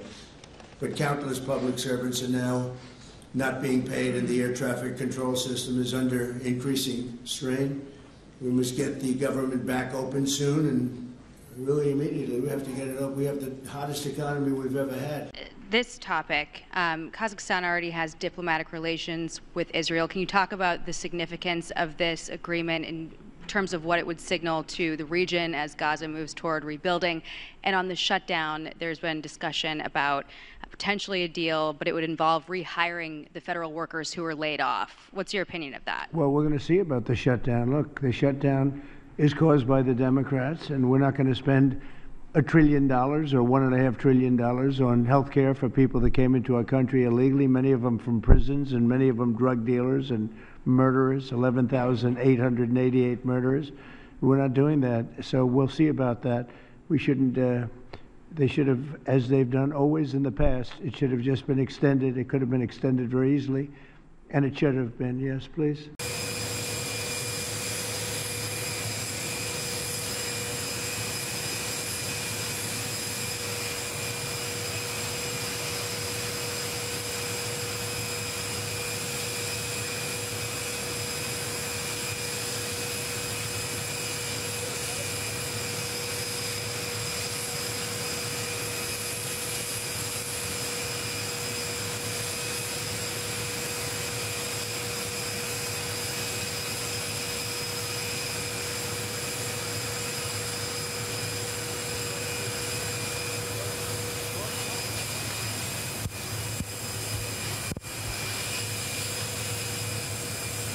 I'm going to swear in a lot of great people right now. I'm a little bit late.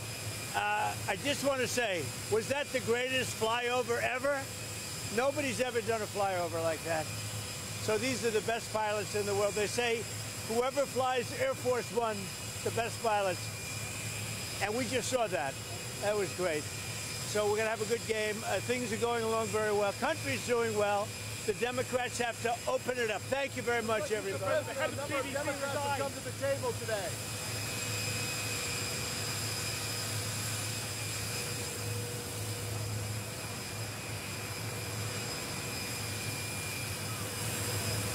No Kings protests planned across the country on Saturday as well. What are your thoughts on those? What do they call it? No Kings? No Kings. I don't feel like a king. I have to go through hell to get stuff approved.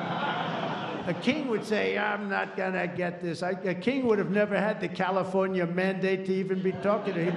He wouldn't have to call up Mike Johnson and Thune and say, fellas, you got to pull this off, and after years we get it done. No, no, we're not a king. We're not a king at all. Thank you very much. Go ahead. Yeah, go ahead. Sir. What is your response to the protest over the weekend? With the AP? With AP? What's your response to the protest over the weekend, the No Kings protest? I think it's a joke. I looked at the people. They're not representative of this country. And I looked at all the brand new signs paid for, I guess it was paid for by Soros and other radical left lunatics. It looks like it was. We're checking it out. The demonstrations were very small, very ineffective, and the people were whacked out. When you look at those people, those are not representative of the people of our country. Mr. President, besides San Francisco... By the way, I'm not a king. I'm not a king. I work my ass off to make our country great. That's all it is. I'm not a king at all. A president that knew what he was doing. What about this? Can you guarantee to Americans that travel is going to go back to normal once the government... That travel is? Travel, oh, yeah. It'll go better than normal. You know why? When the government reopens. Yeah, sure. It'll be much better than normal because we're buying the most sophisticated avionics and technology for our control towers. And we didn't have that. We had a guy named Buttigieg. Edge, they say is the best way. Just say two edges, like off the edge of a cliff, which is where they were taking us, by the way. Edge was the Secretary of Transportation, and he spent billions of dollars trying to patch together our air traffic control system, which was a conglomeration of all different systems in all different cities. They had hundreds of companies working on it, and they were spending billions of dollars. And when they turned it on, it didn't work. It didn't even work a little bit. That's why you had a helicopter crashing into an airplane, that if we had a great system, bells and whistles would have started going off. So we are now in the process, we're in the final bids of getting the finest system anywhere in the world. I've analyzed it. Sean Duffy has been working really hard on it, doing a fantastic job, by the way. And over the next 2 or 3 weeks, we'll be handing out the finest air traffic control system anywhere in the world. All the towers will be equipped. They were going copper wire into glass wire into other types of wire. And if you knew anything, you know copper wire doesn't work with glass. You know glass doesn't work with other substances. And they spent billions of dollars, and when they turned it on, nothing happened. Okay? We're getting the most sophisticated, all brand new. All brand new. Every control tower will have the same exact system.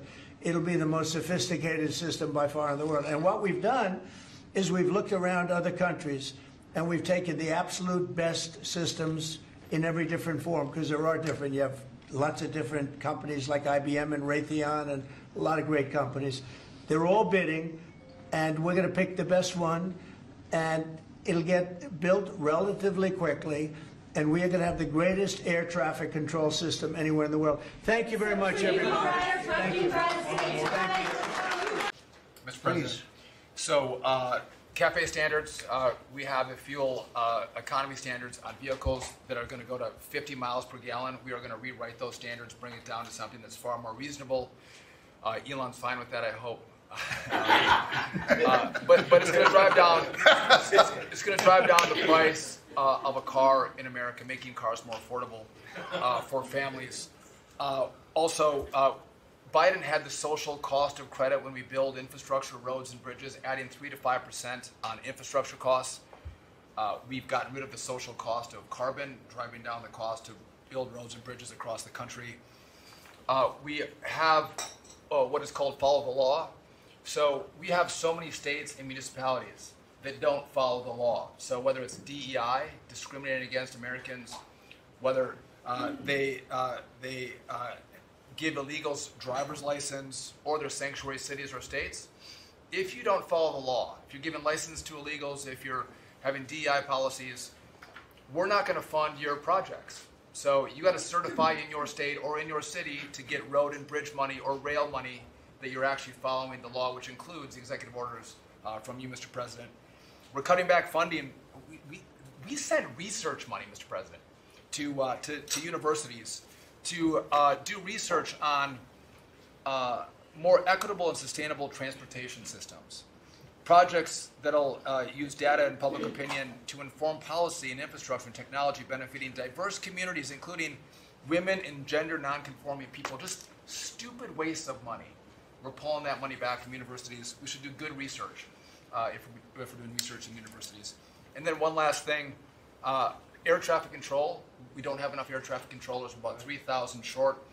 We're working on an agreement with the union, so when controllers become retirement eligible, we're going to cut a deal to try to get them to stay longer, to stay in the tower.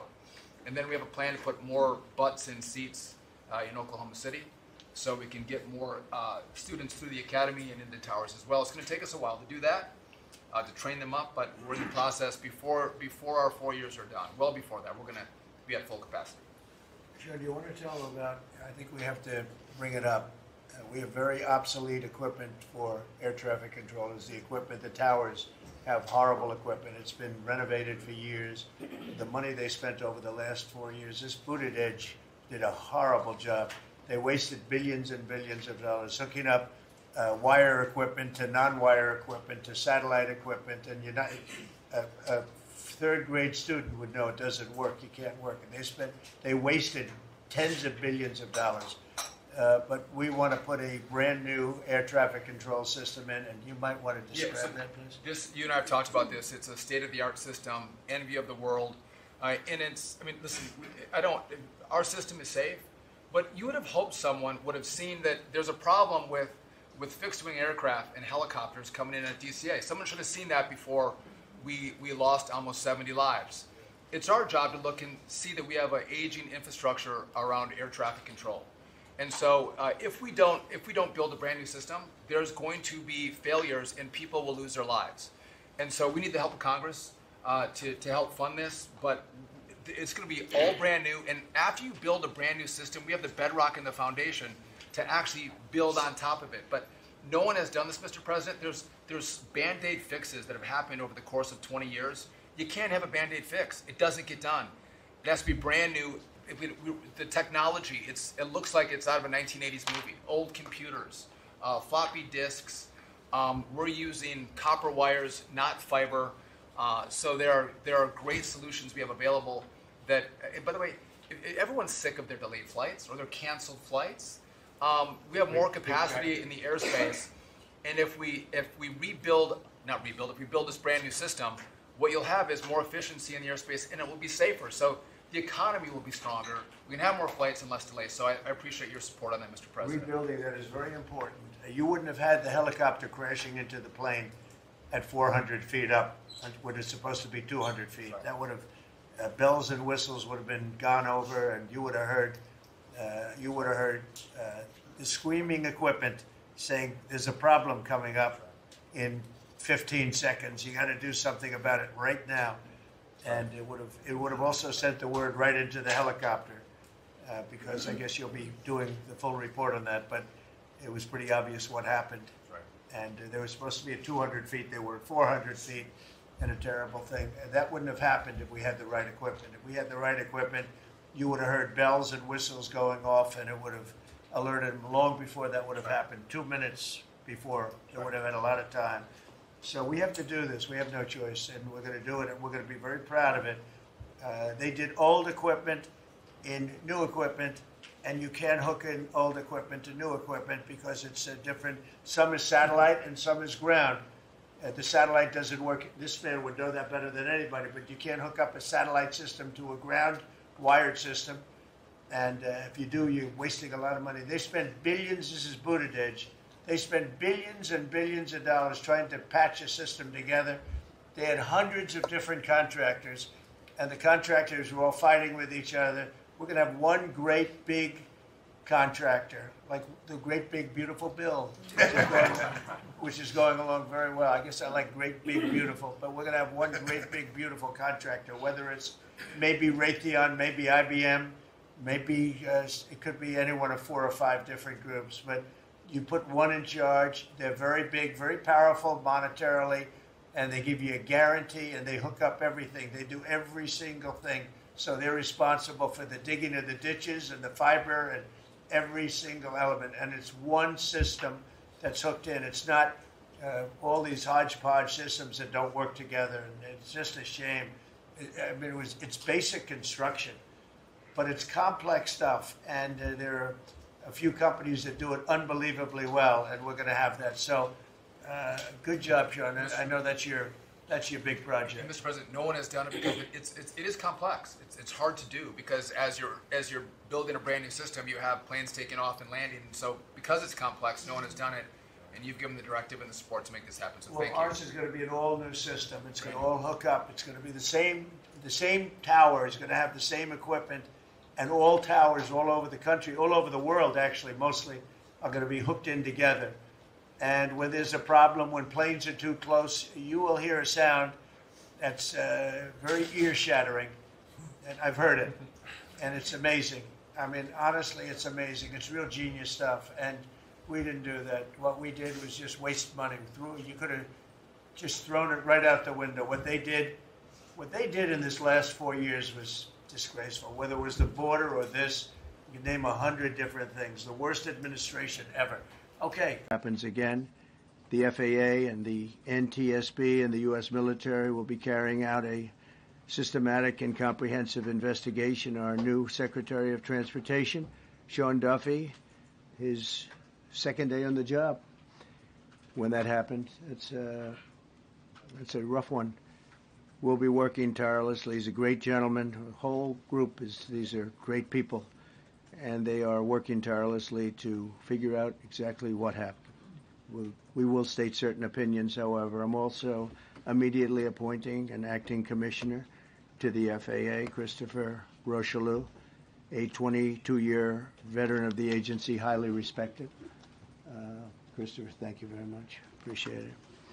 We must have only the highest standards for those who work in our aviation system. I changed the Obama standards from very mediocre at best to extraordinary.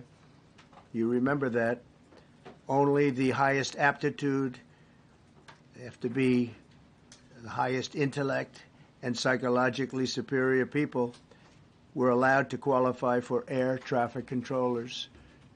That was not so prior to getting there. When I arrived in 2016, I made that change very early on because I always felt this was a job that, and other jobs too, but this was a job that had to be superior intelligence, and we didn't really have that, and we had it.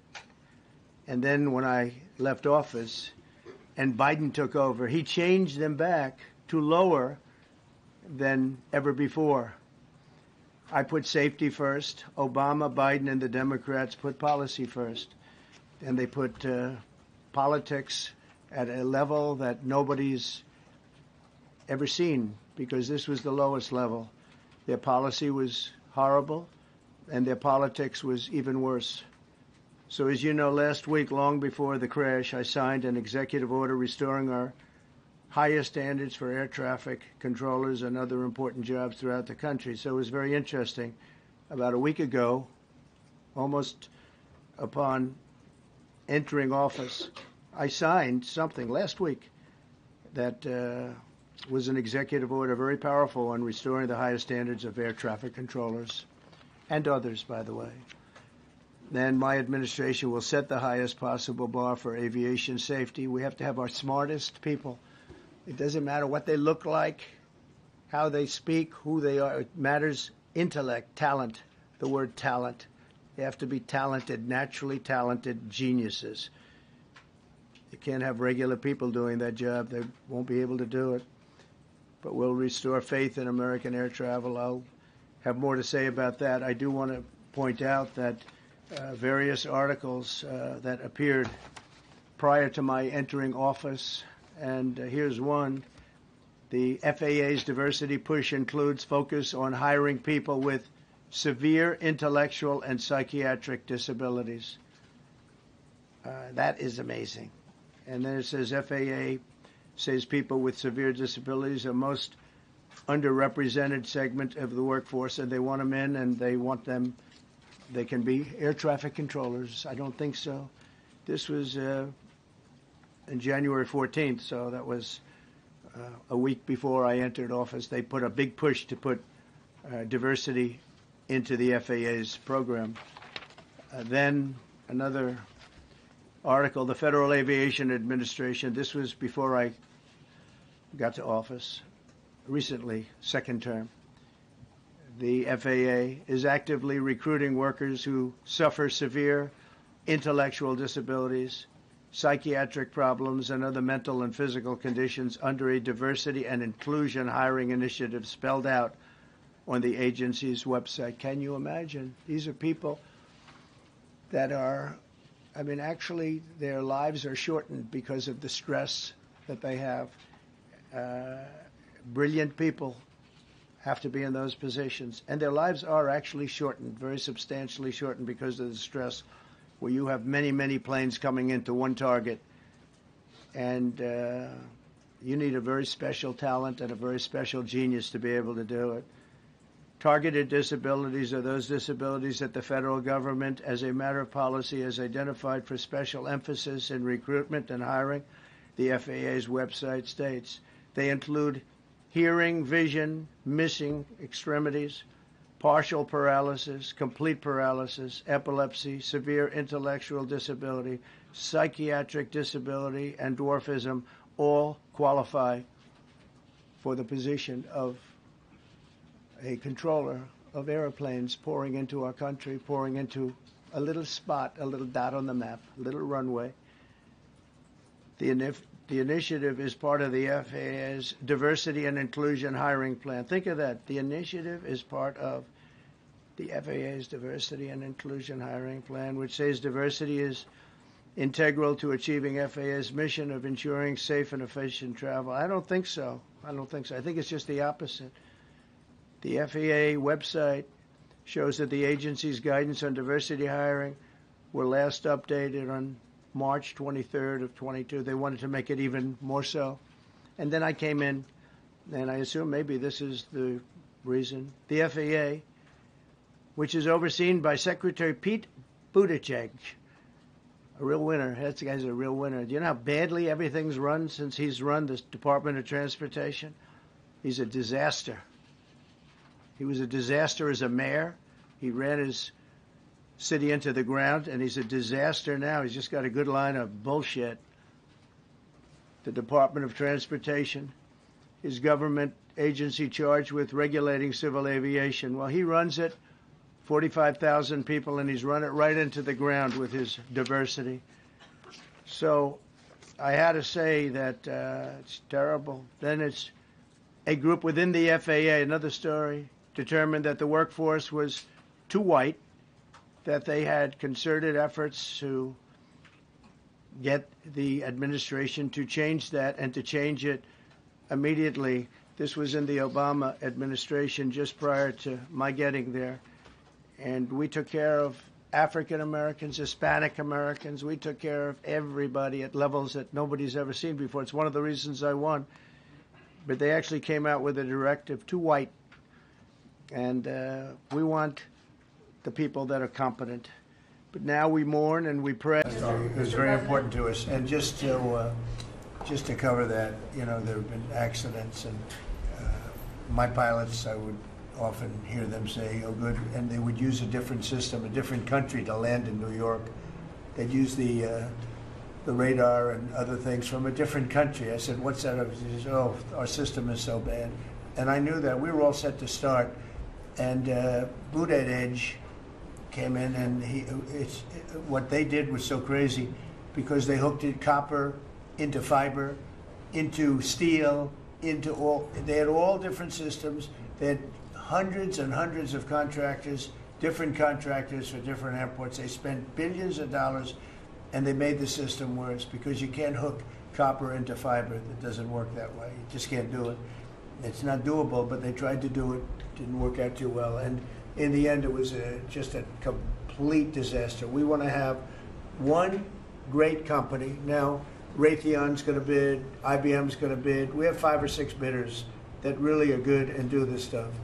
And we want one, I tell, because I know about overruns. I look at the railroad out in California, headed up by one of the worst governors in our country, who I used to get along with, actually, but he's just, you know, when you lose 25,000 houses and you would have had your cities burned down. If we didn't step in, Los Angeles would have been burned to the ground.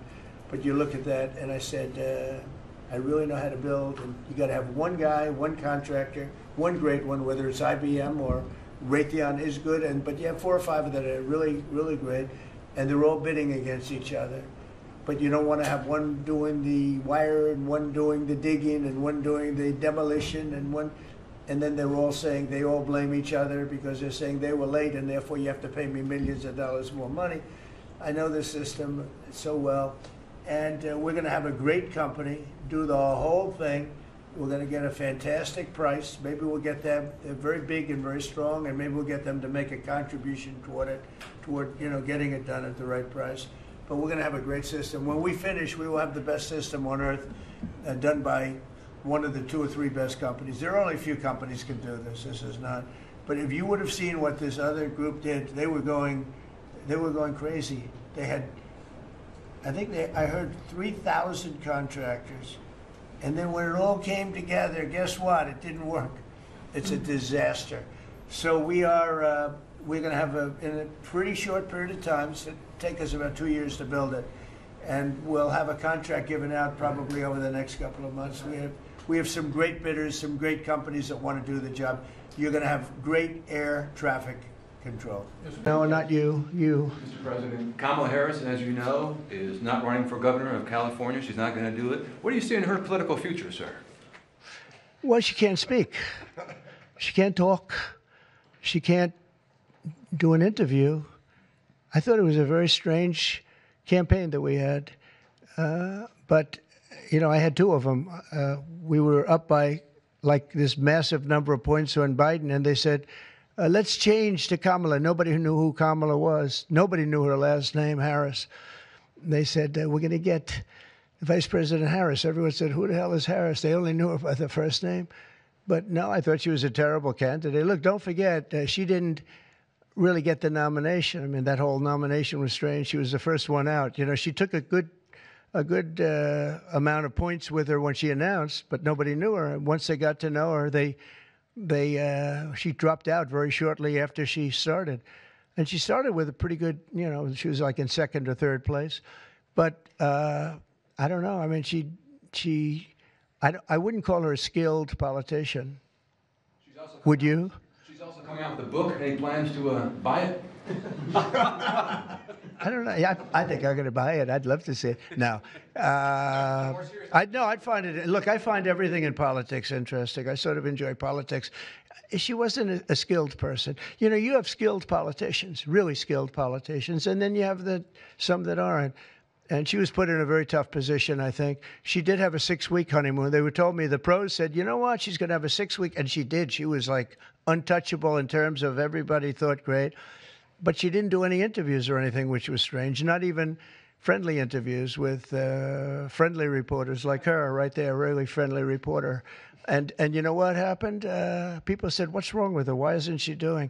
She made a mistake. She should have done interviews. She didn't run a great campaign, but we beat Biden, and then we had to beat, nobody's beaten two. I had to beat two. That's like Dana White, the great Dana White has a fight, and he has a fighter that's getting the hell knocked out of him. They say, well, let's take him out and put somebody else in. Didn't seem fair to me at the time, but where are we? We're in the White House. So, I mean, you know, so it worked out. Very serious question.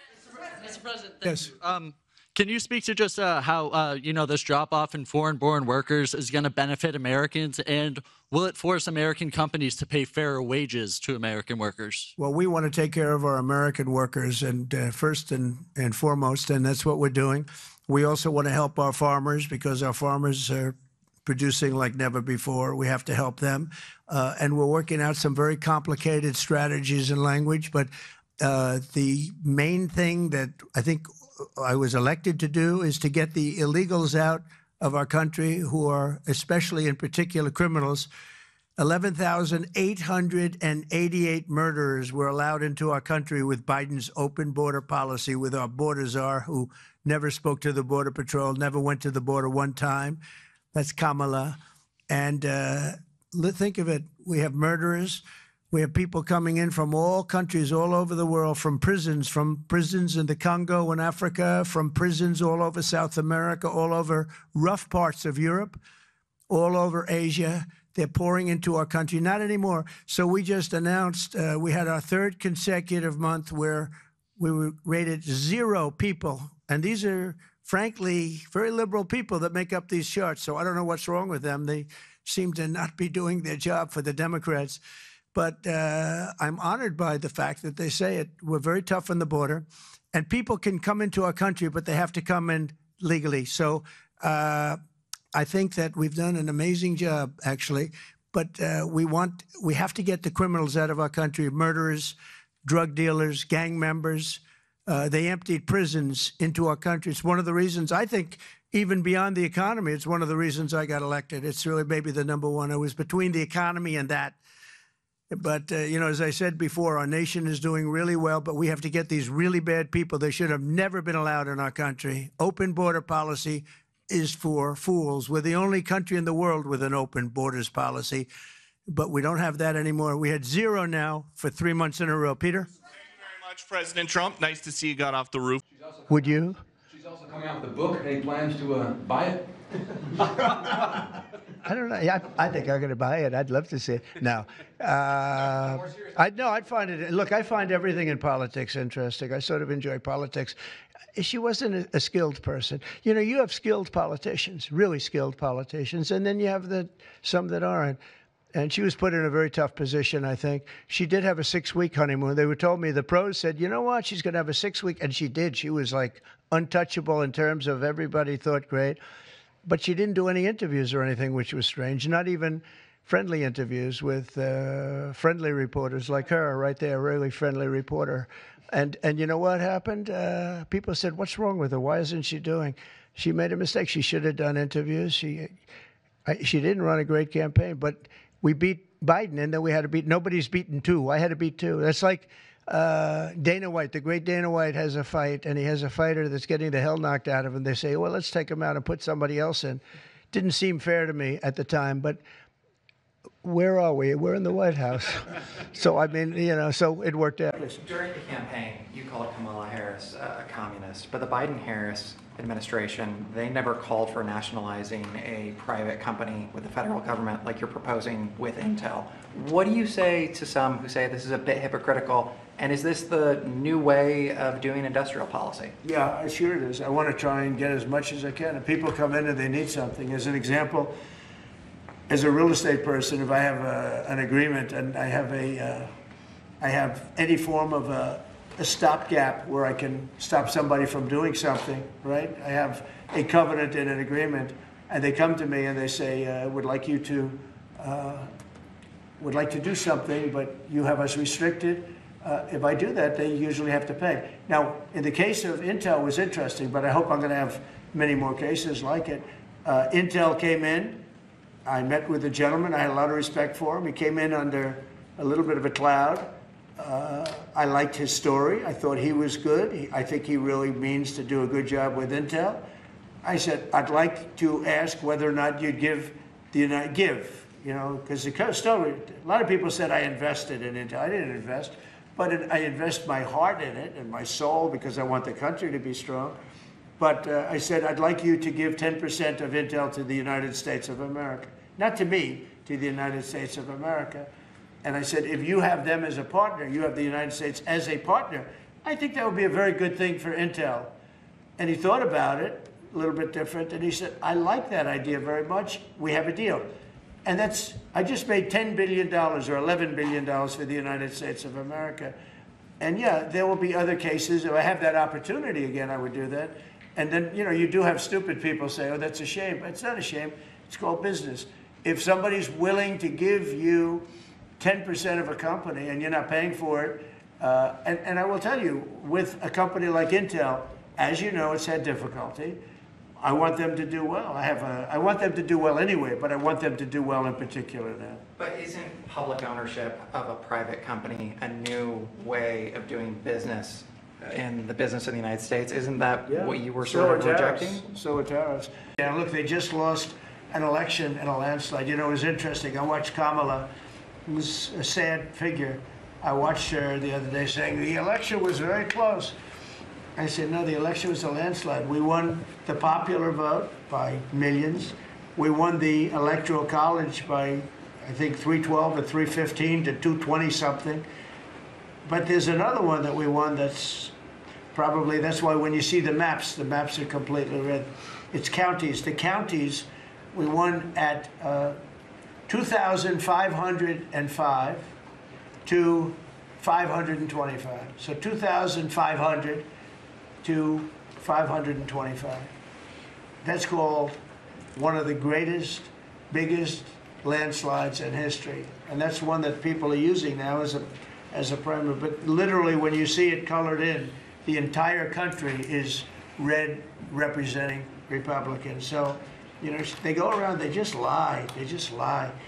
And everything's a big lie with them. Well, the other side, and the other thing I don't understand is, Christie, I looked at crime numbers in Chicago. They're through the roof. And I have a governor who stands up every day and tells us how wonderful Chicago is. Just a lie. evacuate. On Minnesota, there were a lot of horrific details that came out today about the suspect who's been charged there. Have you called the governor yet or been able to speak to any of them? I don't really call him. He appointed this guy to a position. I think the governor of Minnesota is so whacked out. I'm not calling him. Why would I call him? I could call him, say, hi, how you doing? The guy doesn't have a clue. He's a mess. So, I could be nice and call him, but why waste time? On the big, beautiful bill, sir, can you talk about what the Senate... Doing well with the big... I've been looking in the Senate. They proposed some change. Beautiful bill, right? Are you okay with their changes? I hear so far it's going well. Are you going to extend look, if it doesn't get approved, 68% tax increase, and I think the Democrats would have to, they'd be, because we won't get Democrat support. Think of it. We're giving the biggest tax cut in history. Instead, you have the biggest tax increase in history. 68%. Are you going to extend the TikTok deadline again? It's coming up in the jail. Probably have to get China approval. I think we'll get it. You have the legal basis to do that? I think President Xi will ultimately approve it. And you have the legal basis to do that, to keep extending it? Yeah, we do. Two more on Iran. Yeah. Mr. President, there's something. Mr. President, there's several. I don't know if you saw this. Tim Walz is now saying about Trump supporters, and forgive me, I'm just reading a quote from Tim Walz, I think I could kick most of their ass. Oh boy, he'd be in trouble. Is there any way to know? Well, he's a loser. The guy's a loser. He lost an election. He played a part. Usually a vice president doesn't play a part, they say. I think Tim played a part. I think he was so bad that he hurt her. But she hurt herself, and Joe hurt them both. They didn't have a great group, but I would probably put him at the bottom of the group. Have you heard that Biden wants to get... But they allowed that to happen. I built almost 700 miles of wall. If we didn't have the wall, we could have never done what we did. Over 700 miles, but still they came because they didn't want to finish. They didn't want to close up any gap, the gaps that we had to keep so that we could get our equipment out, so we could get through. They didn't want to put up the final stages. It would have taken 3 weeks to put up the final stages. They said, no, we don't want the wall built. And I thought they were kidding, but they weren't. They wanted open borders, and what they let into our country can never be forgotten. The last administration granted tens of thousands of job-killing tariff exemptions to your foreign competitors. So they were afraid to take down the tariffs that I imposed because it was so good for our country, so much money. But what they did do, think of this, they gave exemptions, and they were so broad and so deep, and I guess you saw that, but the exemptions that they gave allowed foreign competitors to come in and steal our industry, steal our jobs, and bring them back home, and bring them home by the boatload. Crippling imports of foreign steel skyrocketed over the last 4 years like you have never seen before by over 30%. That's an incredible, crazy number. And imports of steel and rebar from Mexico exploded by more than 1,000%. We were getting our steel from Mexico. We were getting our steel from Canada. We were getting our steel from every place, but right here, it was then that we announced the crown jewel of our steel industry, U.S. Steel, was being sold into foreign hands with no protections for our great steel workers. And I said, there's no way we're going to let that happen. When I was watching over you, you don't even know it. I was watching over you. I tell you, best people. You're the best people. You built this country. You people built this country. You people and others like you built this country. By the time I came into office, many feared that the Mon Valley would lose up to 3,000 steel jobs, that U.S. Steel would close, and it was a fixture of the Pittsburgh skyline. It may never live for another week. We had times we thought we were going to live. You weren't living for another week. But I promised the people of Western Pennsylvania that I would never, ever let that happen. And as president, I kept that promise. Boy, did I keep that promise. Question on your Senate confirmations. With all the military actions, there are only 3 of your 6 sub-cabinet members at the Defense Department. I'd like to see the nominations go faster. The Democrats hold up our nominations. Are you going to talk to Senator Thune about that? John Thune's doing a very good job. I've got a lot of people, but he's doing a very good job. The Democrats, if we had George Washington up for approval, the Democrats would take maximum time, every hour, every minute, to delay him as long as possible. If we had a combination of Abraham Lincoln and George Washington, they would go max. It's called max time. Mr. President, you've always said that you don't believe Iran should be able to... Being number one, this is historic because you're number one here, and this little circle, this little beautiful grouping of some of the finest stone in the world, this is, I think, going to go down as a very important place over the period of time for news conferences, for celebrations, for dinners, and we're going to bring people together here. We're going to bring maybe some of the Democrats. We'll say the Democrats are invited. Now, we'll do that for about a week or two, and then we'll find out, well, it just doesn't work, perhaps, and keep them the hell out of here. We'll say you're going to have to win the White House to get here, but maybe it will work. You never know. We're going to give it a shot. We're going to let Democrats come, and we're going to let Republicans come, and you're going to mingle. You know, in the old days, Republicans and Democrats got together, and they'd go out to dinner, and then they'd fight a little bit during the day, and a lot of times they'd get 20%, 30% of one or the other's vote. And today that doesn't happen. It's solid blocks one way or the other, and probably that shouldn't be. But we'll see what happens. I just want to thank you all. You've been unbelievable. You're warriors, and we're going to make America so great, so much better than anybody ever thought. We're going to make America great again, but much, much better than anybody ever envisioned. Thank you all for being with us. A great honor. Thank you.